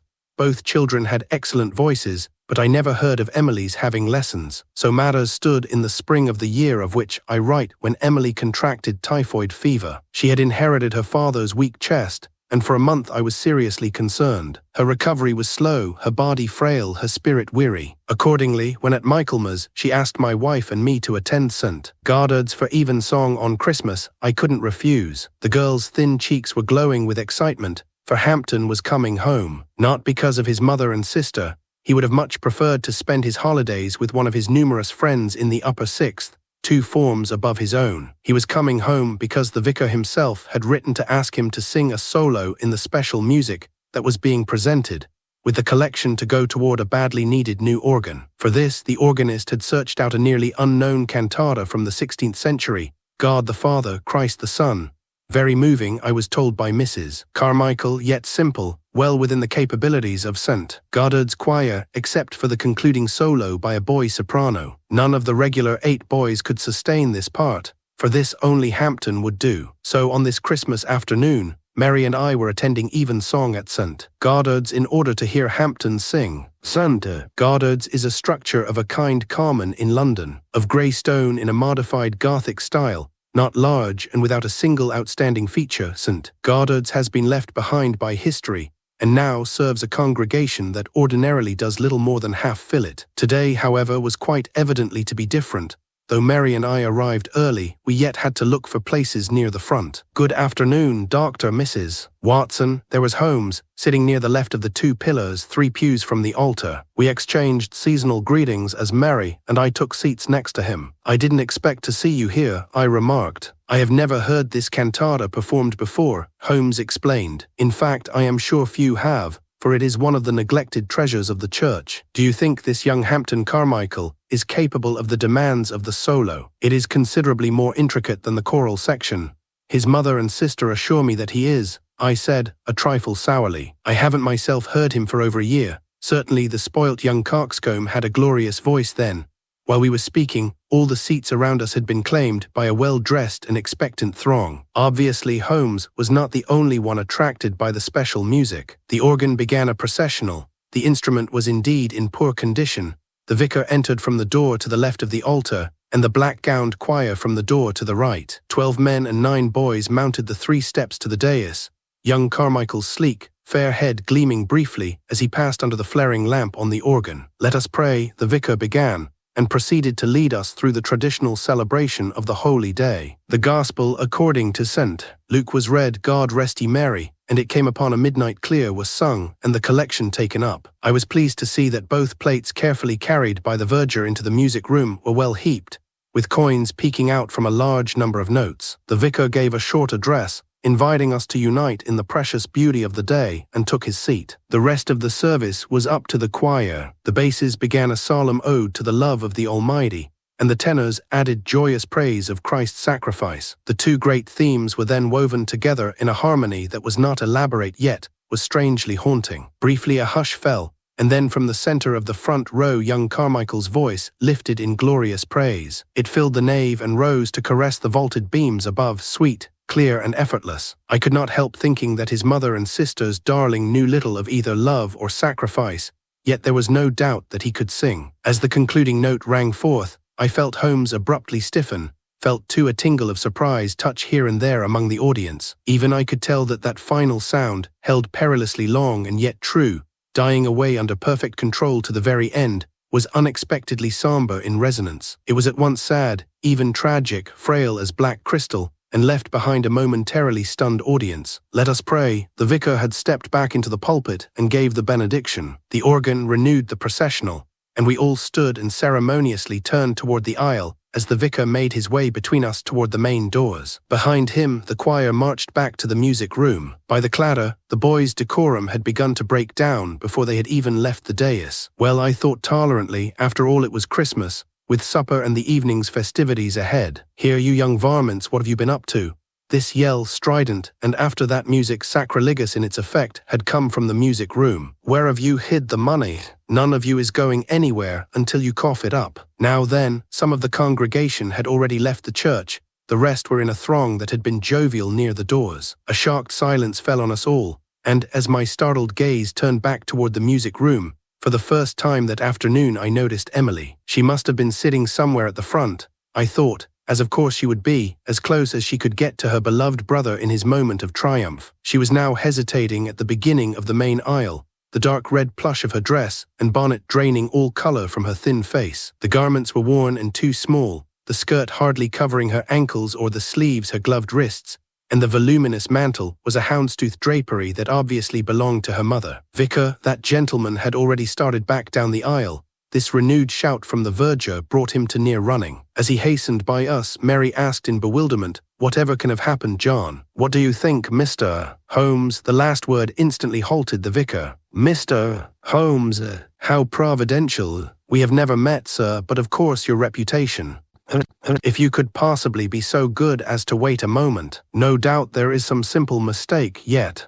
"I'll come with you, shall I?" Holmes suggested with a resigned sigh. "And you too, Doctor, if Mrs. Watson will permit." That best of wives agreed at once. I insisted on escorting her to sit with Mrs. Carmichael and Emily, promising to return as soon as I could with news. Events prevented me from fulfilling this vow. By the time I caught up with Holmes, the organist had left his instrument to join the choir in the music room, and the vicar had held a hasty conference with the verger. He turned to us with tight face. "Mr. Holmes, I fear this is indeed serious, very. A matter for the police, in fact, only. Surely we can avoid that. Simply put, the whole contents of the collection plates have vanished somehow during the latter part of the service from the music room. It seems impossible, yet here are the empty plates. These the verger was holding with shaking hands, and abundant witnesses that they were empty when the choir re-entered the room. I'm sure you both saw, as the whole congregation did," the vicar went on, his voice trembling, "the verger carry the full plates into that room, that empty room, at the conclusion of the offertory. He did, as he says, and there is no reason to doubt him. None, as he always does, placed the plates on top of the music cabinet in the corner. Ordinarily he would wait until the service was over and the choir dispersed before he would attend to the monies, count and record them, and give the whole to me. Today, because of its being Christmas, he naturally wished to leave more promptly, and asked if he could take the plates at once into the vestry and finish his work there. The vestry is on the left side of the altar. I leave my coat and hat there. It's a miserable hole," the vicar added, "not much used otherwise." Holmes stared into space for a thoughtful moment, then took up the lamp from the organ and moved slowly through the choir stalls, the shadows jumping around him in haunting fashion. "I can see nothing of interest," he commented. "If you will be so good, vicar, ask the choir members to take their seats here again so that I can examine the music room." The organist quickly led in his 12 men and 9 boys, all looking serious, most puzzled, the boys apprehensive. Hampton Carmichael was scowling. "No doubt he feels that his merited triumph is being spoiled," I thought, and the sprig is right. Even the glory of his voice seemed to mean little at that moment. The music room was a mere frame cornering off a preparatory space for the choir, no windows and only the one door. On the floor was very worn drugget. Numerous straight chairs were pushed helter-skelter around a battered stand near the walls. In the far corner was the music cabinet, 5 feet high, with 6 interior shelves overflowing with piles of sheet music. To the immediate left of the entry was a large cupboard for the choir gowns. The door facing us opened onto the boys' section, that near the music cabinet onto the men's. Only some old gowns hanging at the back of the rod marked the division between the two. Holmes made a close survey of the room, spending several minutes in the cupboard. "The carpet is quite dusty in the middle area," he observed as he emerged. "I don't suppose anyone has gone that far inside for years," the vicar apologized, "and our caretaker is rather rheumatic. Like the organ," Holmes observed, wiping his hands on his handkerchief. "Now if the choir would come in one at a time, starting with the organist, Mr. Holmes." The hesitant voice had come from the doorway. The verger, a small thin man with desperate eyes and haggard face. "If you'll all excuse me for pushing myself forward like this," he began in a tremulous voice, "there's something I've got to tell Mr. Holmes. It's this, sir. You mustn't pay any attention to what I said at first." "What I?"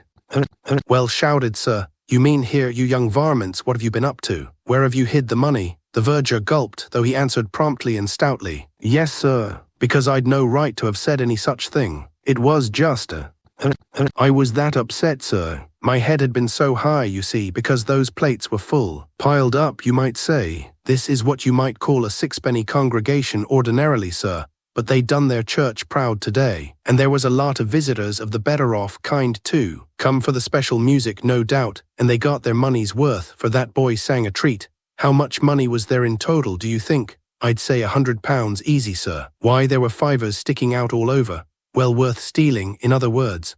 I shrank at the suggestion behind Holmes's blunt words, for who else except the verger had been in the music room since the choir left, and there was only the one door, no windows. The man didn't hesitate. "Well worth stealing, sir. But the boys didn't do it, sir, none of 'em. They were larking about like they always do, only more so, this being Christmas, and so I yelled what I did. But it was only the shark that made me say it, sir, nothing else. Well, you saw things for yourself, sir. The boys were all out of the room, and the rest of the choir too, before I even took up the collection, much less put the plates on the music cabinet. And just for the sake of argument, say they were all in some plot to make away with the money afterward. They didn't have time to do it. I was right on their heels going back into the room, you see, and they wouldn't have expected me so soon either. Did you notice anything unusual during the whole service? Not that would matter, sir. Just little Wilkins, he's only 9, the youngest of the boys, slipped out of the line on the way back into the room and ran to his grandmother for a quick hug. She was sitting at the front to the right there, no doubt on purpose. He came running back so fast that he quite barged by me in the doorway. On which side was the boy? Why, on my left, sir. I see. Thank you, sir. I only hope.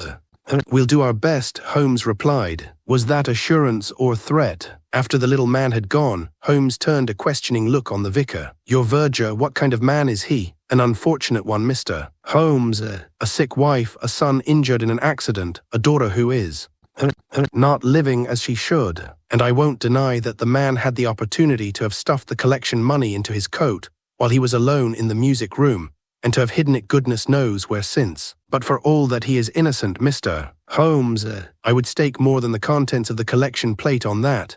Certainly, Holmes said reflectively, I have myself evidence of his truthfulness in a small matter. I noticed little Wilkins dash up to an elderly woman in black, exchange a quick hug and rush back. And as he scrambled by the verger, the boy was indeed on his left. Well, we must continue. If the organist would be so good as to come in and ask the choir to follow one at a time. Certainly, Mr. Holmes, the vicar replied willingly, and I will stay in the stalls until you are finished. The boys are probably becoming somewhat restive. The organist was a tall man of perhaps 50 years, with a gentle manner of which the boys no doubt took full advantage. He told us frankly and immediately that he had no explanation for the disappearance of the money. All he could be positive of was that his choir, men and boys, including Carmichael, had remained in their places from beginning to end of the service. He added, with reason, that he was sure that the whole congregation would confirm his statement. As for the solo, the organist agreed that young Carmichael had sung superbly, and that final note, a high E-flat, had been quite a surprise. The key of the piece, the master explained, is C, with the concluding chord and final soprano note the same. Turning that note into an E-flat meant a venture into a minor chord that was most interesting, almost a comment on the whole cantata, wasn't it? A most unusual one, Holmes suggested. Well, yes, I agree. Of course, the boy shouldn't have made such a change on his own, and I shall certainly speak to him about it, but he was showing off a little, and why not? The organist was smiling. He had sung like an angel, and it is Christmas.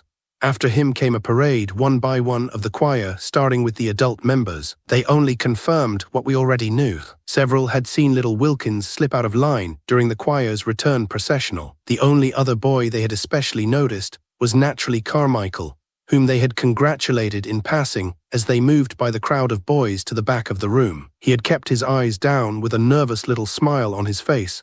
If he had said anything, they hadn't noted it. The rest of the junior choir was prancing around like Indians, as one of the older tenors resignedly commented. In any case, the boys followed, starting at Holmes's request with little Wilkins. The lad was quite on edge, obviously fearful that he was in for what he would doubtless have called a joring for his leaving his place in line. Assured that we at least considered this a forgivable sin, he told us that everything had gone proper like sir, and that Carmichael had sung jolly good. At least, the boy added in that judicious way of his age, he did in the solo, not during the choir's part. He was awfully soft, sir, I hardly heard him at all. Perhaps he was saving himself for that high note. It was ever so splendid, wasn't it, sir? It was indeed. You were the last boy to return to the music room, weren't you? Where was Carmichael when you entered, did you notice? Just sort of standing near the door, sir. The cupboard door. Or the door at the room. Both, sir, he was just inside the doorway. There was a terrible scrum going on, sir, no doubt. Is that all you have to tell us, Wilkins? Yes, sir, quite sure. Yes, sir. And he would say no more, though he shuffled his feet a great deal under Holmes's continued questioning, and in a few moments was dismissed. That lad is holding something back, Holmes remarked, though quite possibly it is of consequence only to himself. Now for the rest of the boys. We will leave Carmichael to the last, I think. The young choir members dutifully paraded in, without adding much fresh information. A couple of those at the rear had noticed little Wilkins in his abrupt leaving of the procession. None could remember when he returned. They had been too anxious to get their robes off and be on their way home. It's Christmas, sir, they said pleadingly, one after the other. Holmes gave them apologies for their being kept at the church, but made no promises of a quick end to our common ordeal. Finally, only Carmichael was left. Have you any theory as yet, Holmes? I asked before the boy entered. Oh yes, doctor, a very fine theory. The problem is that at the moment it appears impossible. After the choir left this room, only the verger came in until they returned at the service's end, with the verger right behind them. True, but suppose there was someone in the room all the time, someone no one saw, not hidden in the cupboard, I exclaimed. Holmes nodded. In that middle section behind those old choir gowns. Then where did he go? And how? He certainly isn't still in here. How do you know? I got up, marched to the cupboard door in the men's section, pushed my way past the gowns, and emerged from the boys' area. "There is no one in there, Holmes," he chuckled. "Not now, no." "Ah, Carmichael." Holmes' tone became immediately very man-to-man. "I'm afraid the disappearance of the collection money is still a mystery. Unfortunately, most people are not particularly good observers. Did you by any chance notice anything out of the ordinary?" "I don't think so, sir. Of course, I haven't been a regular part of the choir since I've been at Garton." "Naturally. A good school, is it?" "Ripping, sir." There was no doubt about his enthusiasm. "Strong in music, I suppose?" "There's a music master," the boy replied quite indifferently, "and he helped me with the solo for today. But music really isn't important, is it, sir? I suppose you find sports of greater interest?" "Not particularly, sir." "Then what do you most like about Garton?" "Being among real gentlemen, sir," was the astonishing answer. "The upper-class fellows are super chaps into everything. A couple of them asked me to go home with them for Christmas, but I had to come home because of the cantata. They couldn't have put it on without me, you see." I longed to smack the conceited young ass. "Why did you turn that final chord into a minor key?" "I just thought I would, sir. A surprise, you know." "For Christmas?" Holmes said nothing for a moment, then abruptly asked, "Had your father picked out Garton for you before he died?" "Oh no, sir, he was only a shopkeeper." "I know that's not the thing to say, but it's true. It's terribly good of the upper six to pay any attention to me at all. They're awfully upper, you know." "Is there anything else, sir, with which he left?" "Well, Watson," Holmes leaned back in the rickety old straight chair in which he was seated. "That boy is on the path to utter ruination," I answered, disgusted, "and his well-meaning mother and sister are hastening him on his way." "No doubt. As for the collection money, who do you think took it?" "I could far more readily give you a list of everyone who couldn't have," I replied ruefully, starting with the vicar, and going on to the organist, the whole choir, and the complete congregation, always excepting the verger. "Yes," I had to admit with heavy heart. "I'm afraid so." "Come," Holmes rose, "let us look at the vestry." "Why?" I protested, though I too had risen. "After the vicar came out, no one else went near the place. We could see that ourselves." "Strictly speaking, Watson," Holmes said judiciously, leading the way out, "I don't think that is true." At the conclusion of the service, the whole congregation rose. As the vicar started toward the doors at the back of the church, we all turned to face him as he passed. "Would you then have noticed small movement of some kind at the front?" "Perhaps not," I conceded, "though surely the choir would have as they filed out." "That might depend on what the movements were. Only those nearest him paid any attention to little Wilkins, for instance." We passed in front of the choir, silently sitting in their stalls. The men looked weary and resigned, the boys weary and subdued. The vicar was stalwartly sitting beside the verger, huddled in a corner of a front pew. Matters did not look good for that poor little man. I was sure that if he were guilty, and it seemed that he must be, he had been driven to it by need. The vestry was exactly as the vicar had described, a miserable place, small with arched windows at the left and back, admitting more gloom than light at this late hour of a short day. On the floor was more of the worn drugget. Furnishings consisted of a much-chipped deal table and two sagging upholstered chairs, on one of which rested the vicar's overcoat and hat. On a wall shelf perched a discolored brass candlestick with a pair of half-burned candles. These Holmes lit and began to explore the room. "Plain," he observed. "Why not?" I agreed tiredly. "It's so bare that it wouldn't take even a rheumatic caretaker more than half an hour to do." "Quite so." Holmes was stooping to look behind the chairs. "What do we have here?" He rose with two straight pins in his fingers. "Perhaps the young ladies of the congregation hold drawing sessions here," I suggested, "awful though this room is. These aren't artists' pins, Doctor, merely the ordinary variety that a seamstress holds between her teeth as she works. They could have been here for weeks." "I think not. The carpet has been recently well swept, and these pins were lying right on top of the pile. It is somewhat longer behind the chairs. I cannot see what importance the pins have, yet I shall keep them." Holmes dropped them into one of his ever-ready small envelopes and pocketed it. "Now I think we must have another talk with little Wilkins. There is something more he could say, I am sure." On our way back to the music room, Holmes called the boy to follow. Once the door was shut behind us, Holmes said seriously, "I think, Wilkins, you have something else to tell us." The boy looked quite wretched. "Come, tell us. I don't want to get anybody into trouble, sir. Does your secret have something to do with the missing money?" "Oh no, sir. I don't know anything about that." "I don't really, sir. Then what have you to tell me?" Holmes's tone was kindly, even fatherly. "Just that. While I was coming back here after the service, sir, somebody said, damn, sir. I wasn't more than inside the room, sir. Shocking." "Who was it, do you know?" The boy shook his head. "I didn't see anybody, sir, not separate. We were all pushing and bumping around, trying to get to the cupboard to get our gowns off first. It must have been one of them, sir, because there wasn't anybody else near." not the verger. You bumped together getting into the room, didn't you? Only for a second, like, sir, and then he was off toward the music cabinet. It was after that, right after, that I heard it. And the verger wouldn't swear, sir. Not in church he wouldn't, anyway. You mentioned before seeing Carmichael. Could this terrible word have been said by him? Oh no, sir. He was right in front of me, and the word came sort of to my left. Was the voice that of a man or boy? I don't know, sir. It was just a whisper, sort of under your breath. Holmes thanked the boy, let him out, and returned to the old chair against the wall. He sat teetering there, frowning. Holmes, I said finally, I must ask that Mrs. Carmichael be allowed to take Emily home. The girl is still far from strong, and a long confinement in this chill could seriously worsen her condition. Holmes was staring at me. Hampton's sister has been ill. I was seriously concerned for her life last spring. Typhoid fever, and her recovery has been very slow. I fear the household finances are so stringent now that Hampton is going to school, that Emily is not receiving as much nourishing food as she needs. Mary takes fruit and other. Holmes had let the front legs of the chair drop to the floor with a thud. He sat so for several seconds, silent and still. Typhoid, he murmured. Dust in the gown cupboard, pins on the vestry carpet. Of course, and that concluding E-flat. I have been much puzzled by that. He rose, opened the music room door and called, Carmichael, would you bring your sister in here for a moment?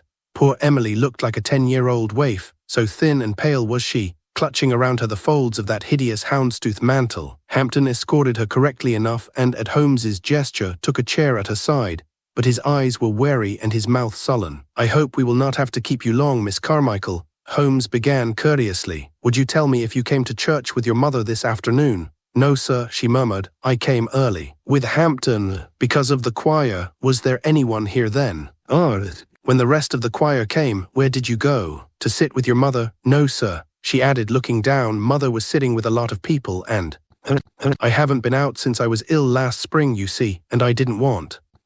People stare and fuss so, and I hate it. Most understandable. Where did you sit? At the front, just where Miss Carmichael, by that left pillar. How strange, for I didn't notice you. Did you see Miss Carmichael, doctor? Her red costume would show up well even under the church's poor lighting. I wasn't looking for her, I temporized, for I had not noticed the girl until after the verger had called out. Then she had been hovering near the center aisle, as if uncertain where to go. Holmes had turned to the boy. Once you were in your place in the choir stalls, Carmichael, did you see your sister sitting by the left pillar? Yes, sir. Well, that settles the matter, doesn't it? Did your mother press your trousers for today, Carmichael? This startled him. Yes, sir, I was sure she would have. Isn't it odd that she didn't also brush them? Of course she did. This indignant explosion had come from Emily. Then what has your brother done since he left home to cause dust to cling to his trouser bottoms? The boy had convulsively jerked his feet under his chair, but not before I had seen that there was indeed dust on the bottoms of his trouser legs. The walk was a little dirty, he muttered, eyes going everywhere. Yet your boots are not soiled, Holmes returned sharply, and your trouser bottoms are covered with grey fluff, not dirt. The only area I have found in the front of the church that is dusty is the center of the cupboard that holds the choir gowns. Between the part for the boys' gowns and that of the men, the carpet is thick with dust. Dust that has been recently crushed, as if someone had been standing there. And in the vestry, lying behind the chairs, I found these. Holmes brought out the 2 pins that he had picked up. Ordinary pins, you will observe, the kind any household has. Holmes stopped and the silence gathered. Emily was parchment white, blazing eyes fixed on her brother. If we asked Mrs. Carmichael to come in, Holmes' voice had become very distant, to ascertain what her daughter is wearing under her dress at the moment, what would we find? Only an instant and Emily was on her feet. She dropped the mantle to the floor, snatched something from her bodice and flung it at her brother. The violence of her actions had pulled up the already short skirt a little. Underneath was a pair of boys' trousers, unevenly pinned up, and showing at her throat was the collar of a white shirt. And on the worn drugget between her and her brother now lay a sock full of money. Your brother asked you to join him in a prank, didn't he? Holmes pressed gently. He told you that you sing as well as he, which is most certainly true, yet I doubt that he had said so before. Last spring when you had typhoid fever your head was shaved. Your hair has not grown enough to make you comfortable going out, but it was of perfect length for you to take your brother's place in a poorly lit church, among people who have not seen either of you for several months. He said we would look like twins, the poor girl whispered. You both came early so that no one would see what you did. Leave your dress, bonnet and gloves in the vestry, let down the legs of the trousers you wore underneath, and darn your brother's choir gown. He hid himself in the cupboard, the choir gathered, you took his place. When did you learn the truth, Miss Carmichael, that you had aided your brother in a theft, not a prank? I heard him, she replied, very low, just after the verger had left the music room. The sounds weren't very loud, not enough for anyone else to notice, but I guessed. I know him too well, you see. You're in debt, aren't you, Hamp? She had swung her accusing young gaze onto her shrinking brother. What do you think those upper sixth fellows want except to get money from a fool cub? Card games and probably horse races too, while Mother and I are eating dry bread for tea. You didn't expect the verger to go into the room as soon as he did. Holmes added his attack to hers. You thought that in the general confusion in this small room, your sister could take off the gown and slip out to the vestry unnoticed, pin up the trouser legs, put on her own clothes again, and join your mother in the company leaving the church. As soon as she was out of the room, you would emerge from the cupboard as if you'd just been hanging up your gown, but when you started to step out, the verger was right in front of you, heading for the music cabinet where he would find the empty plates. No wonder you said, damn, all your plans were shattered. All you could think of was to grab your sister before she had escaped, ram the sock, and how keen-witted of you to take an old one with you to hold your loot into the jacket of yours that she wore and hustle her out. Your actions would look like part of the scrambling that was going on among all the boys, and you were sure she wouldn't betray you. You were right there. Little Wilkins said that Carmichael held his voice back in the choral parts. Did you, Miss Carmichael? I had to, she whispered. I was crying. You mastered yourself for the solo because you were protecting your brother, and I think, also trying to tell him something.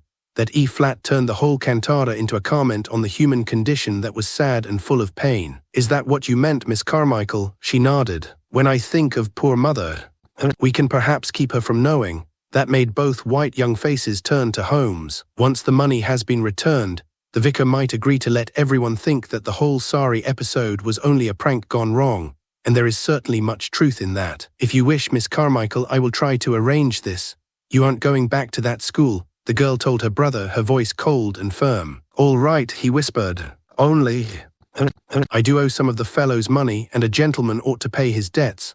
A gentleman, Emily retorted, oughtn't to have debts, that's just another way of stealing. She took a long breath. Ever since term started, Mother, and I have been putting a little aside for a Christmas gift for you. You'll use it to pay what you can and send the rest later. Bit by bit, out of your pocket money. And my allowance. I won't take that, the boy said, and for the first time he looked manly, more so for the tears in his eyes. And you're going to have music lessons, good ones, and a proper piano instead of that tinkle box in the old nursery. I'll get a post somewhere, errand boy or something after school. Holmes rose and picked up the sock full of money. Then this will be the best stocking that Father Christmas ever brought. The Adventure of the Christmas Bear. Readers of these sporadic accounts of the accomplishments of my friend Sherlock Holmes will no doubt be aware that the Christmas season seldom brought him joy. His eyes would come alight at the mention of some nefarious plot or heinous crime, but they tended to grow dim if anyone brought up a cheerful holiday topic that he believed related to arrant superstition. It was not that he was opposed to the experience of joy brought on to others by the singing of carols or the exchanging of gifts.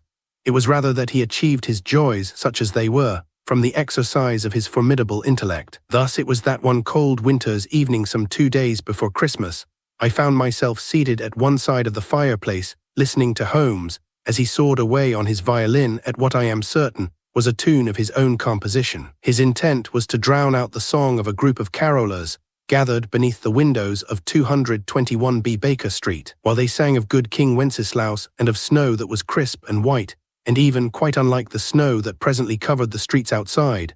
Holmes began a frenzied run up the scale in which I fancied that he missed several of the notes he intended to sound, though I failed to mention that fact to him. At length the carolers moved on, and Holmes immediately put aside his violin. My dear Holmes, said I fear that your mood is not in keeping with the festive intent of the season. He paced distractedly about the room. The season means little to me, Watson, and it offers no challenges. I am bored. I have not had an adversary worthy of my talents in many weeks.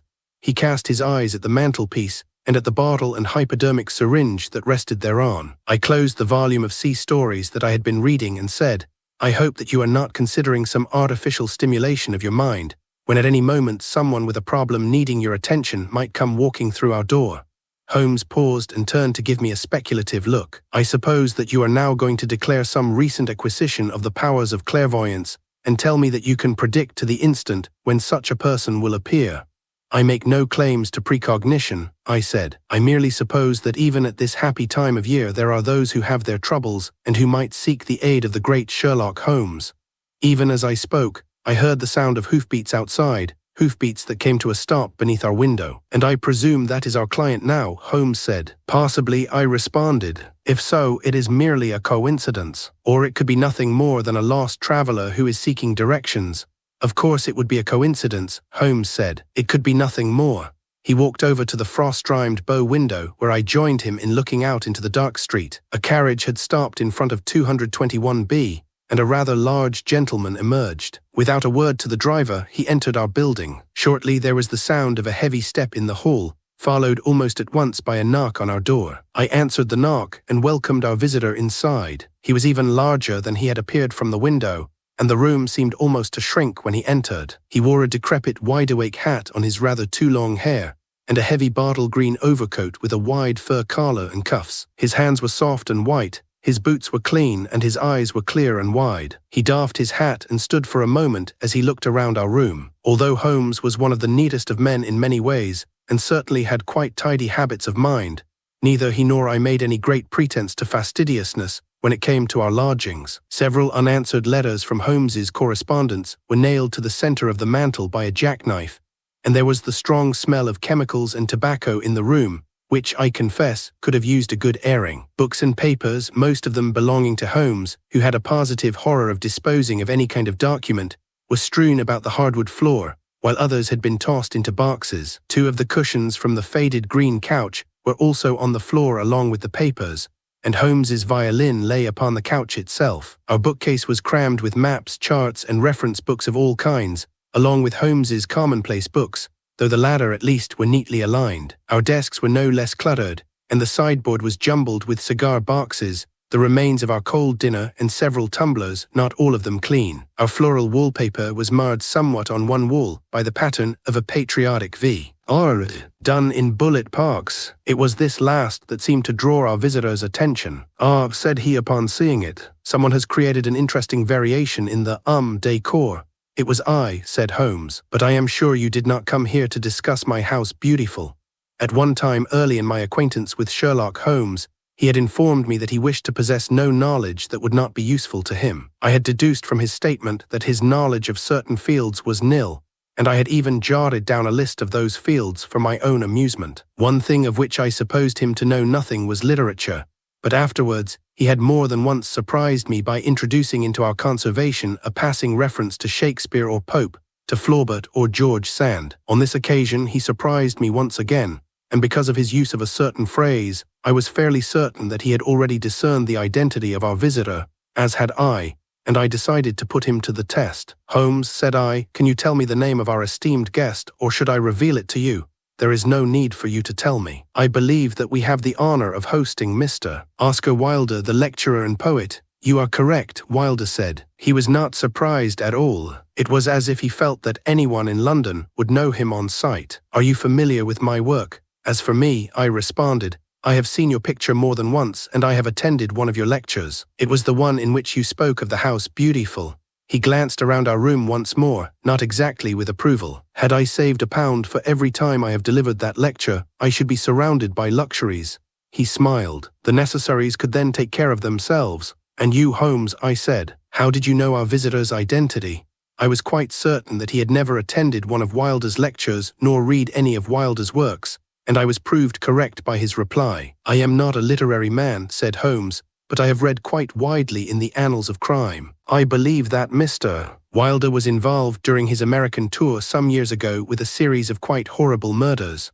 I was surprised at Holmes's statement, but Wilder was positively astounded. "I had not thought that the news of those events had made the return across the Atlantic with me," said he. Holmes nodded as if in agreement. "It did not. I read the American papers among many others." "Ah, I see. Then you are aware of the circumstances. I have indeed come to the right place." "The right place for what?" Holmes inquired. "For help," said Wilder. "You see, I believe that someone wants to kill me." "It would appear," said Holmes, looking far more cheerful than he had at the Song of the Carolers, "that you have a story to tell. Perhaps we should be seated." While I retrieved the sofa cushions from the floor, Holmes removed his violin from the couch. I then placed the cushions in their proper places for our visitor, who took a silver cigarette case from a pocket. When Wilder had lighted a gold-tipped cigarette, Holmes sniffed the air and said, "I believe I detect a hint of clove, do I not?" "You do," Wilder said, no doubt unaware that Holmes regarded himself as something of an expert on tobacco. "Mixed with Latakia and Virginia. I have them made up in Piccadilly," Holmes said. "I'm familiar with the shop." Smiling at Wilder's surprise, Holmes took some tobacco from the toe of his Persian slipper, packed his pipe and lit it. Soon he was seated in his chair at the side of the fireplace opposite from my own, puffing contentedly. "Now, Mr. Wilder," he said, blowing out a stream of white smoke, "let us hear your story. You were saying that someone wants to kill you." Wilder tried for several seconds to achieve a comfortable position on the couch, without success. He was too tall. Finally, he simply leaned forward, puffing airily on his cigarette. "It all began," he said, "when I saw the bear." Holmes removed his pipe from his mouth. "A bear? In London?" Wilder smiled. "Not a real bear. I'm sure of that, but more of a bear than I could bear." I smiled. "Holmes did not. Either you saw a bear or you did not," said he. "You must be plainer and restrict yourself to the facts." "Restricting oneself to the facts," said Wilder, "is not always easy for an artist. Sometimes truth resides in things other than facts." "Nonsense," said Holmes. "Truth always resides in the facts and nothing more. There is nothing more." Wilder sat a bit straighter and took on the look of the enthusiast. "There is a truth that remains beyond the reach of the facts. It is the truth that is found in art, and sometimes in something beyond even that." I feared that Holmes might lash out in response to such a statement, but he simply smiled a thin smile and said, "You may have a point. The science of deduction is in its own way an art, and a consulting detective," said Wilder, "must believe in himself absolutely as an artist must. Would you not agree?" "I would," said Holmes. "But we are getting away from your story. Pray proceed." Wilder appeared readier to discuss art than his troubles, but he said, "Years ago in America I had visions of bears. These visions were a prelude to an act of violence against my person, and that of another. After that lesson and others like it, I have come over the years to trust my intuition." "Then you would have us believe that the bear you saw is either art or intuition rather than a fact," said Holmes. "True," Wilder agreed. "In a way, in what way?" I asked, hoping for a straightforward answer. Wilder returned it, "In the way that what I really saw was a man who looked like a bear." "Yes, either that or a vision," he smiled. "Perhaps I should say a revision." "And do you know the man?" asked Holmes, disregarding all Wilder's statements except the first. "I believe that I might," said Wilder. "And does he have a reason for wanting to kill you?" "He may feel that he does." "And what would have caused that belief?" "When I was in America on that tour of the West that you mentioned," said Wilder, "I encountered two men unlike any I had ever met. They were buffalo hunters." "You do mean bison hunters, I take it," Holmes said. "Of course, though in America they call them buffalo. I have no idea why."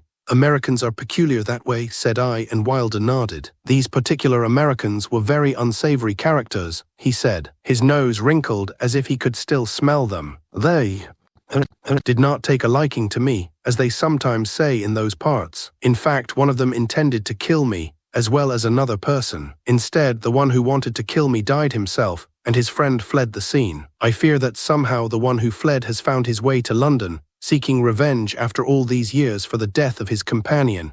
"Did you kill his companion?" asked Holmes. "No, that was done by another, someone who came upon the scene and rescued me. And the name of this other, it is not one that you would know."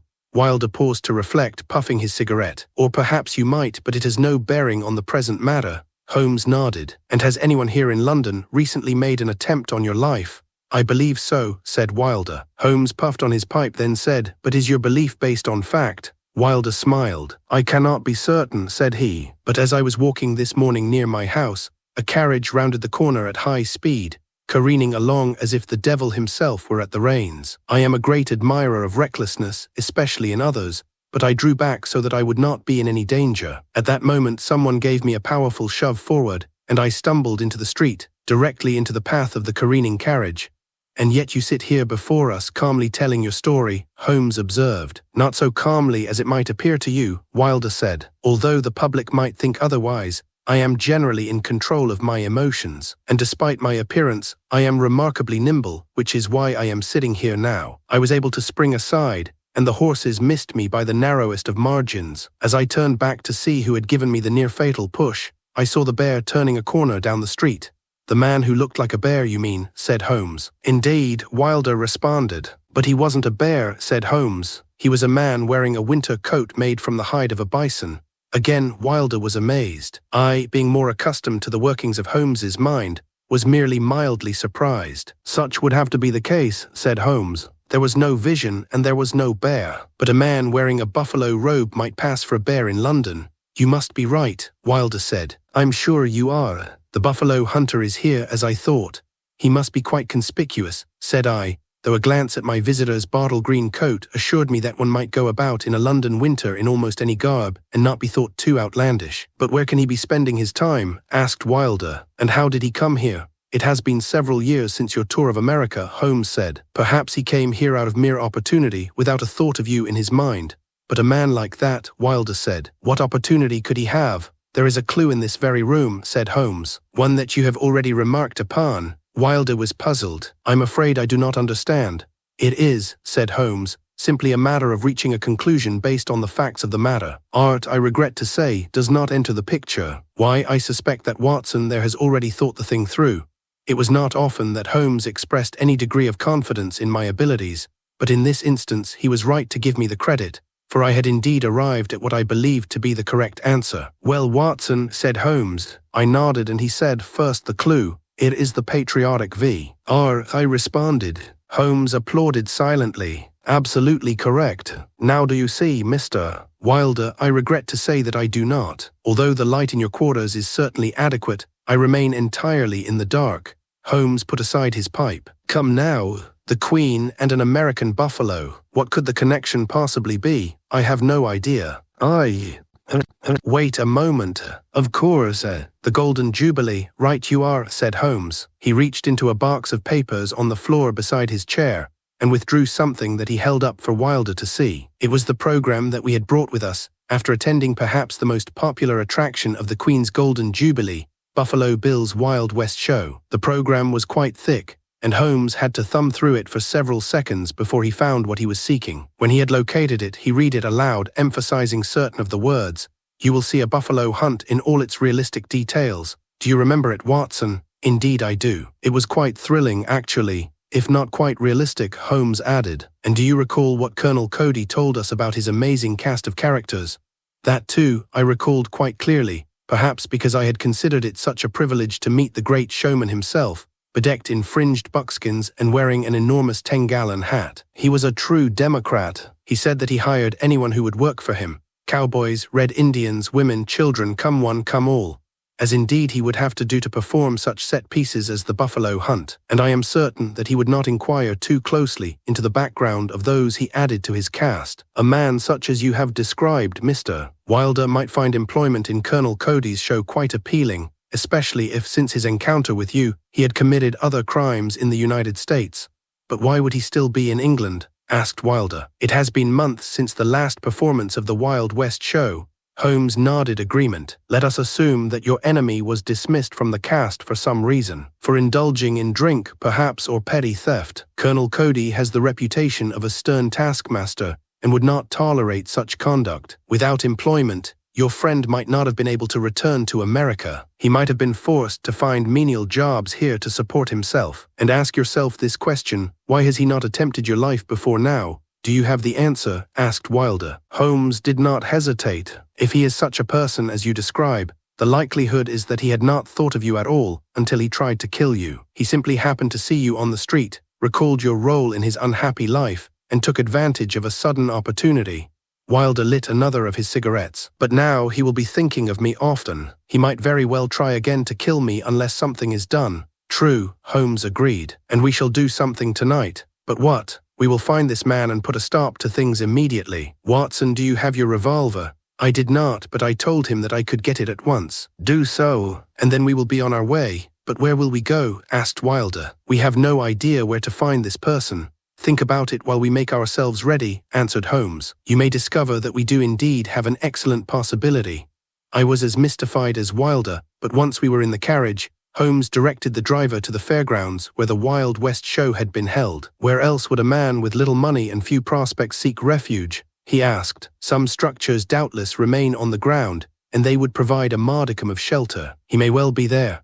It seemed quite likely that Holmes was correct, as he so often was, and we wound our way through the icy streets, passing carolers singing of animals that would speak in stables at midnight, groups of people giving each other the joy of the season, walls covered with colorful posters advertising dramatic presentations appropriate to the time of year. One of the latter caught Holmes's attention, and he pointed it out to us. The title of the drama was "The Wolf Shall Lie Down with the Lamb," which Holmes deemed a ridiculous idea, about as likely as the mountain coming to Mohammed. But the drama does not deal with facts, Wilder protested. The title is an allegorical expression of something that is to be hoped for if not attained.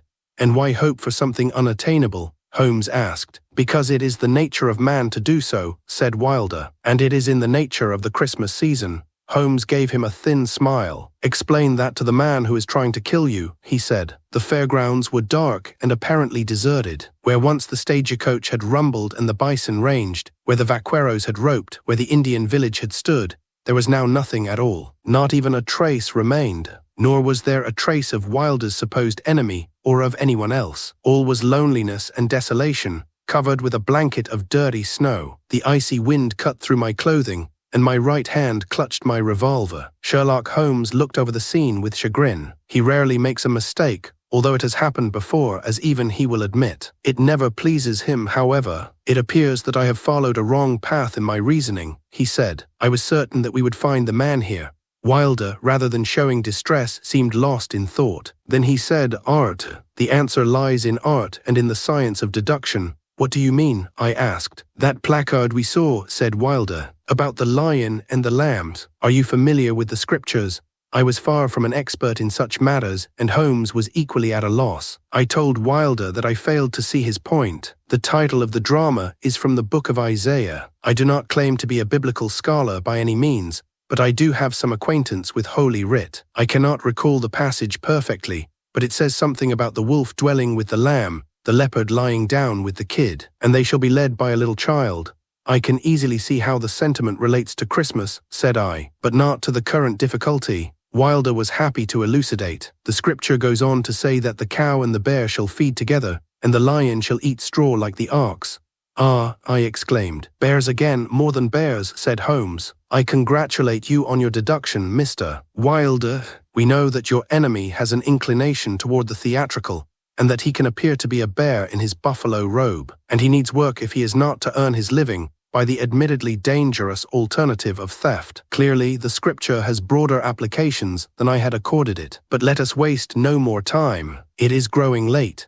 We returned to the carriage and soon located another placard advertising the drama in which we had become so interested. The address of the theatre placed it not so very far from Wilder's own residence, as he informed us. Then our suppositions are all the more likely to be correct, said Holmes, and he urged the driver to make haste. The outside of the rather shabby theatre was bedecked with wilting tinsel, and a scrap of paper blew down the nearly deserted street. We had arrived well into the performance, and as there was no one to sell us tickets or to take them from us, we walked straight into the building. The play had reached its climactic moment. The stage was covered with people representing animals of all kinds: oxen, lambs, panthers, lions, and bears. There were two of the latter, and as I was wondering how we were to determine which of them was the one we wanted, a diminutive actor began declaiming his lines. "For unto us a child is born," said he, quoting from Isaiah, as Wilder later informed me. "Unto us a son is given, and the government shall be upon his shoulder, and his name shall be called Wonderful, Counselor, the Mighty God, the Everlasting Father, the Prince of Peace." I believe that the intention of the playwright at this point was to have the little child lead the peaceful animals in what Wilder might have called an allegorical representation of peacefulness and harmony, but this was prevented by Wilder's pointing at one of the bears and exclaiming, "That is the man." Wilder had developed quite a sonorous voice for his appearances in the lecture hall. The play came to a standstill, and all eyes turned to the back of the auditorium. "There," Wilder said, pointing to the more realistic of the bears, the one nearest the actor playing the child. At this exclamation, the bear leapt up and stared in our direction. The costume, or robe, fell partially away, and I could see that its wearer was a short man with a face shaped like that of a weasel. From the expression in his dark, glittering eyes, it was plain that he recognized the one who had pointed him out. He threw off his robe and yelled, "You killed my friend, you limey poof." Then he reached into his boot and pulled out an alarmingly large Bowie knife, quite a popular weapon in the wilds of America, or so I have been told. He waved it over his head and said, "I should have used this on you this morning," in an atrocious accent. I drew my revolver from my pocket to stop him, but it was already too late. The audience, realizing that what they were seeing had no part in the play, panicked. People stormed toward the exits. To fire the revolver at the man would have been far too risky in the circumstances. I believe that his thought at that instant was to leap from the stage, charge Wilder, and perhaps disembowel him with the Bowie knife, but he was prevented from doing so for a moment by the stampeding crowd. Wilder, undeterred by either the knife or the fleeing audience, did not hesitate. Using his great size to advantage, he forced his way through the surging mob, shoving people to the left and right as he cleared a path toward the footlights. "I never killed your friend," Wilder shouted as he neared the stage, "and I demand that you cease your absurd attempt at revenge." "Never," his adversary shouted in reply, and then he leapt. His bison hide coat billowed out like the wings of some immense bird, and in one hand he held the knife. I would have attempted a shot, but I was afraid that I might hit Wilder, who was quite close to the stage by that time. All Holmes and I could do was watch as the man landed on Wilder, and the two disappeared from our view. The crowd had mostly disappeared by then, and we worked our way to the spot where the two men lay struggling, concealed by the buffalo robe, which billowed as if a great wind were blowing under it. Then Wilder stood up and threw it away from him. It landed in the first row of seats, and I saw that the man who had worn it was lying on the floor, still clutching his formidable knife by its handle. Unfortunately, the other end of the knife was embedded in his chest. "I grabbed his arm as he fell," said Wilder, gasping for breath. "I must have twisted it, though I never intended to. It was clearly an accident," I said, "and all in self-defense." Several of the actors gathered at the edge of the stage, still in their costumes. "The cow and the bear shall feed together," said Holmes, looking down at the inert form. "They won't feed together no more," said the cow. "Smelled worse than a bleedin' bear, the fella did. I thought he was a crazy one from the start." "It was that robe of his that smelled, it was," said the leopard, whose outfit only vaguely resembled the creature it was supposed to represent. "And he never looked like a bear, not really. He wasn't a man of cleanly habits," said Wilder. "Of that I am certain. What time it is, Doctor?" "Watson," I took out my watch and told him the time. 2 hours from midnight," said Wilder, looking at Holmes slyly. "And even now the animals are speaking." "It is not yet Christmas Eve," Holmes pointed out. "They are more than a day early. The police will be here at any moment," I reminded them, summoned no doubt by some of the less panicked members of the audience. "And we shall have an interesting story to tell them," said Holmes. Wilder looked at his green overcoat, as if checking for specks of blood. "As for me, I am not so sure that I wish to tell my story. It will cause a great deal of talk, I fear." Holmes smiled. "I should think that for a man such as yourself, the only thing worse than being talked about would be not being talked about."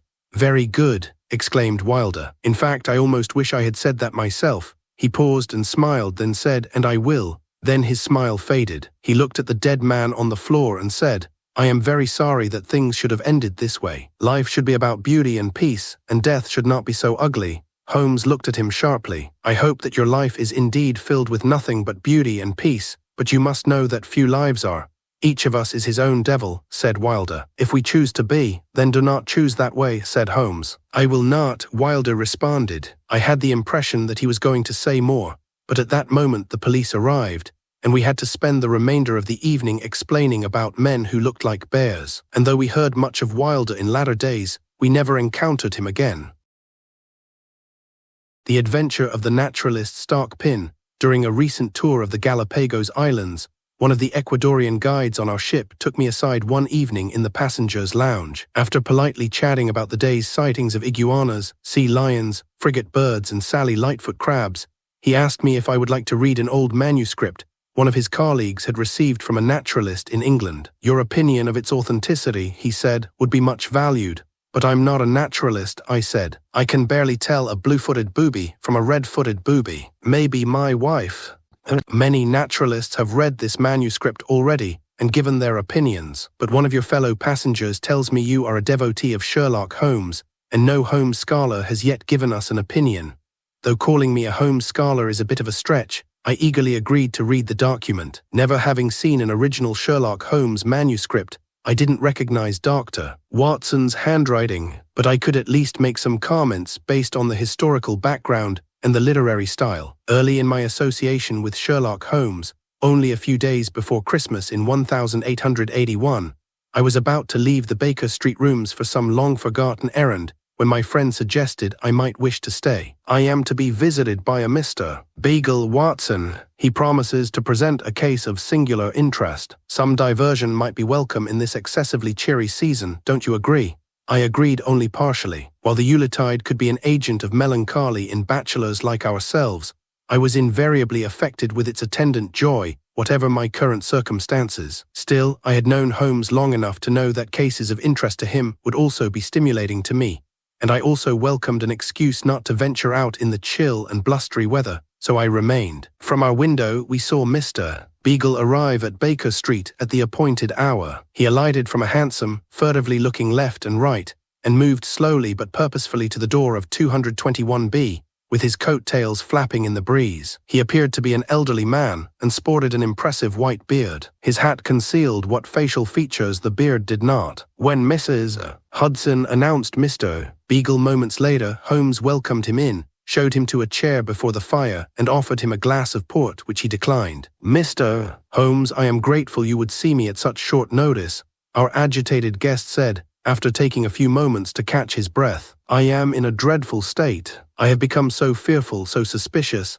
I imagined the driver of the cab was an enemy who was carrying me to my doom." "Why did you suspect him?" Holmes asked. Our guest waved a hand impatiently. "No good reason. It's just the state of my nerves. City life has that effect upon me. My home is in Kent, where I am something in the nature of a country parson. My wife and I get up to London occasionally, and are currently here for a short stay with friends. My wife does not know I have come to see you. Much as I dislike deceiving her, I am even more anxious not to give her unnecessary concern. Admirable, I am sure, Mr. Beagle. What is the nature of your problem?" Our visitor glanced at me with polite suspicion. This was not unusual among Holmes's clients, and he responded in the usual way. "You may speak freely in front of Dr. Watson. He is in my confidence and quite reliable." "Certainly, Mr. Beagle's nod toward me was apologetic. "I shall state my problem as succinctly as I can. I have received an invitation from a man named Lambert Lasue, asking me to meet him tomorrow evening at 8 o'clock in the private room of the Highwayman's Rest, a pub in Fleet Street. He claims a prior acquaintance, but I do not remember him." "An unusual name," Holmes mused. "Surely you would remember it if you had heard it before." "I believe that I would, yes. Normally, of course, I would ignore such an invitation from an unknown person. However, something he said in the invitation makes me want very much to see this man. Still, I am wary, and I think with reason. Do you have many enemies in London, Mr. Beagle? If you had asked me that question as recently as a week ago, I would have said no. But I have been receiving anonymous messages, signed with names even more unlikely than Lambert Lasue. Merwin A. Dross was one of them. Mark Caljane was another. Do you have these messages with you?" I destroyed them immediately. Holmes passed a pen and the back of a calling card to our visitor. "Please write down those names on this card, Mr. Beagle, with special attention to exact spelling as closely as you can remember." "Certainly. What do you recall of the messages?" "They were cryptic, nonsensical really, and not precisely threatening. Still, they have made me suspicious even of my friends, mistrustful of anyone outside my family circle." "Do I have enemies, you ask?" "I cannot say with certainty. I dislike to call any fellow human creature an enemy, Mr. Holmes, though many are in profound disagreement with some of our ideas." "Your theological ideas, you mean?" Our visitor looked at Holmes sharply. "Why do you assume that?" For once I didn't wait for Holmes to elucidate, for surely the reason for the comment was obvious. "You said you were a clergyman, Mr. Beagle," I said. Not precisely, though I can see how I might have misled you on that point. My living arrangements and relationship to the community are somewhat like those of a country parson, but I am not a member of the clergy, though at one time in my life it was intended that I should be. In any event, I went on, if you have been invited to a social occasion that for whatever reason is not to your liking, why not simply decline the invitation? I wish it were that simple, our visitor lamented. As you can see, I am an old man. I have arrived at an age at which the impulse to take on new studies or new projects is tempered by the knowledge that I might not be able to finish them. In so many ways, my life is as wonderful as it could be.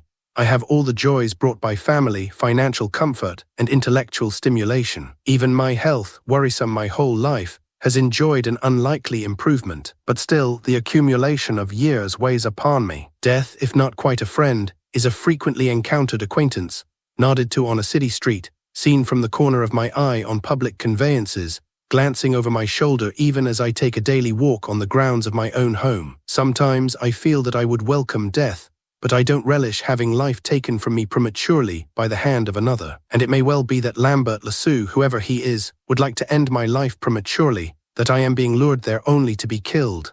Then why go, Mr. Beagle? I demanded, becoming impatient. I was so intrigued by our visitor's exasperating reticence that I scarcely noticed Holmes's uncharacteristic silence. To get back something that belongs to me, a piece of jewelry to be precise, a stark pin that was given to me by a ship's captain in commemoration of a journey I once took. It was a completely unique piece. I wore it proudly for many years. Then it vanished, stolen from me. I am grieved to say, in a room full of respectable, distinguished scholars. I had resigned myself to never seeing this stark pin again. But now I want it back. The person who issued this invitation claims to have it. Holmes spoke at last. I believe your best course of action, Mr. Beagle, would be to convey your acceptance of the invitation but not to attend.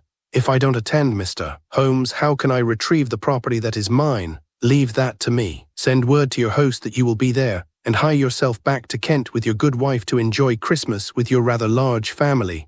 I made no reference to the size of my family, our guest said with a faint smile. You have told us very little, but more than enough. Forgive the impertinence, but if you were to accept the invitation and then not attend, it would be consistent with some other major events of your life, would it not? Our visitor seemed uncertain whether to be offended or amused. He chose the latter reaction. I suppose you could say so, but you must understand, Mr. Holmes, often my intentions have been the best, but my body has let me down. It is true I am not at best ease in large gatherings, and the fact that something of value was stolen from me on one of the rare occasions I attended a mass meeting of persons in my field of endeavor might be enough to influence a man to stay away from crowds. But to be more specific to the point I believe you are making, it was the state of my health and not cowardice that caused me to miss that meeting at Oxford in 1860. To be sure, Holmes agreed, and Professor Huxley proved a more than adequate stand-in, did he not? By this point, I felt myself the object of some sort of game, as Holmes and Beagle airily alluded to matters of which I was ignorant, waiting to see how long it would take me to interpret their conversation. But any person with an awareness of science and public affairs in the England of 1881 would by this time have been afforded enough clues to know the true name of our visitor before Holmes finally deigned to utter it. For once, I was determined to rob Holmes of his dramatic gesture. Mr. Beagle, I said, your theory that music preceded speech in human development is one that Mr. Holmes and I have discussed with interest. Yes, he said, I'm gratified, but I can no longer take the pleasure in music I once did, nor art nor poetry. Though I hear my wife's reading of popular romances with pleasure, great literature has closed its pages to me. It is one of the sadnesses of my life. I fear the demands of the clerk preclude any more aesthetic discussion, Holmes said, somewhat acerbically. What was the design of this missing stark pin, Professor Darwin? Fascinating as it was to listen to an extended conversation between two of the great minds of the 19th century, the rest of that conference in Baker Street was only prelude to the real drama of the case. An hour after his arrival, Charles Darwin, author of The Origin of Species and one of the most controversial figures in Victorian England, was on his way again. Much information had been exchanged and elaborate plans made, plans which Holmes and I had pledged to carry out. Surely time was of the essence. But when the great scientist had left, Holmes could not resist the opportunity to demonstrate his brilliance yet again. Tell me, Watson, exactly when did you guess our distinguished client's identity? It was more than a guess, Holmes, and I must tell you it was well before you called him by name. Why, of course, my dear fellow, I was certain of that. There were several indicators, I said. The reference to a country home in Kent, to early aspirations to join the clergy, to controversial views, to a large family. And of course, when he mentioned an 1860 meeting at Oxford, and you made reference to the arguments of Professor Thomas Henry Huxley, I knew this bearded savant could be only one man, Charles Darwin. And when did you know the truth, Holmes? I added, proud of my deductions but fully expecting to hear that he had been a jump or two ahead of me. As soon as he climbed out of his hansom, Watson. Then you had prior knowledge. My dear fellow, you cut me to the quick. I knew nothing of our client beyond the name he gave. The name alone was enough for a hypothesis, for was not the Beagle the ship on which Darwin made his historic 5-year voyage? The sight of the white beard and our client's apparent advanced age were enough for hypothesis to become theory. The several pointers you mentioned served only to verify the theory. Now then, Watson, why are we wasting time? There is much to be done and precious few hours in which to do it. I may have grumbled somewhat testily about my awareness of the urgency, but Holmes did not hear me. Over our years of friendship, I have seen Sherlock Holmes in many disguises. As readers of my accounts know, some of these impersonations were elaborate enough even to fool me. In the Darwin affair, however, I was in on the impersonation from the beginning. I watched in admiration as Holmes subtly aged himself, donned a white beard, and altered his carriage to suggest advanced years. Before we left Baker Street to fulfill Professor Darwin's social engagement, I expressed my frank amazement. It should suffice, Watson, Holmes said, if, as we have been led to understand, his host does not know Darwin intimately.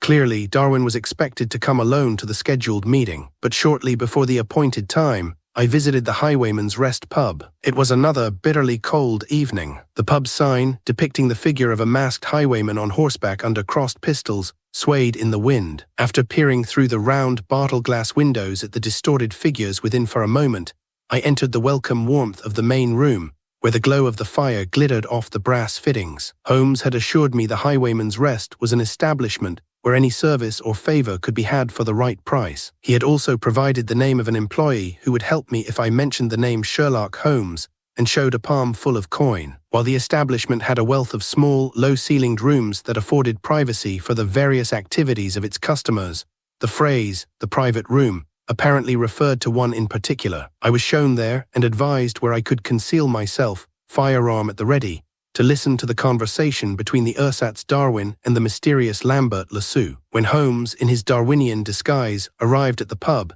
he was shown into the private room by the same door through which I had entered. I was already waiting behind a rarely used standing screen. Its apparent purpose was to make the private room even more private when such was requested. Lambert Lascaux, if indeed it was he who swept dramatically into the room from a rear door a few moments later, cut a remarkable figure. The figure he cut, to be precise, belonged to the traditional Father Christmas, including red suit and white beard, the latter even fuller and much more obviously false than that worn by his prey. "Happy Christmas," he roared with manic joviality. "Is this the gift you had hoped for, Professor Darwin?" The bizarre figure passed to Holmes a small object, presumably the stark pin. Holmes examined it closely to see if it was consistent with the description Darwin had given us. Apparently it indeed contained an insect from Galapagos preserved in amber. He nodded his head. "It is, sir. I am grateful to you. May I extend my thanks and compliments of the season? And does it bring back memories of that historic voyage on which your wonderful brain single-handedly created what has come to be called Darwin's theory of evolution?" Father Christmas inquired. "No, Mr. Lascaux, if that is your name, it does not. My work in the field of evolutionary theory took many years after the completion of the voyage of the Beagle, and I have never claimed it was mine alone.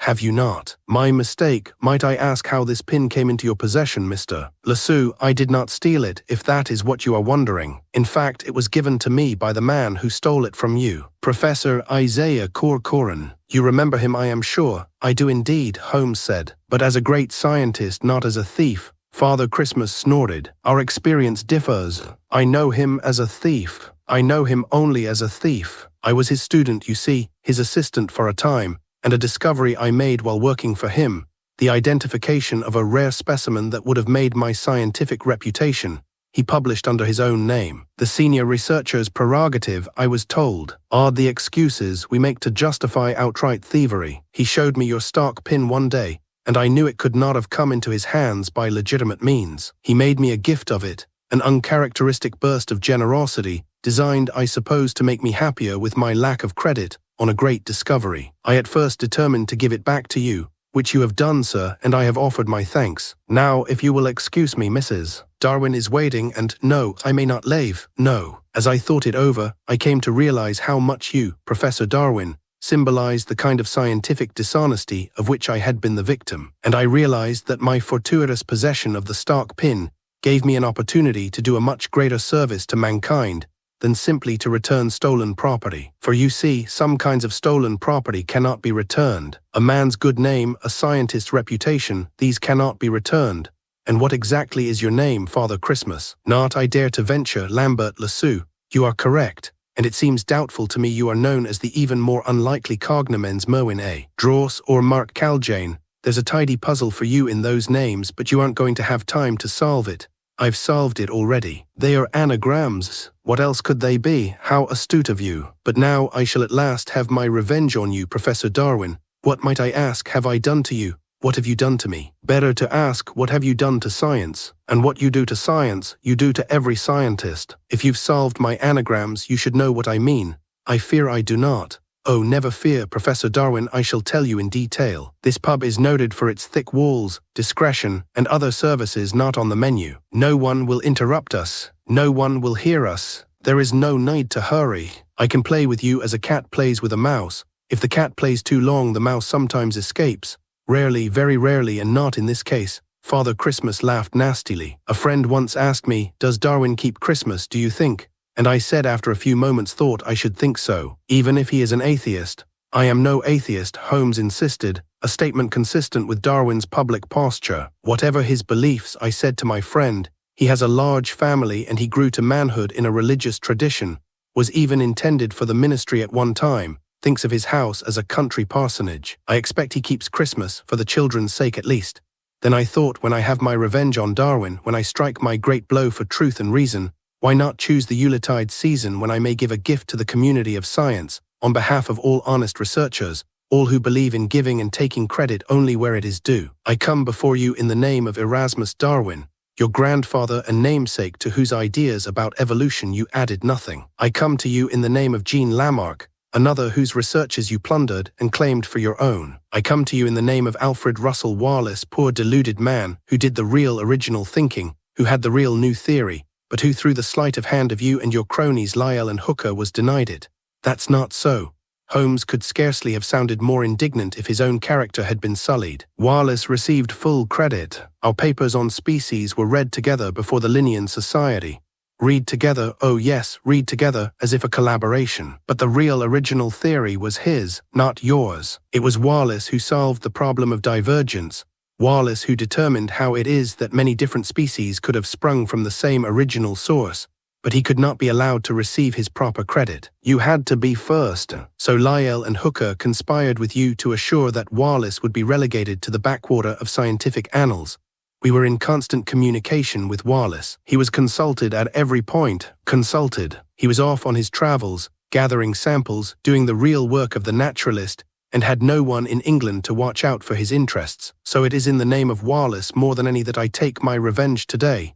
It is true we are alone here, Holmes said. That does not mean, however, that no one knew I was coming here today. If you kill me, it will be known who arranged for my presence here. And surely the proprietor of this pub, wink though he may at prostitution and other forms of vice, cannot be guaranteed to keep silent where murder is concerned. You will have no hope of escaping arrest, imprisonment and hanging. Father Christmas laughed again. There are ways of escaping beyond the reach of locomotives or clipper ships or courtrooms, and in any event, why should I care? I will have completed my great work. My mission will be finished. The bearded figure moved menacingly forward, drawing what looked like a dagger from his broad black belt. Now must be the time. I leapt from behind the screen and rode the miscreant to the floor. My inclination would have been to move sooner, but Holmes had made me promise to hear the potential murderer out before I brought him down. Holmes retrieved the stark pin before we stormed back into the pub's main room and insisted that Scotland Yard be called in to deal with the assailant. The man in the garb of Father Christmas was eventually identified as Edgar Gamble, a former research scientist with a history of mental disorder. The account of the affair Holmes and I provided the police, making no mention of Charles Darwin, was elaborately conceived but unimportant to this narrative. Holmes was able to return the stark pin, and Darwin, a very wealthy man, expressed his gratitude handsomely. Back in Baker Street, a few days before the dawn of 1882, I was still troubled by the affair of the stark pin. Surely Holmes Gamble was a madman, a clever one however, cleverer than the thief he once worked for. Isaiah Corcoran's greatest coup may have been the theft of Darwin's stark pin. He never published anything of real merit, not even the work he stole from his former assistant. Perhaps my claims for Corcoran as a great scientist helped to loosen Gamble's tongue. It needed little enough loosening. The same could be said for his wits. Gamble had a gift for anagrams though, I snorted. A rather silly game. Merwin A. Drawse, Erasmus Darwin, Mark Caljain, Jean Lamarck. How long do you think it took the fellow to think those up? You forgot the principal one. Lambert Lassus for Samuel Butler.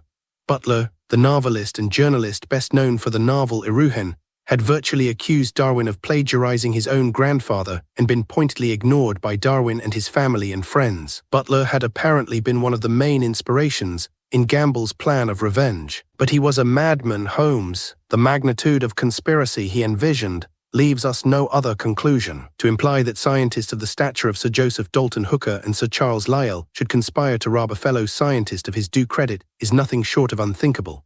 The world of scholarship is a complicated one, Watson, and even the mind that sees conspiracies everywhere might chance on a real one now and then. Holmes, you can't mean all parties involved may have acted quite honorably in their own minds, Watson. After years of denial, none of them may even believe they were involved in any kind of conspiracy or deception. History will judge matters better than we. That was Holmes's last word on the subject. I choose not to believe that Darwin, the family man, the dedicated scientist, the loyal friend, was the sort of person who would claim credit for another's work, but anyone who has run a race of any kind understands the drive to reach the finish line first. Was the Galapagos manuscript authentic? In many ways, I was the wrong person to decide. I even had to ask my wife what a stark pin was. A stark, per the concise Oxford Dictionary, is a stiff wide band of leather or other material formerly worn round neck, now displaced in general use by collar and tie. The stark pin then, even I could figure out, was the pin that held it in place, and pictures of Darwin indeed show him wearing such an accessory. I told the guide the manuscript read at least somewhat like Watson's work, a first draft perhaps, and I'd like to take a photocopy home with me. When I returned to California, I couldn't let the problem go, plunging into some enthusiastic, if somewhat disorganized, Darwin research of my own. His biographers record that Darwin cut short his pre-Christmas visit to London in 1881 because of the onset of heart problems. Since his death followed in April 1882, no one has had reason to doubt the truth of this account. Probably it was true, at least in part, but the Galapagos manuscript offers an intriguing alternate possibility. A frequently repeated anecdote has come to haunt me. While in London the week before Christmas, Darwin called at the house of a friend, George Romanes, who proved to be out. Romanes's butler believed Darwin was not well and asked him to come into the house until a cab could be brought for him. Darwin refused and walked to the cab stand himself, declining the butler's offer to accompany him. Partway there, he was seen to stagger and hold onto a railing for support. The butler saw him turn back toward the house, then change his mind and proceed toward the cab stand. What does the story mean? Was Darwin genuinely ill, or was he faking his discomfort for reasons of his own? Was his indecision about returning to the house based on the admirable qualities friends of Darwin like to remember? His kindness, consideration for others, and disinclination to give trouble? Or was he somehow suspicious of his friend's butler? Picturing that indecisive Darwin reminds me of one of the unrecorded Holmes cases. Did Darwin fear if he walked back to his friend's house and crossed the threshold, like Mr. James Phillimore returning to his house for his forgotten umbrella, he would never be seen again in this world? Too fanciful, no doubt. The Adventure of the Second Violet. In glancing through my notes for the year 1899, I find record of 3 remarkable cases which arose to challenge the singular gifts by which my friend Mr. Sherlock Holmes was distinguished. The first was the extraordinary affair of the Weeping Coachman, which so perplexed the Sussex constabulary and the citizens of Godalming. The second concerned the curious business of the Arks, the Aster and the Ivory Eyepiece, which threatened to bring a scandal on one of Europe's reigning families. But of all the cases which crossed our threshold in Baker Street that year, perhaps none presented my friend with such a baffling problem, or threw his talents into such brilliant relief, as that of the unhappy Mrs. Violet Aldershot née Hunter. I had arisen late upon a Tuesday morning in the second week of December, to find Holmes lost in contemplation of the morning newspapers. The columns were filled with accounts of the mounting tensions in South Africa, and of the intractable views of Mr. Kruger, the leader of the Dutch Boer settlers. "A bad business, Watson," said Holmes, throwing down the Times. "Surely the matter will be over in a matter of weeks," I answered. "These Boers are simple farmers. These farmers will show themselves to be the most formidable antagonists who ever crossed the path of Imperial Britain," Holmes declared. "Napoleon and all his veterans never treated us so roughly as will these hard-bitten farmers with their ancient theology and their inconveniently modern rifles." But Holmes, I began. In any case, he said, there are matters closer to home which commend themselves to our attention. What do you make of this? He passed across a sheet of notepaper which had evidently just arrived in the Morning Post. Taking it from his outstretched hand, I read, Dear Mr. Holmes, I trust that you will recall the episode at the Carper Beaches when you rendered such invaluable service to my wife, the former Miss Violet Hunter. I fear that she is once again in need of your assistance, though she shows no inclination to seek you out on her own behalf. I assure you that the present matter is no less grave, perhaps even more so. May I call at 900? Yours faithfully, Mr. Henry Aldershot Violet Hunter, I exclaimed. Indeed, said Holmes, an intriguing prospect, is it not? It was seldom that Holmes had occasion to offer his services twice to the same client. Almost by definition, the problems which were brought to him were singular and exceptional, and therefore of a type unlikely to occur twice in the lifetime of any given client. It was notable indeed, then, that we should have found ourselves once again entertaining the difficulties of the woman we had first known as Miss Violet Hunter. Some of my readers will recall the remarkable episode which first brought Miss Hunter to Baker Street, an episode which I have chronicled as the adventure of the Carper Beaches. Miss Hunter had been engaged as a governess by a Mr. Jeffro Rucastle, who had insisted as a condition of her employment that she sacrifice her luxuriant chestnut hair. It subsequently emerged that Mr. Rucastle secretly intended that Miss Hunter would impersonate his own daughter, whom he had imprisoned in an isolated chamber of the house, so as to discourage the attentions of a persistent suitor. Only the timely intervention of Sherlock Holmes brought this disagreeable business to a satisfactory conclusion. We had heard that Miss Hunter had gone on to become headmistress at a private school for girls at Walsall, where she enjoyed a very notable success until her marriage some little time later. Indeed, Holmes had been so impressed by the spirit and intelligence of Miss Hunter that I recall expressing some disappointment at the time that he himself evinced no further interest in her, as I had not yet fully apprehended the degree of his bachelorhood. Now, studying the note from Mr. Henry Aldershot, I naturally wondered what fresh difficulty had brought Miss Hunter back within our horizons. What sort of problem do you suppose has so agitated this gentleman? I asked. I can think of any number of possibilities, Holmes answered, but in the absence of corroboration I would imagine. Ah, there is our client's ring. We shall have our answer shortly. Holmes rose and opened the door to admit a tall, broad-shouldered young man with pale reddish close-cropped hair, a strong chin and clear green eyes. He stood in the doorway for a moment, nervously fingering the brim of a worn bowler. I am Henry Aldershot, he said, extending his hand. You must be Sherlock Holmes. I am, said my companion, and this is my colleague, Dr. Watson. Of course, he said, stepping into the room. Violet has spoken of you both so often that I feel we are already acquainted. Pray sit down, Mr. Aldershot, said Holmes, as I took the young man's hat and coat. We are most interested to hear the nature of the difficulty which has brought you to Baker Street. Apart from the fact that you are a school teacher, that you have recently sold your pocket watch, and that you have lately suffered a financial reversal which you are anxious to conceal, I know nothing. Mr. Aldershot dropped into an armchair by the fire, with an expression of frank wonder upon his features. I see that Violet has not exaggerated your abilities, Mr. Holmes. I consider myself a reasonably intelligent man, but I'm afraid I can't conceive of how you were able to arrive at those conclusions.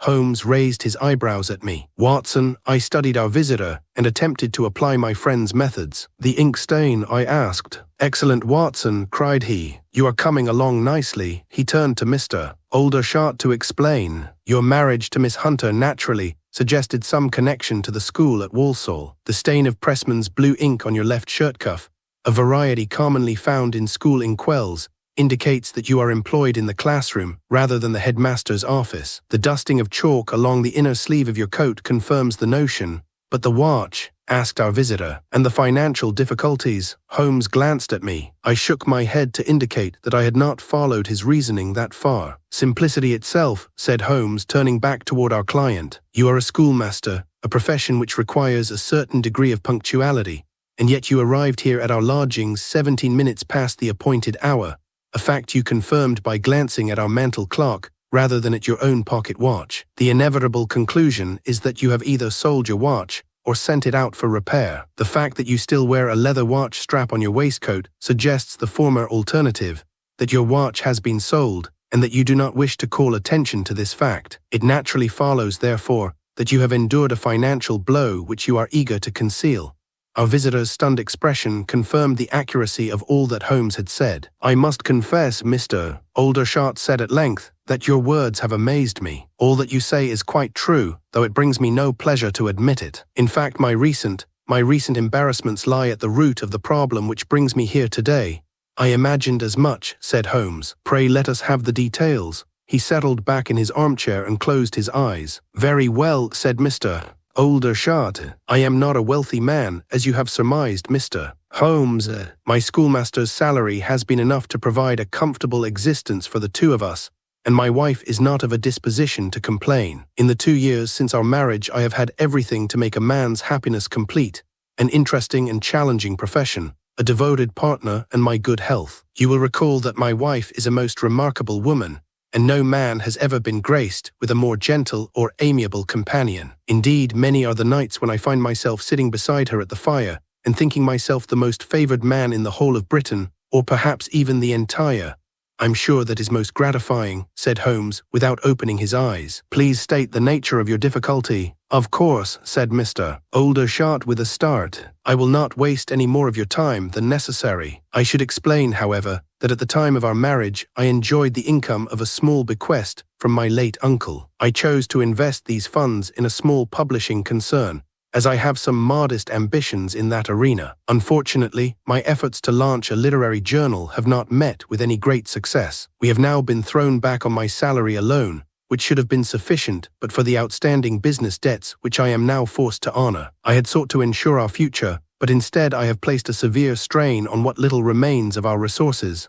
"I see," said Holmes. "And your wife knows nothing of this?" "On the contrary, she has been steadfast in her support of my literary aspirations. I might have wished to spare her the anxiety of my misfortunes, but in the circumstances I could scarcely conceal them from her. She has faced the challenge very bravely, and we are attempting to reduce our expenses wherever possible. She had even suggested that she might return to her previous post at the Walsall Academy for Girls, but of course this was impossible." Holmes opened his eyes and sat forward in his chair. "You object to the prospect of employment for your wife?" "I should not have enjoyed seeing my wife return to work, if that's what you mean, Mr. Holmes, but I would not have stood in her path if she desired it. No, the Academy would have forbidden her return so long as I remained at the boys' school."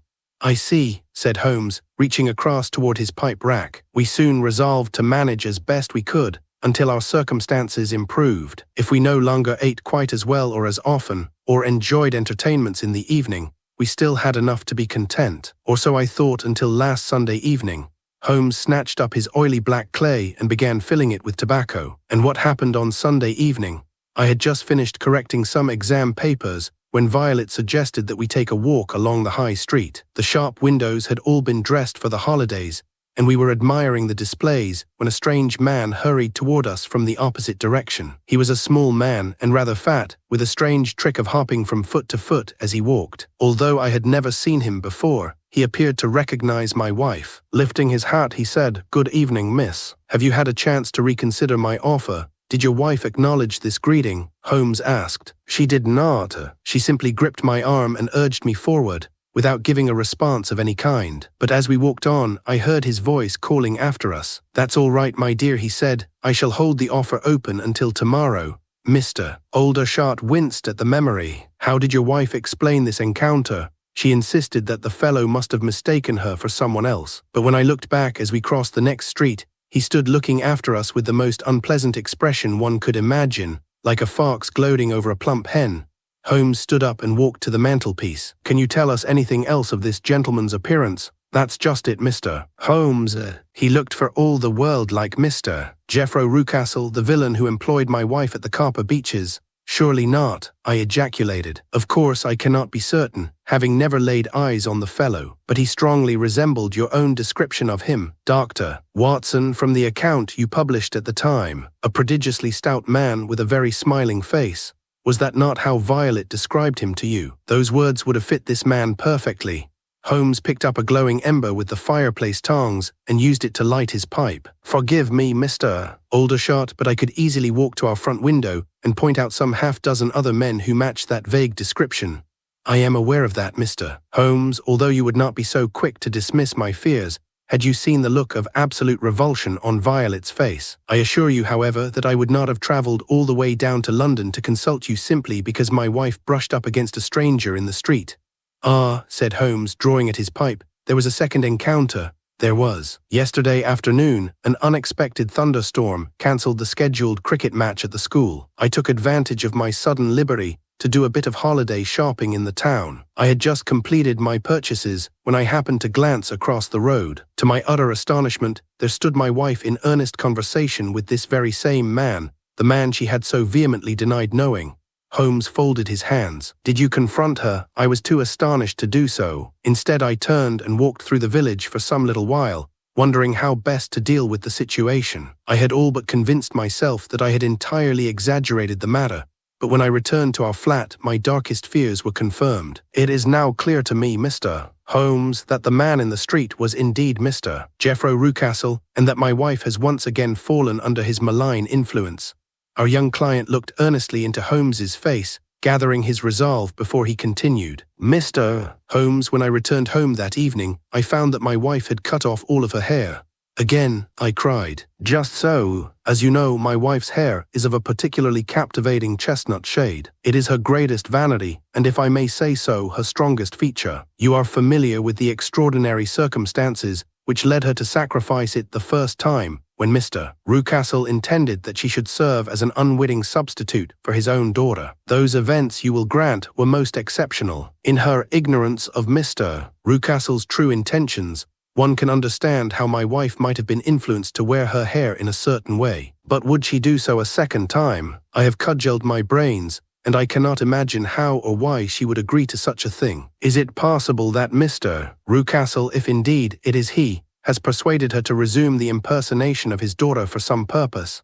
I looked over at Holmes. His eyes were shining as he pressed the tips of his fingers together. Did she offer no explanation? He asked eagerly. To the contrary, she would not even entertain my questions on the subject. Instead, she attempted to turn the conversation. How do you mean? Her attention seemed fixed on our reduced circumstances. She would speak of nothing else. Was there anything specific in what she said? I hesitate to tell you, Mr. Holmes, for you will think that my wife has lost her reason. She made repeated reference to mutton chops. Indeed, mutton chops, my pocket watch, and Madame de Maintenon. Pardon, I said. Madame de Maintenon, the second wife of Louis Roman XIV, he explained, though why this had any bearing on the matter is entirely beyond my reach. How extraordinary, I exclaimed. Holmes appeared to be gazing intently at the fire coals. She refused to give any explanation for having cut her hair. None. I pressed her repeatedly on the point, but she would answer only in terms of mutton. At last I lost my temper and stormed out of the flat. When I returned several hours later, Violet had gone. I have not seen her since. Mr. Aldershot stared down at his hands, his eyes rimmed with tears. Mr. Holmes, I am at the end of my wits.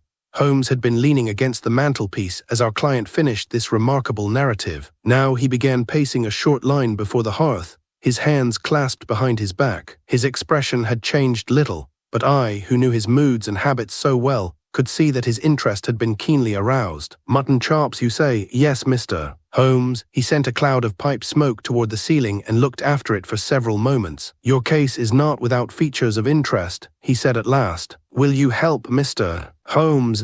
As to your fee, I'm afraid. Holmes gave a peremptory wave of his hand. We shall discuss my fee upon a satisfactory resolution of the problem. At present, I can do nothing. However, if you will return at 7:00 this evening, I believe I may be able to shed some light on the matter. But I don't. Good day to you, sir. Dr. Watson will show you out.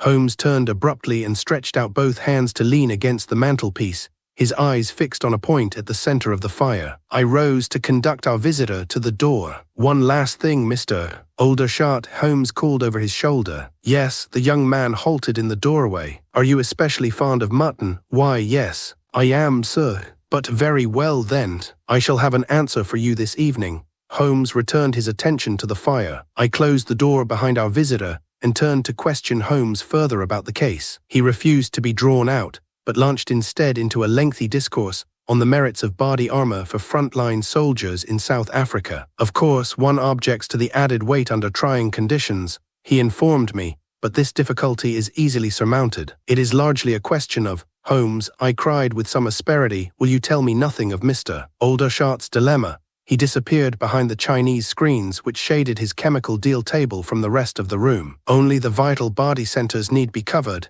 he called cheerily, so there would be no loss of mobility. You may set your mind at rest upon that point. Holmes, I will be occupied for most of the day, Watson, he said, emerging from behind the screen. Might I impose upon you to join me when Mr. Aldershot returns this evening? Holmes, if you are going to the Copper Beeches to look for Mrs. Aldershot, I would not think of allowing you to go alone. Geoffrey Rucastle is still a dangerous man. If you'll give me a moment, I'll fetch my service revolver and— Geoffrey Rucastle is dead, Watson. What? He died 7 months ago of influenza. I thought you knew, but why did you not say? If my surmises are correct, Mrs. Aldershot would have preferred that I remain silent. No, Watson, I shall not need you today.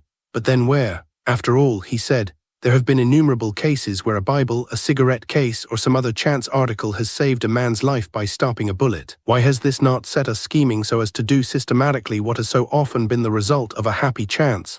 With this, he turned and disappeared down the stairs, leaving me gazing after him in confusion. I was kept busy with my rounds for much of the day, and did not return to Baker Street until shortly before the hour of our appointment with Mr. Aldershot. I entered our rooms to find that Holmes had preceded me. Ah, Watson, cried he, emerging from behind the Chinese screens. You are just in time. Have you had any success? I asked. Have you located Mrs. Aldershot? All in good time, dear fellow. I believe I hear our client's tread upon the stair.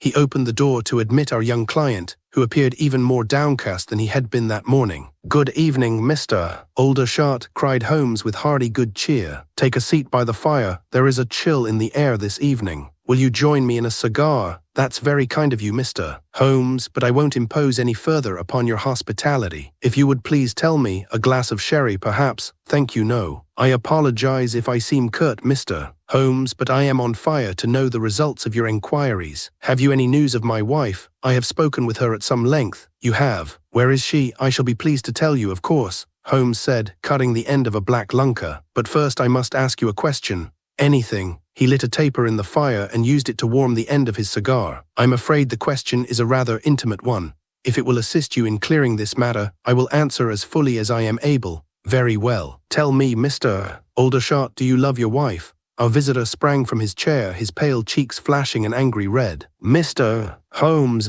that is outrageous and insulting. Unperturbed, Holmes lit his cigar and let out a long stream of smoke. Your wife believes that she has alienated your affections. She has concluded that you ceased to love her the moment you found that she had cut her hair.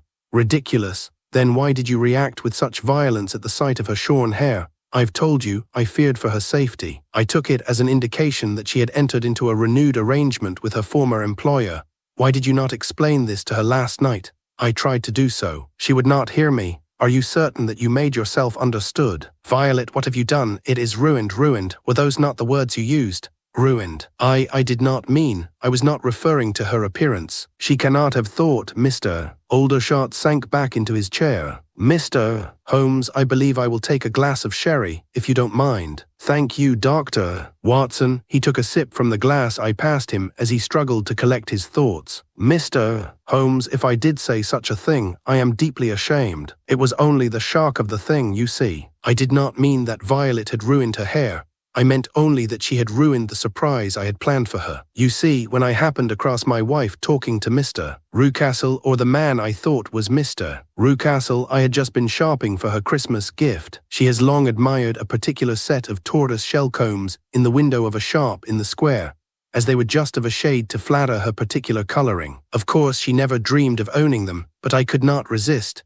though it meant pawning my watch in the bargain. That watch had been a legacy from my grandfather, and was my most prized possession, so it was rather a blow, you see, to return home having traded the watch for the combs, only to find that Violet no longer had any use for the combs. But if I spoke sharply, he broke off at the sound of a woman's gasp. I turned to see the young lady I had known as Violet Hunter step from behind the Chinese screens. She had the same bright, quick face that I remembered so well, freckled like a plover's egg, and her newly cropped hair was arranged in stylish ringlets. Mr. Aldershot was at her side in an instant. Violet, he cried, please forgive me. She placed a fingertip to his lips to silence him. Don't you understand, Henry? I sold my hair to buy a chain for your watch. You what? You've always seemed so ashamed of that old leather strap. I saw a magnificent gold chain at the shop in town, you see, just the thing for your grandfather's watch, and but how did you? I sold my hair to the hair goods shop. My type of hair is much in demand for a particular style of wig known as the Madame de Maintenon, so it fetched a very good price. It took me several days to make up my mind, and that's why Mr. Harker, the gentleman from the shop, stopped us the other day, although of course I could not tell you so at the time. He dealt with me very fairly, I must say. There was even enough money left to purchase some nice mutton chops for our Christmas dinner. I tried to tell you all of this last night, but you were in too much of a state to hear. Mr. Aldershot stood for several moments clutching his wife's hands. A slow tide of comprehension spread across his features, which gradually resolved itself into a broad, almost beatific smile. You sold your hair to buy me a watch chain, he said with quiet wonder, and I sold my watch to buy combs for your hair. That beats everything, Violet. Truly it does. Holmes, who had watched this scene unfold with great merriment, stepped forward to ring the bell for Mrs. Hudson. I believe we have brought your problem to a satisfactory conclusion, Mr. Aldershot. Now we would be most obliged if you would join us for a spot of dinner. You will find that Mrs. Hudson's mutton is excellent. Afterward, you may wish to examine that parcel on the mantelpiece. It contains something I picked up at the pawn shop in Walsall. Mr. Holmes, said Mrs. Aldershot, favoring my companion with a radiant smile, we cannot possibly repay your kindness, or compensate you for your services, added her husband. You shall do both soon enough, Holmes replied. Earlier today you mentioned your literary aspirations, Mr. Aldershot. May I suggest that the events of the past 2 days might provide something in the way of inspiration? Of course, you may not wish to publicize these events over your own name, as this might cause some little embarrassment for your wife, but a simple pen name would serve your purpose nicely. Perhaps an inversion of your own name. He paused to consider the matter. Yes, he said, I think the name O. Henry should do nicely. The Human Mystery. This story is respectfully dedicated to the memory of the late, unique Jeremy Brett, a fine actor and a definitive Sherlock Holmes. Although I have written so often of the genius of Mr. Sherlock Holmes, a reader may have noticed, it was not always to Holmes's satisfaction. With that in mind, I suspect the reader may also have wondered if, on occasion, certain exploits were never committed to paper. This I confess to be true. The causes are various. In some instances, the investigation had been of so delicate a nature that, sworn to secrecy myself, as was Holmes, I could not break my vow. Elsewhere Holmes had perhaps acted alone, and never fully enlightened me, due mostly, I believe, to a certain boredom he often exhibited, when a case was just then complete. Other adventures proved ultimately dull, and dullness I have never readily associated with Sherlock Holmes. Otherwise a small body of events remain, rogues of their kind. They would not please the more devoted reader, as indeed at the time they had not pleased Holmes or myself. I do not mean to imply here any failure, anything dishonorable or paltry on the part of Holmes. Although he has his faults, that glowing brain of his, when once electrically charged, transcends them. In this or in any age, I dare say, he would be a great man. Nevertheless, certain rare happenings have bruised his spirit, and in such a way that I, his chronicler, have let them lie. A year has gone by, however. An insignificant item in the newspaper brings me to my pen. No other may ever read what it writes. It seems to me even so that what was a distasteful, sad curiosity has become a tragedy. Holmes, although he will almost undoubtedly have seen the item, has not alluded to it. I well remember his sometime comment that more recent work pushes from his memory the ventures of the past. It is therefore possible he has forgotten the case of the Caston Gaol. One winter afternoon, a few days before Christmas, Holmes and I returned to our rooms from some business near Trafalgar Square. The water in the fountain had been frozen, and I had great sympathy with it. The Baker Street fire was blazing, and the lamp soon lit,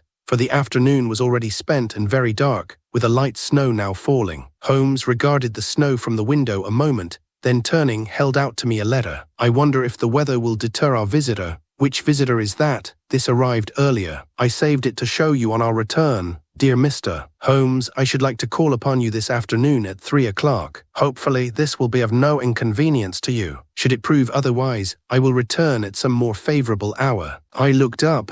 How unusual, Holmes. A client who fails to assume you are always in residence, awaiting them. Indeed, I also was struck by that. The letter continued, I am divided in my mind whether or not to ask your opinion. The matter at hand seems strange and foreboding to me, but I am acutely conscious your time is often filled, and perhaps I am fanciful. Finally, I have decided to set the facts before you, that you may be the judge. Please believe me, Mr. Holmes, if you can assure me I have no cause for fear, I shall depart at once with a light heart. Good heavens, I exclaimed. Holmes stood by the window. She sets great store by my opinion, it seems. She will allow me to decide her fate merely on hearsay. She. Ah yes, a lady. The signature read Elena Caston. It was a strong, educated hand and the paper of good quality. What do you make of it, Watson? Holmes asked, as was his wont. I told him my views on the paper and added, I think she is quite young, although not a girl. Ah, do you say so? And why? The writing is formed, but there is none of the stiffness in it which tends to come with age. Nor does she seem querulous. She has all the courteous thought of someone used to getting her own way. Conversely, she knows of and trusts you. Wisdom, but with a bold spirit. A young woman, Watson, I stand in awe.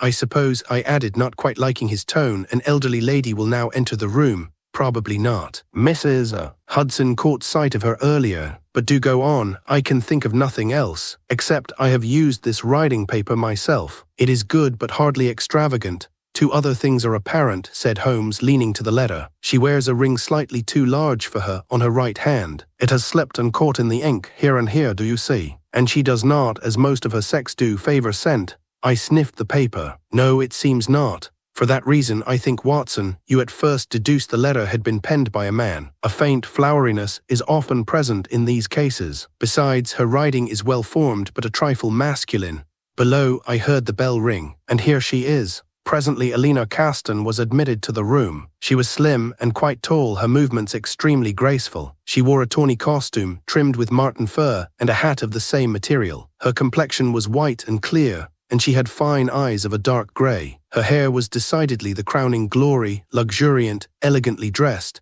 and of a colour not unlike polished mahogany. I was surprised to note, when she had taken off her gloves, that contrary to Holmes's statement, she wore no rings. Although her appearance was quite captivating, she was not, I thought, a woman one would especially notice. But I had not been in her company more than 5 minutes before I realized hers was a face that seemed constantly changeable. She would, in a few moments, pass from a certain prettiness to an ordinariness to vivid flashes of beauty. It was quite bewitching. Thank you, Mr. Holmes, Dr. Watson, for allowing me this interview today. Your time is a precious commodity. Holmes had sat down facing her. Time is precious to all of us, Miss Caston. You seem to have some fear for yours. Until that moment she had not looked directly at him. Now she did so, and she paled. Lowering her eyes, she said rather haltingly, You must forgive me. This is, as you suspect, perhaps a matter of life or death to me.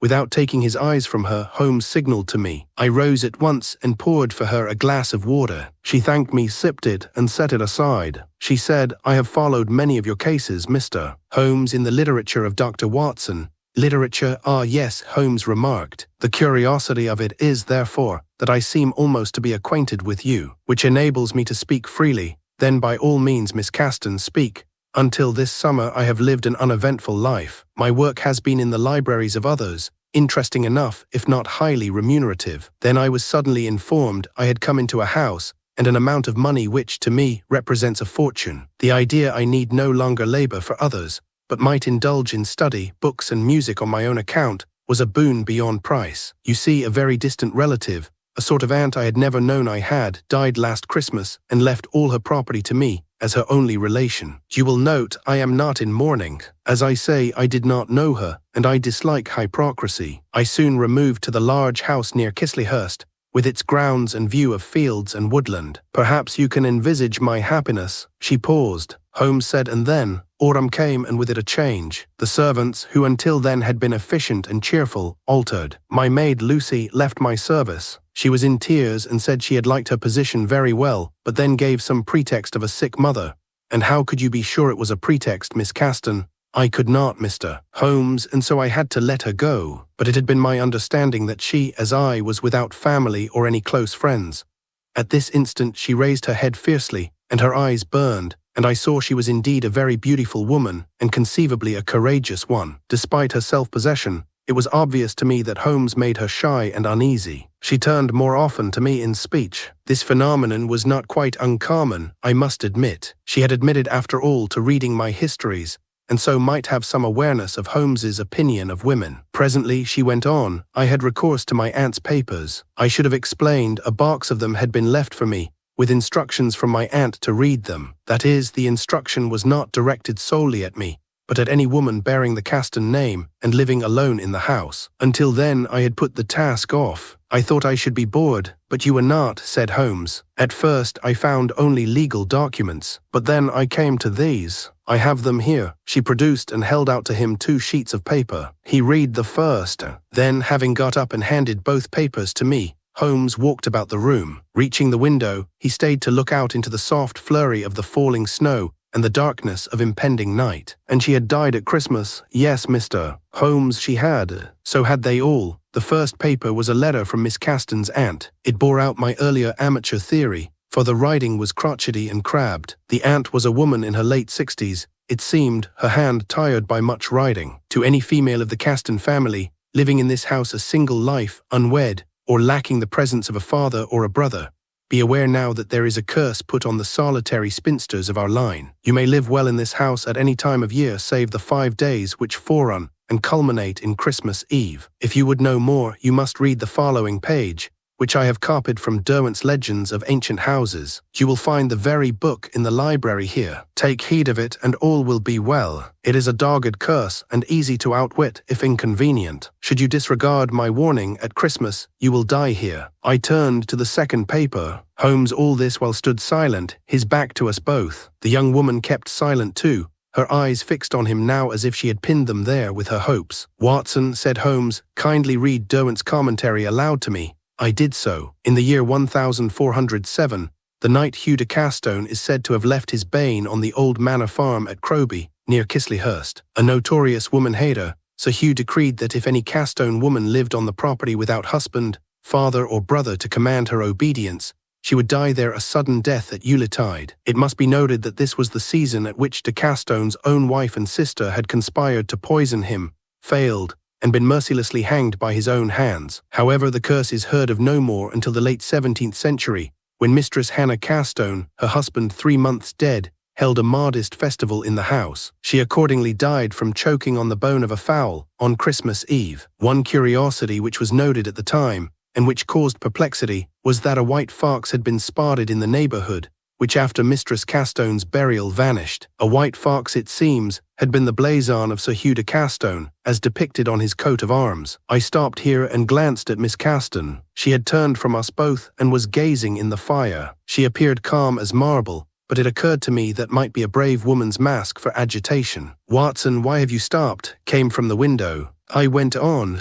Again the curse fell dormant. It may be that only married ladies thereafter dwelled at the farm, sisters with brothers or daughters with their fathers. However, in 1794, during the great and awful revolution in France, a French descendant of the Castons took refuge in the house, a woman whose husband had been lost to the guillotine. 3 nights before the eve of Christmas, charmed, as she said, by glimpsing a white fox running along the terrace, the lady stepped out, missed her footing on the icy stair and falling, broke her neck. There has in this century been only one violent death of a Caston woman at the house in Croby. Maria Caston, following the death of her father the previous year, set up her home there. But on the evening preceding Christmas Eve, she was shot and killed, supposedly by an unwanted lover, although the man was never apprehended. It is generally said that this curse, which is popularly called the Caston Gall, is abridged by midnight on Christmas Eve, since the holiness of Christmas Day itself defeats it. I put down the paper, and Holmes sprang round from the window. Tell me, Miss Caston, he said, are you very superstitious? No, Mr. Holmes,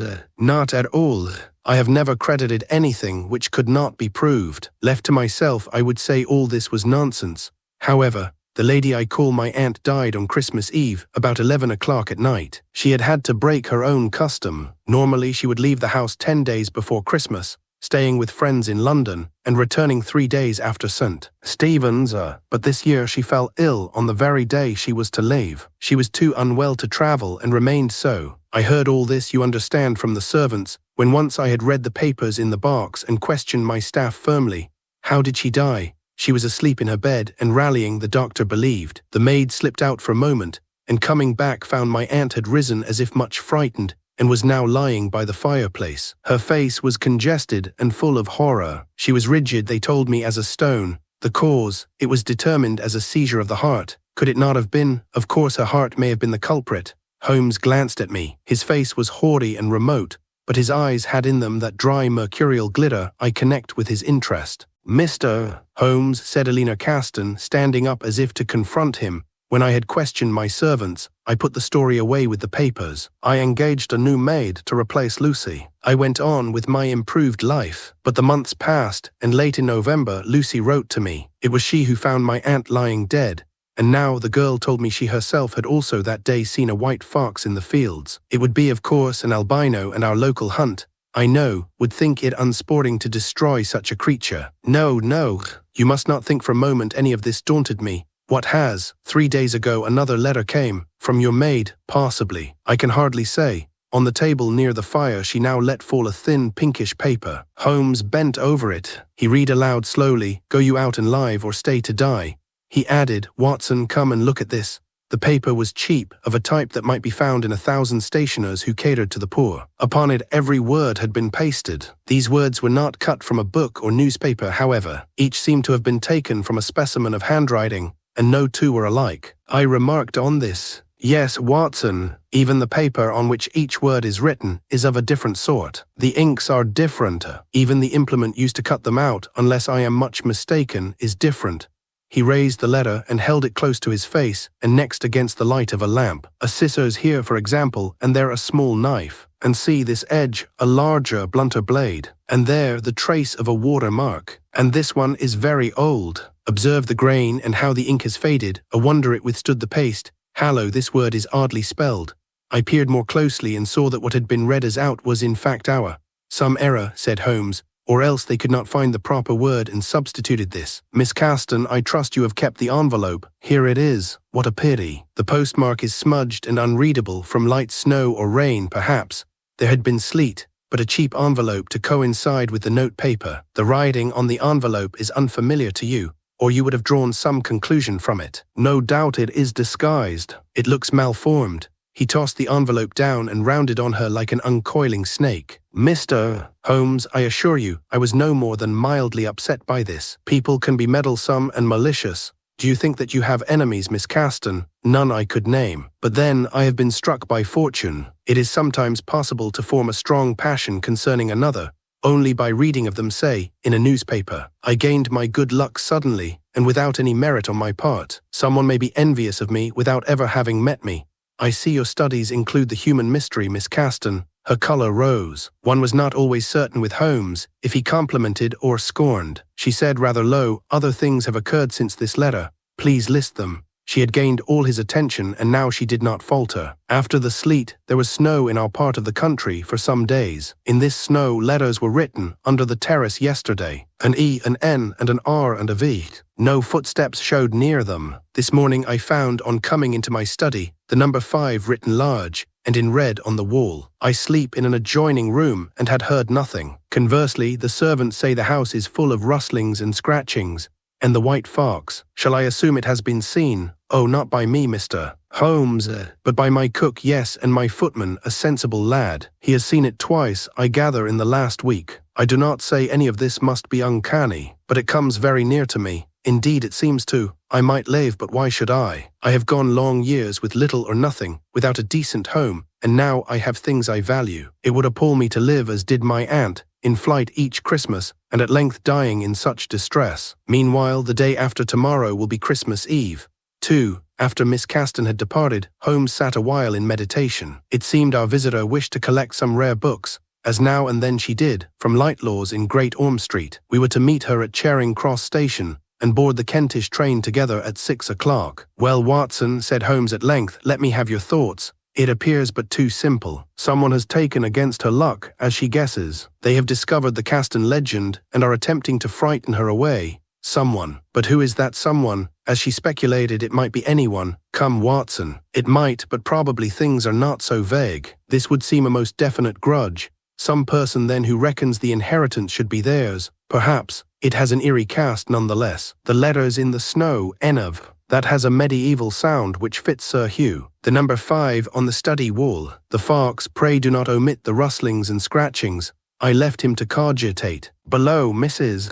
Hudson was in some disarray. Is Mr. Holmes not to be here for the festive meal? I fear he may not be. Nor I. We are bound for Kent, and I had bought a goose. Outside the night was raw and smoky with the London air. The snow had settled only somewhat, but more was promised by the look of the sky. On the platform, Miss Caston awaited us, her parcel of books in her arm. Holmes did not converse with us during the journey. He brooded and might have been alone in the carriage. I was glad enough to talk to Miss Caston, who now seemed, despite the circumstances, serene and not unhappy. She spoke intelligently and amusingly, and I thought her occasional informed references to the classics might have interested Holmes, had he listened. Not once did she try to break in upon his thoughts, and yet I sensed she derived much of her resolution from his presence. I found her altogether quite charming. Her carriage was in readiness at Chisleyhurst station. The drive to Crowby was a slow one, for here the snow had long settled and begun to freeze, making the lanes treacherous. How unlike the nights of London, the country night through which we moved. The atmosphere was sharp and glassy clear,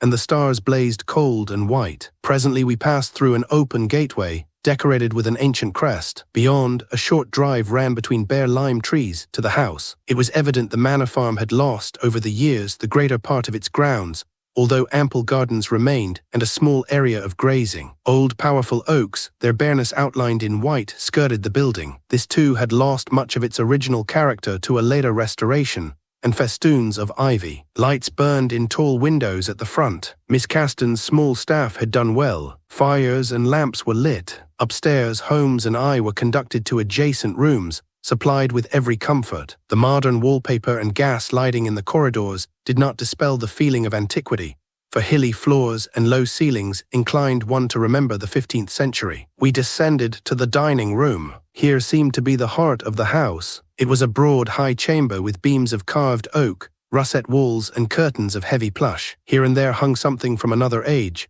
a Saxon double-axe, swords, and several dim paintings in gilded frames. A fire roared on the great hearths. Watson, leave your worship of the fire and come out onto the terrace.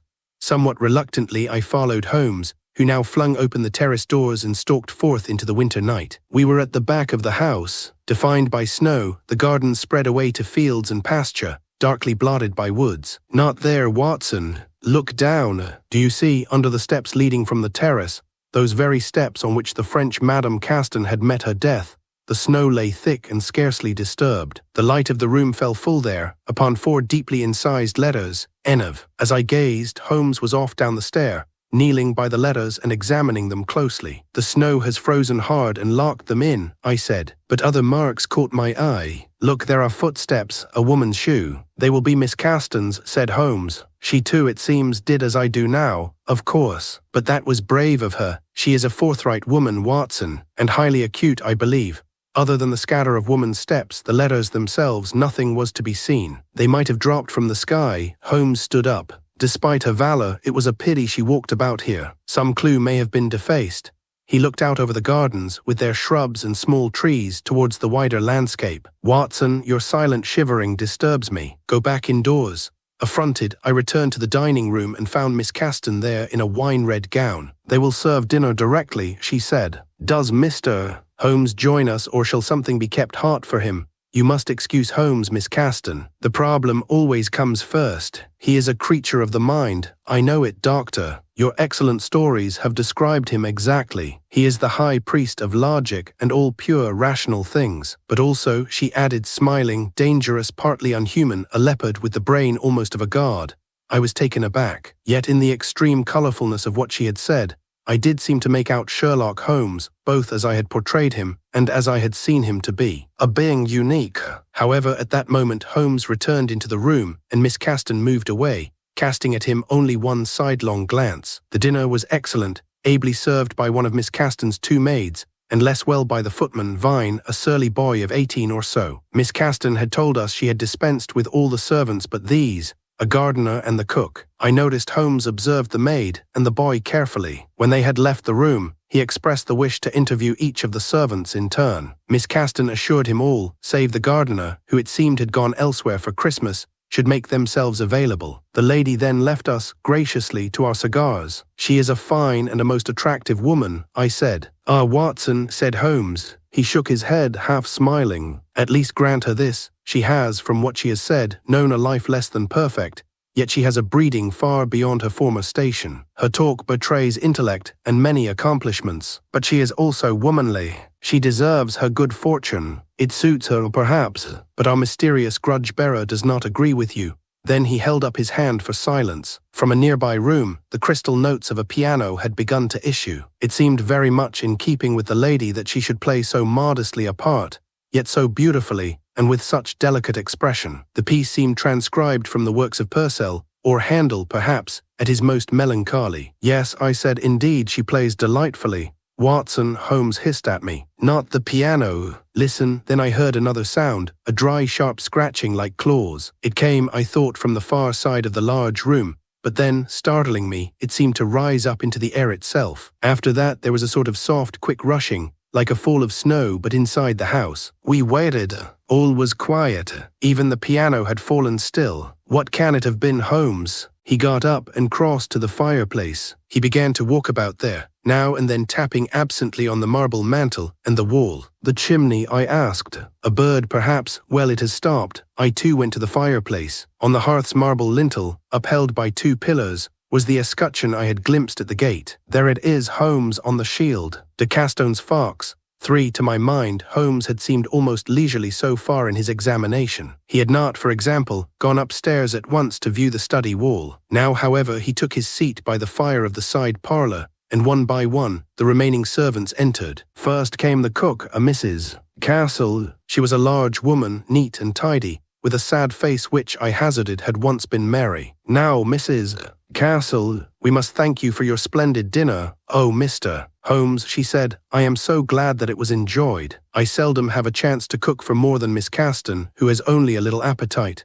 Perhaps the former Miss Caston ate more heartily. Indeed, sir, she did. She was a stout lady who took an interest in her food, but I think you have other reasons to be uneasy. I have seen it. You refer, the white fox. Last week, before the snow fell, I saw it, shining like a ghost under the moon. I know the story of wicked old Sir Hugh. It was often told in these parts. I grew up in Chisleyhurst village. The fox was said to be a legend, but my brother saw just such a white fox when he was a boy. Did he indeed? Then there are those letters cut in the snow, and the number upstairs, and all of us asleep. A 5 done in red high upon the wall. The 5 days before Christmas, when the lady is in peril. A horrible thing, Mr. Holmes, if a woman may not live at her own property alone, but she must go in fear of her life. After the death of your former employer, you take these signs seriously. The first Miss Caston had never had a day's indisposition until last Christmas. She always went away just before that time, but last year her carriage stood ready on the drive every day, and every day the poor old lady would want to go down, but she was much too ill. Her poor hands and feet were swollen, and she was so dizzy she could scarce stand. Then she was struck down just as she had always dreaded. And the fox, Holmes asked her. The cook blinked her. She said, yes, that was strange. So you did not yourself see it on that former tragic occasion? No, sir. No one did, but surely Mrs. Castle, the present Miss Caston's former maid, Lucy, saw the white fox in the fields at the time of the elder lady's death. Perhaps she did, sir, for it would have been about Mrs. Castle replied ominously. Well, I must not keep you any longer, Mrs. Castle. No, sir. I need to see to my kitchen. Some cold cuts of meat have been stolen from the larder, just as happened before. Cold meat, you say? I think someone has been in. Someone other than should have been, sir. Twice I found the door to the yard unlocked. When she had left us, Holmes did not pause. He called in the footman, Vine. The boy appeared nervous and awkward as he had during dinner. From his mumblings, we learned that he had seen the white fox yesterday, but no other alien thing. However, food has been stolen from the kitchen, has it not? So cook says, the boy answered sullenly. A gypsy perhaps, or a vagrant. I saw no one. And in the snow they would leave their footprints. Well done. Yes, one would think so.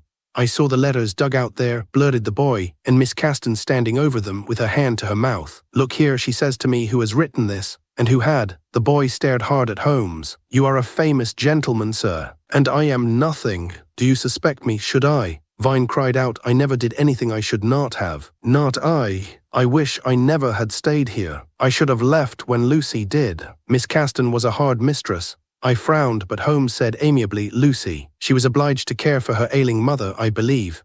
Vine looked flustered, but he said, the mistress never mourned her aunt, the old woman. Mistress likes only her books and piano and her thoughts. I asked her leave to go home for the Christmas afternoon. We live only a mile or so distant, at Crowby. I should have been back by nightfall. And she says to me, oh no, Vine, I will have you here. It was your place to be here, I said, at such a time. You were then the only man in the house. Holmes dismissed the boy. I would have said more, but Holmes forestalled me. Instead, we saw the maid, Reynolds, who had waited at dinner. She had nothing to tell us except that she had heard recent noises in the house, but took them for mice. She had been here in old Miss Caston's time, and believed the old woman died of a bad heart, aggravated by superstitious fear. Reynolds undertook to inform Holmes of this without hesitation. She also presented me with a full, if untrained, medical diagnosis, adding, as a doctor you will follow me, I am sure, sir.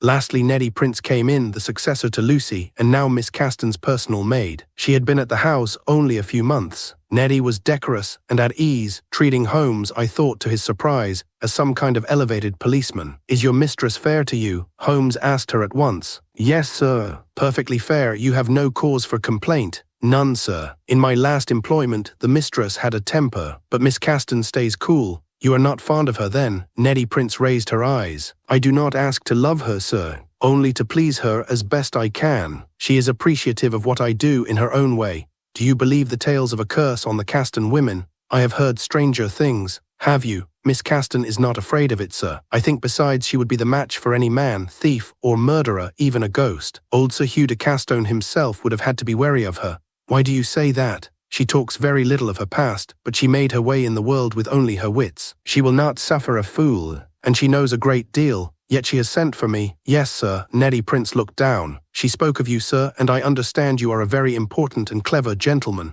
And yet, Neddy said, I am amazed, sir, at her wanting you in. From all I know of Miss Caston, I would say she would sit up with a pistol or a dagger in her lap and face anything out, alone. Well, Watson, said Holmes, when we were once more by ourselves in the parlour, that last girl, Neddy Prince, seems to have the right of it. An admirable woman, Miss Caston, brave as a lioness, but also cold and selfish, unsympathetic too and intolerant of her inferiors. Does anything else strike you? An oddity in names, Holmes. Holmes glanced my way. Pray enlighten me. The letters in the snow, Enov. And here we have a Neddy, a Reynolds and a Vine. The E, perhaps for Eleanor Caston herself, I see. And perhaps it strikes you too, Watson, the similarity between the names Castle and Caston, or between Caston and Watson, each of which is almost an anagram of the other, with only the C and the W being different, just as, for example, both your name and that of our own paragon, Mrs. Hudson, end in S-O-N, Holmes. No, Watson, my dear fellow, you are being too complex. Think, I thought and shook my head. Enna, said Holmes, I believe to be an abbreviation of the one name, Elena, where the E begins, the N centers, and the R finishes. But the V, Holmes, not a V, Watson, a Roman 5, a warning of the 5 dangerous days, or that Miss Caston will be the 5th victim of the Gaul, just as the number 5 is written in her study, where I should now like to inspect it. Miss Caston had not gone to bed. This was not to be wondered at, yet she asked us nothing when she appeared in the upper corridor, where now the gas burned low. The room is here, she said, and opened a door. A moment while I light a lamp. When she moved forward and struck the match, her elegant figure was outlined on the light. As she raised the lamp, a bright blue flash on the forefinger of her right hand showed a ring. It was a square-cut gem, which I took at first for a pale sapphire. There, Mr. Holmes, doctor. Do you see? The number was written in red, and quite large, above the height of a man, on the old plaster of the wall which, in most other areas, was hidden by shelves of books. Quite so. Holmes went forward, looked about and took hold of a librarian's steps, kept no doubt so that Miss Caston could reach the higher bookshelves. Standing up on the steps, Holmes craned close and inspected the number. Would you bring the lamp nearer? Thank you. Why, Miss Caston, what an exquisite ring. Yes, it is. It was my aunt's and too big for me. But in London today it was made to fit. A blue topaz. I am often fascinated, Mr. Holmes, by those things which are reckoned to be one thing but are in reality another. Where are you, Watson? Asked Holmes. I duly approached. Look at this number. I obeyed. The 5 was very carefully drawn, I thought, despite its size, yet in some places the edges had run, giving it a thorny, bloody look. Holmes said no more, however, and descended from the steps. "Is it paint, Holmes?" "Ink, I believe," Miss Caston assented. She pointed to a bottle standing on her desk, among the books and papers there. "My own ink. And the instrument too, this paper knife." "Yes, the stain is still on it. And here is another stain, on the blotting paper where it was laid down."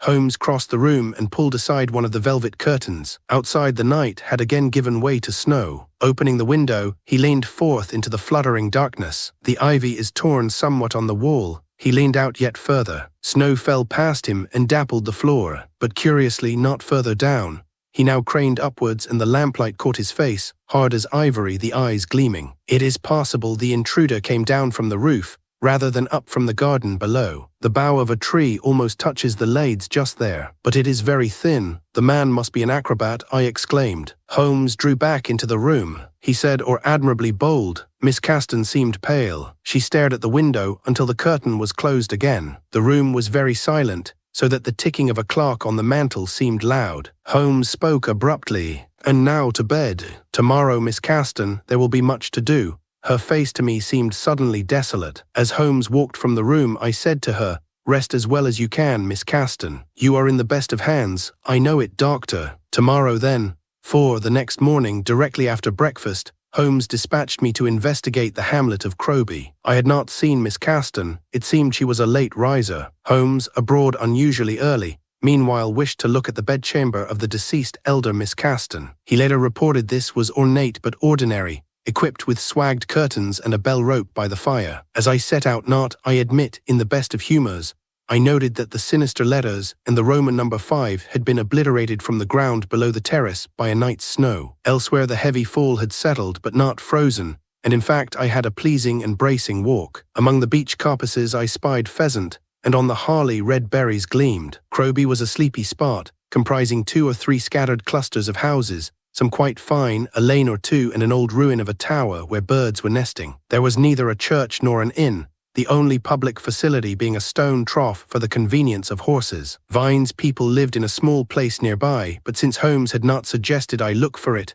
or accost them, I went round the lanes and returned. My spirits were quite high from the refreshing air by the time I came back among the fields. Keeping to the footpath, I looked all about. It was a peaceful winter scene, with nothing abnormal or alarming in it. When I came in sight of the house, I had the same impression. The building looked gracious, set in the white of the snow, the chimneys smoking splendidly. Indoors, I found Vine, Reynolds and Neddy engaged in decorating the dining room with fresh-cut holly, while a tree stood ready to be dressed. Holmes and Miss Caston were in the side parlour, and I hesitated a moment before entering. A fire blazed on the parlour hearth, and a coffee pot steamed on the table. Holmes was speaking of a former case, affably and at some length. The lady sat rapt, now and then asking a sensible question. Seeing me, however, Holmes got up and led me in. "I have been regaling Miss Caston with an old history of ours, Watson. It turns out she has never read your account of it, though nothing else seems to have escaped her.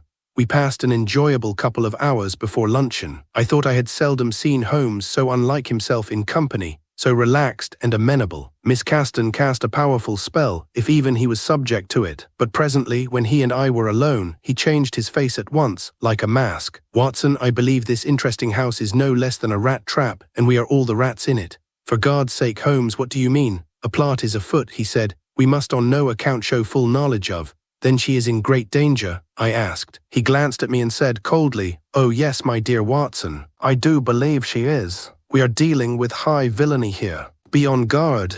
Be ready. For now, I can tell you nothing else, except that I have looked at the elder Miss Caston's papers myself and made an obvious discovery, which is, the warning or threatening letter which was sent my client had all its words cut from various correspondence kept here. I have traced every word save one. No doubt I would find that if I persisted. They were part of bills and letters, one of which was written in the early 17th century. Our enemy effaced them without a care. One other incidental. The footman Vine resents the dismissal of his sweetheart Lucy, who was Miss Caston's former maid. His sweetheart? Yes, Watson. You will remember how Vine spoke of his employer, saying that she was a hard mistress.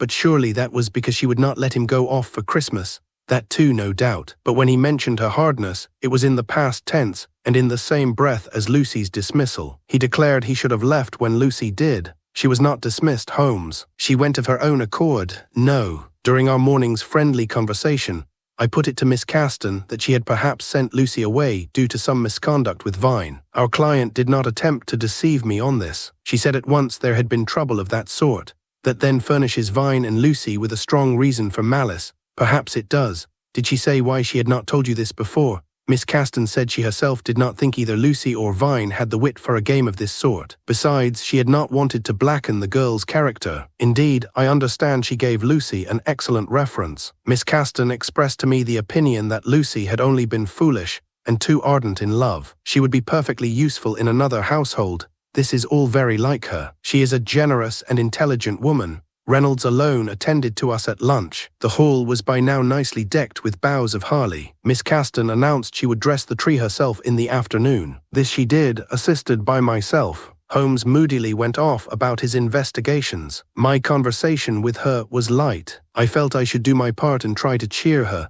and she seemed glad to put dark thoughts aside. By the time tea was served, the tree had been hung with small gold and silver baubles, and the candles were in place. Miss Caston lit them just before dinner. It was a pretty sight. That night too, Mrs. Castle had excelled. We dined royally on pheasant, with 2 or 3 ancient and dusty bottles to add zest. Later, when Miss Caston made to leave us, Holmes asked her to remain. Then I will, Mr. Holmes, but please do smoke. I have no objection to cigars. I like their smell. I think many women are of my mind, and sorry to be excluded. The servants had withdrawn, Vine too, having noisily seen to the fire. The candles on the tree glittered. Nothing seemed further from this old, comfortable, festive room than our task. Miss Caston, said Holmes, regarding her keenly through the blue smoke, the time has come when we must talk most gravely. She took up her glass and sipped the wine through which the firelight shone in a crimson dart. You find me attentive, Mr. Holmes. Then I will say at once what I think you know. The author of these quaint events is probably in this house. She looked at him. You say that I know this. Were you not suspicious of it? You are not intending to say that after all I believe Sir Hugh de Castone haunts me? Hardly, Miss Caston. Then whom must I suspect? My poor servant. The affair with Lucy was nothing. She was too passionate and not clever enough. Vine was a dunce. They were better parted. Aside from your servants, some other may be at work here.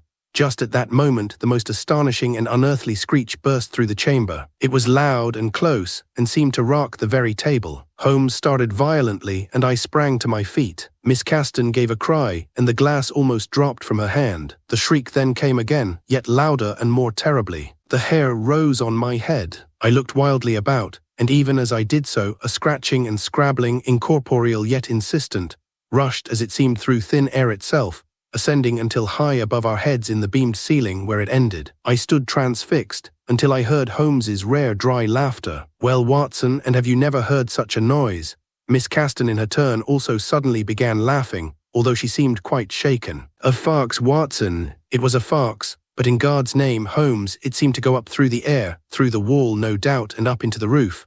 I sat and poured myself another glass of brandy. Holmes, as almost always, was quite right. A fox has an uncanny, ghastly cry, well known to country dwellers. But then the creature exists. Why not? Said Holmes. White foxes sometimes occur hereabouts, so we have learnt from Mrs. Castle and from Derwent's book. Besides, in this case, someone has made sure a white fox is present. Before we left London, I made an inquiry of Messrs. Samps and Brown, the eccentric furriers in Kempton Street, who deal in such rarities. They advised me that a live albino fox had been purchased through them a few months ago. By whom, I asked. By a man who was clearly the agent of another, a curious gentleman, very much muffled up, and alas, so far untraceable.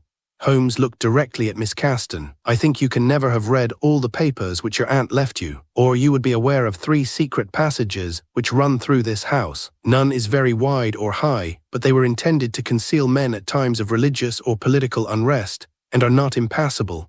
Mr. Holmes, I have said I never bothered much with the papers. Do you mean that someone is hiding in my very walls?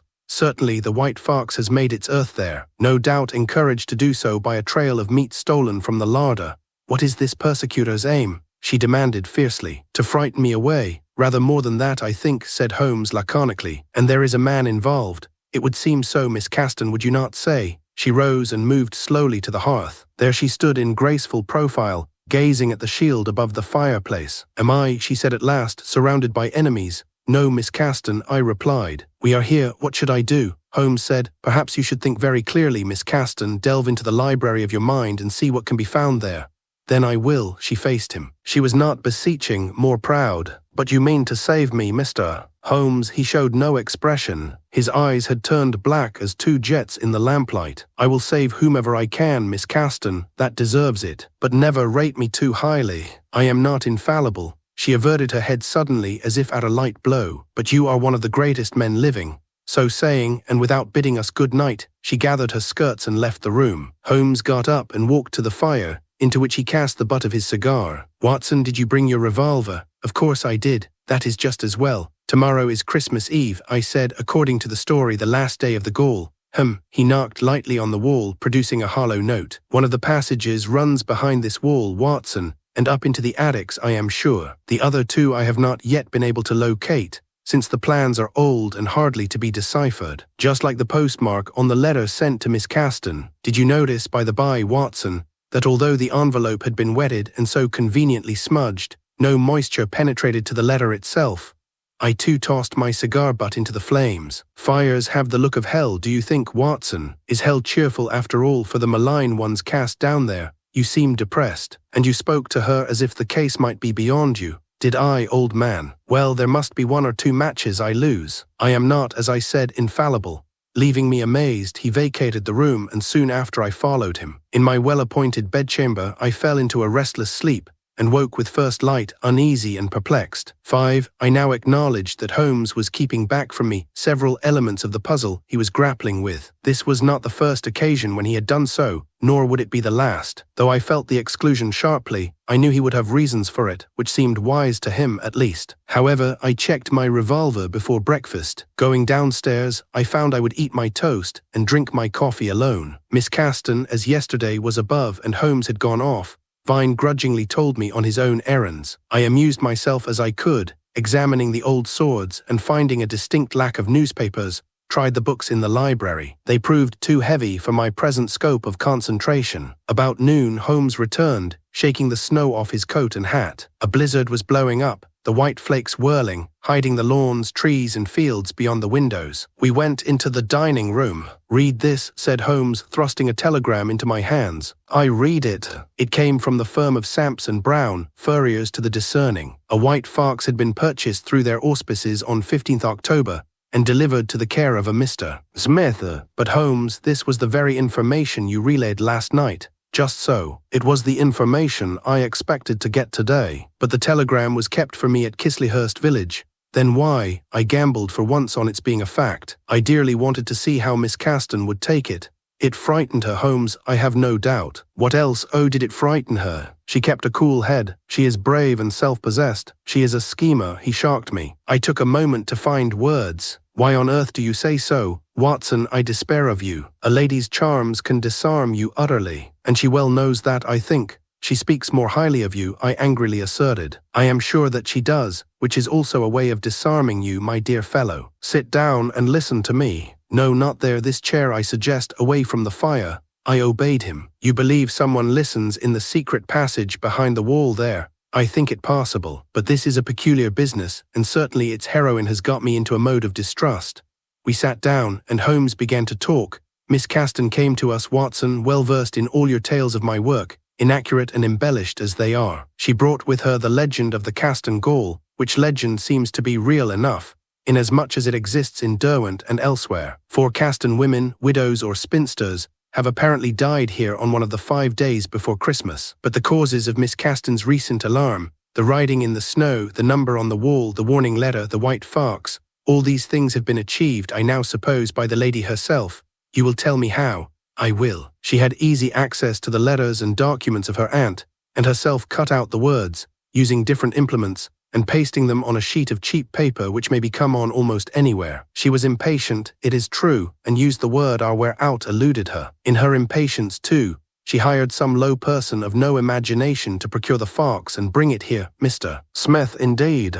Then she herself took cold meat from the larder to lure the animal to a tenancy inside the passageway, where it has since been heard scratching and running about. The door of the kitchen was found, not forced, nor tampered with, I have checked, but unlocked twice. And if unlocked from the outside, why not from the inside? Again, her impatience perhaps led her to this casualness. She would have done better to have left some sign of more criminal work. But then again, she may have hoped it would be put down to the carelessness of her staff. The letters in the snow she scratched there herself, then stood over them exclaiming. Hence her footsteps mark the snow, but no others. The abbreviation of her name and the use of the Roman 5 are not uningenious, I will admit. She has been somewhat heavy-handed elsewhere. In the study, she herself wrote the number 5 upon the wall. Standing on the librarian's steps, I had to lean down some way, the exact distance needed for a woman of her height, on those same steps to form the number. You notice the 5, though drawn carefully, was also 3 times abruptly smeared, particularly on the lower curve. This was where her blue topaz ring, which at that time did not properly fit her, slipped down and pulled the ink, just as it had on her note to me. The ivy she herself disarranged from the window, with an almost insolent lack of conviction.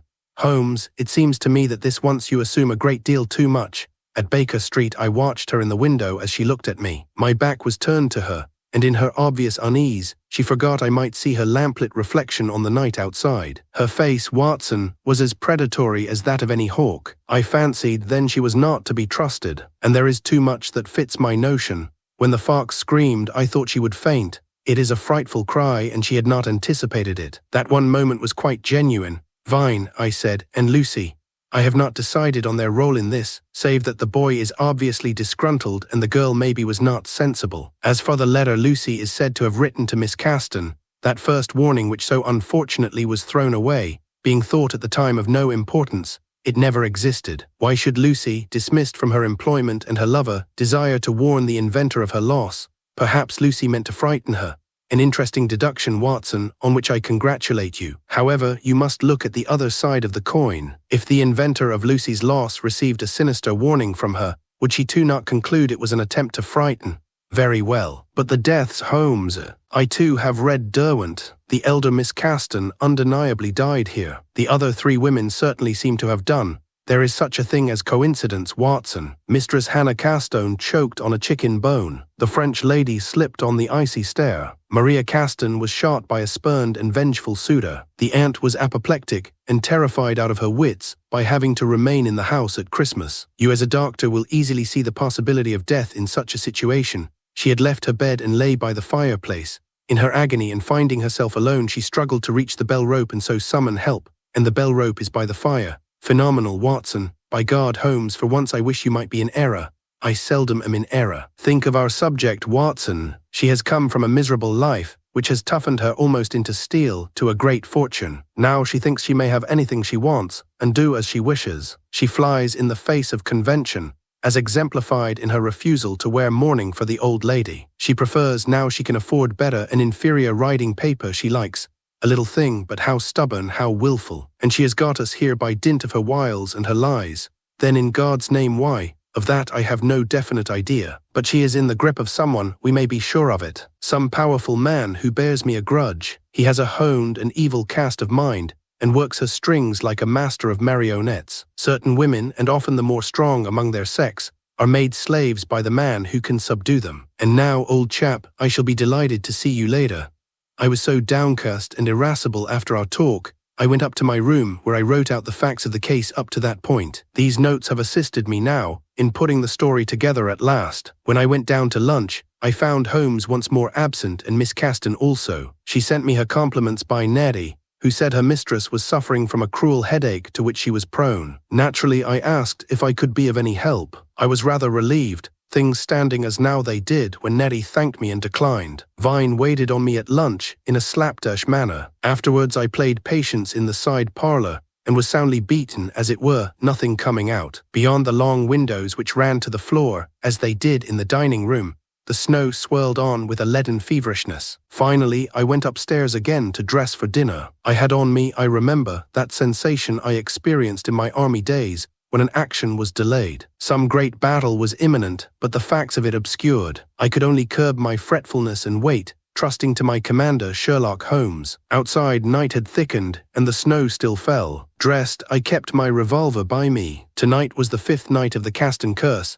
and despite Holmes's words, perhaps because of them, I still feared not only for my friend, but for Eleemosynary. As I went down the corridor, for some reason I paused to look out again, through a window there. Before me on the pale ground I saw something run glimmering, like a phantom. Despite what we had learned, I drew back, startled. It was the Caston fox, pure white, its eyes flashing green in the light of the windows. "Yes, sir, the beast exists." I turned, and there stood the footman Vine. He was clad not in his uniform, but in a decent farmer's best, and looked in it both older and more sober. "The fox is not a myth," I said. "No, sir, why are you dressed in that way?" "I am going home. I have given her my notice. I have no mind to stay longer. I will take up my life on the land, as I was meant to. There is a living to be made there, without bowing and scraping, and when I have enough put by, I shall bring Lucy home and marry her." From a bad-tempered boy he had become a man, I saw. My instinct was to respect him, but I said, "And what of your mistress, Miss Caston? She may do as she pleases." There was love, but nothing improper between Lucy and me. That was her excuse. Miss Caston threw Lucy out on account of her reading, and I will say it now on account of you, sir, and Mr. Holmes. Dumbfounded, I asked what he meant. "Why, sir, when Miss Caston came here, she would rather have read the Coal Scuttle than anything of yours. Indeed, any popular story was beneath her. She likes the Greek philosophers and all such. But when she had her headaches, Lucy read to her, and one day it was a tale of yours, sir, concerning Mr. Holmes, and after that Lucy read others, since Miss Caston asked for them. My vanity was touched, I confess, but there was more to this than my vanity. She made a regular study of Mr. Holmes through your tales, doctor, and then this last September she said Lucy must go, as her conduct with me was unseemly, which it never was. Even so, she gave my girl a fine reference, and Lucy has work now in a house better than this one." I was searching in my mind for what to say, when the lad gave me a nod and walked away. There was a travelling bag in his hand. "But the weather, the snow," I said. "This is a cold house," said he. "Snow is nothing to that," and he was gone. Downstairs I found Holmes, as I had hoped to. He stood by the dining-room hearth, drinking a whiskey and soda. "Well, Watson, some insight has come your way." "How do you know?" "Merely look in a mirror. Something has fired you up." We drew back from the hearth, mindful of a listener in the secret place behind it, and I told him what Vine had said. "Ah, yes," said Holmes. "She has studied me. This confirms what I suspected. I think you see it too, do you not? It is very strange. But the man who is her master, despite all my efforts with which I will not tax you, he eludes me. What is his purpose? His name? It is a long way round to come at me." Just then, Eleanor Caston entered the room. She wore a gown the dark colour of the green Harley, which displayed her milk-white shoulders. Her burnished hair was worn partly loose. Seldom have I seen so fetching a woman. Our dinner was an oddity. Only Reynolds waited on us, but efficiently. No one spoke of the affair at hand, as if it did not exist, and we were simply there to celebrate the season. Then Miss Caston said, "At midnight all this will be over. I shall be safe then, surely. I do believe your presence, Mr. Holmes, has driven the danger off. I will be forever in your debt." Holmes had talked during the meal with wit and energy. When he set himself to charm, which was not often, there was none better. Now he lit a cigarette and said, "The danger is not at all far off, Miss Caston. Notice the clock. It lacks only half an hour to midnight. Now we approach the summit, and the peril is more close than it has ever been." She stared at him, very pale, her bright eyes wide. "What then?" she asked. "Watson," said Holmes, "be so kind, old man, as to excuse us. Miss Caston and I will retire into the parlour there. It is necessary I speak to her alone. Will you remain here in the outer room and stay alert?" I was at once full of apprehension. Nevertheless, I rose without argument as they left the table. Eleanor Caston seemed to me in those moments almost like a woman gliding in a trance. She and Holmes moved into the parlour, and the door was shut. I took my stance by the fireplace of the dining room. How slowly those minutes ticked by. Never before or since, I think, have I observed both hands of a clock moving. Through a gap in the curtains, snow and black night blew violently about together. A log settled, and I started. There was no other sound, yet then I heard Miss Caston laugh. She had a pretty laugh, musical as her piano. Thereafter, the silence came again. I began to pace about. Holmes had given me no indication whether I should listen at the door, or what I should do. Now and then I touched the revolver in my pocket. At last, the hands of the clock closed upon midnight. At this hour, the curse of the Gaul, real or imagined, was said to end. Taking up my glass, I drained it. The next second I heard Miss Caston give a wild, shrill cry, followed by a bang, and a crash like that of a breaking vase. I ran to the parlor door and flung it open. I met a scene that checked me. The long doors stood wide on the terrace, and the night, and in at them blew the wild snow, flurrying down upon the carpet. Only Elena Caston was in the room. She lay across the sofa, her hair streaming, her face as white as porcelain, still as a waxwork. I crossed to her, my feet crunching on glass that had scattered from a broken pane of the windows. I thought to find her dead, but as I reached her, she stirred and opened her eyes. "Miss Caston, what has happened? Are you hurt?" "Yes," she said, wounded mortally. There was no mark on her, however, and now she gave me an awful smile. "He is out there." "Who is? Where is Holmes?" She sank back again and shut her eyes. "On the terrace, or in the gardens." "Gone." I went at once to the windows, taking out the revolver as I did so. Even through the movement of the snow, I saw Holmes at once, at the far end of the terrace, lit up by the lighted windows of the house. He was quite alone. I called to him, and at my voice he turned, glancing at me, shaking his head, and holding up one hand to bar me from the night. He too appeared unharmed, and his order to remain where I was seemed very clear. Going back into the dining room, I fetched a glass of brandy. Miss Caston had sat up, and took it from me on my return. "How chivalrous you always are, Doctor." Her pulse was strong, although not steady. I hesitated to increase her distress, but the circumstances brooked no delay. "Miss Caston, what has gone on here?" "Oh, I have gambled and lost." "Shall I tell you?" "Pray sit down. Close the window if you wish. He will not return this way." Unwillingly, I did as she said, and noted Holmes had now vanished, presumably into the icy garden below. "Well then, Miss Caston." She smiled again, that sorry smile, and began to speak. "All my life I have had nothing, but then my luck changed. It was as if fate took me by the hand, and anything I had ever wanted might at last be mine. I have always been alone. I had no parents, no friends. I do not care for people much, they are generally so stupid. And then Lucy, my maid, read me your stories, Doctor, of the wonderful Mr. Holmes. Oh, I was not struck by your great literary ability. My intimates have been Dante and Sophocles, Milton, Aristotle and Erasmus. I am sure you do not aspire to compete with them. But Holmes, of course, are there. His genius shines through your pages like a great white light from an obscure lantern. At first I thought you had invented this marvelous being, this man of so many parts, chemist, athlete, actor, detective, deceiver, the most effulgent mind this century has known. So ignorant I was, but little Lucy told me that Sherlock Holmes was quite real. She even knew of his address, 221B Baker Street, London. Miss Caston gazed into her thoughts, and I watched her, prepared at any moment for a relapse, for she was so blanched and she trembled visibly. "From your stories, I have learned that Holmes is attracted by anything which engages his full interest, that he honors a mind which can duel with his own. And here you have it all, Doctor. I had before me in the legend of this house the precise means to offer him just such a plot as many of your tales describe, the Caston Gaol, which of course is a farrago of anecdote, coincidence and superstition. I had had nothing, but now I had been given so much. Why should I not try for everything? You are saying you thought that Holmes. I am saying I wanted the esteem and friendship of Mr. Sherlock Holmes, that especial friendship and esteem which any woman hopes for, from the man she has come to reverence above all others. In God's name, Miss Caston. Holmes, oh, you have written often enough of his coldness, his arrogance, and his dislike of my sex. But then, what are women as a rule but silly, witless creatures, geese done up in ribbons? I have a mind. I sought to show him. I knew he would solve my riddle in the end, and so he did. I thought he would laugh and shake my hand. He believed you in the toils of some villain, a man ruthless and powerful, as if no woman could ever connive for herself. He told me what he thought. I convinced him of the truth, and that I worked only for myself, but never to harm him. I wanted simply to render him some sport. Miss Caston, I said, aghast, you will have angered him beyond reason. Her form drooped. She shut her eyes once more. Yes, you are quite right. I have enraged him. Never have I seen such pitiless fury in a face. It was as if he struck me with a lash of steel. I was mistaken and have lost everything.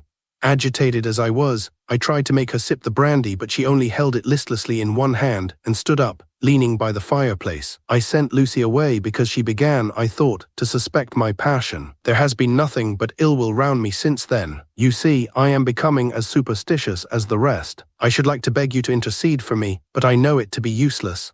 I will attempt to explain to him when he is calmer that you meant no annoyance, that you mistakenly thought to amuse him, As I faltered, she rounded on me, her eyes flaming. You think you are worthy of him, Watson, the only friend he will tolerate. What I would have offered him, my knowledge such as it is, my ability to work which is marvelous, all my funds, my love which I have never given any other. In return I would have asked little, not marriage, not one touch of his hand. I would have lain down and let him walk upon me if it would have given him ease.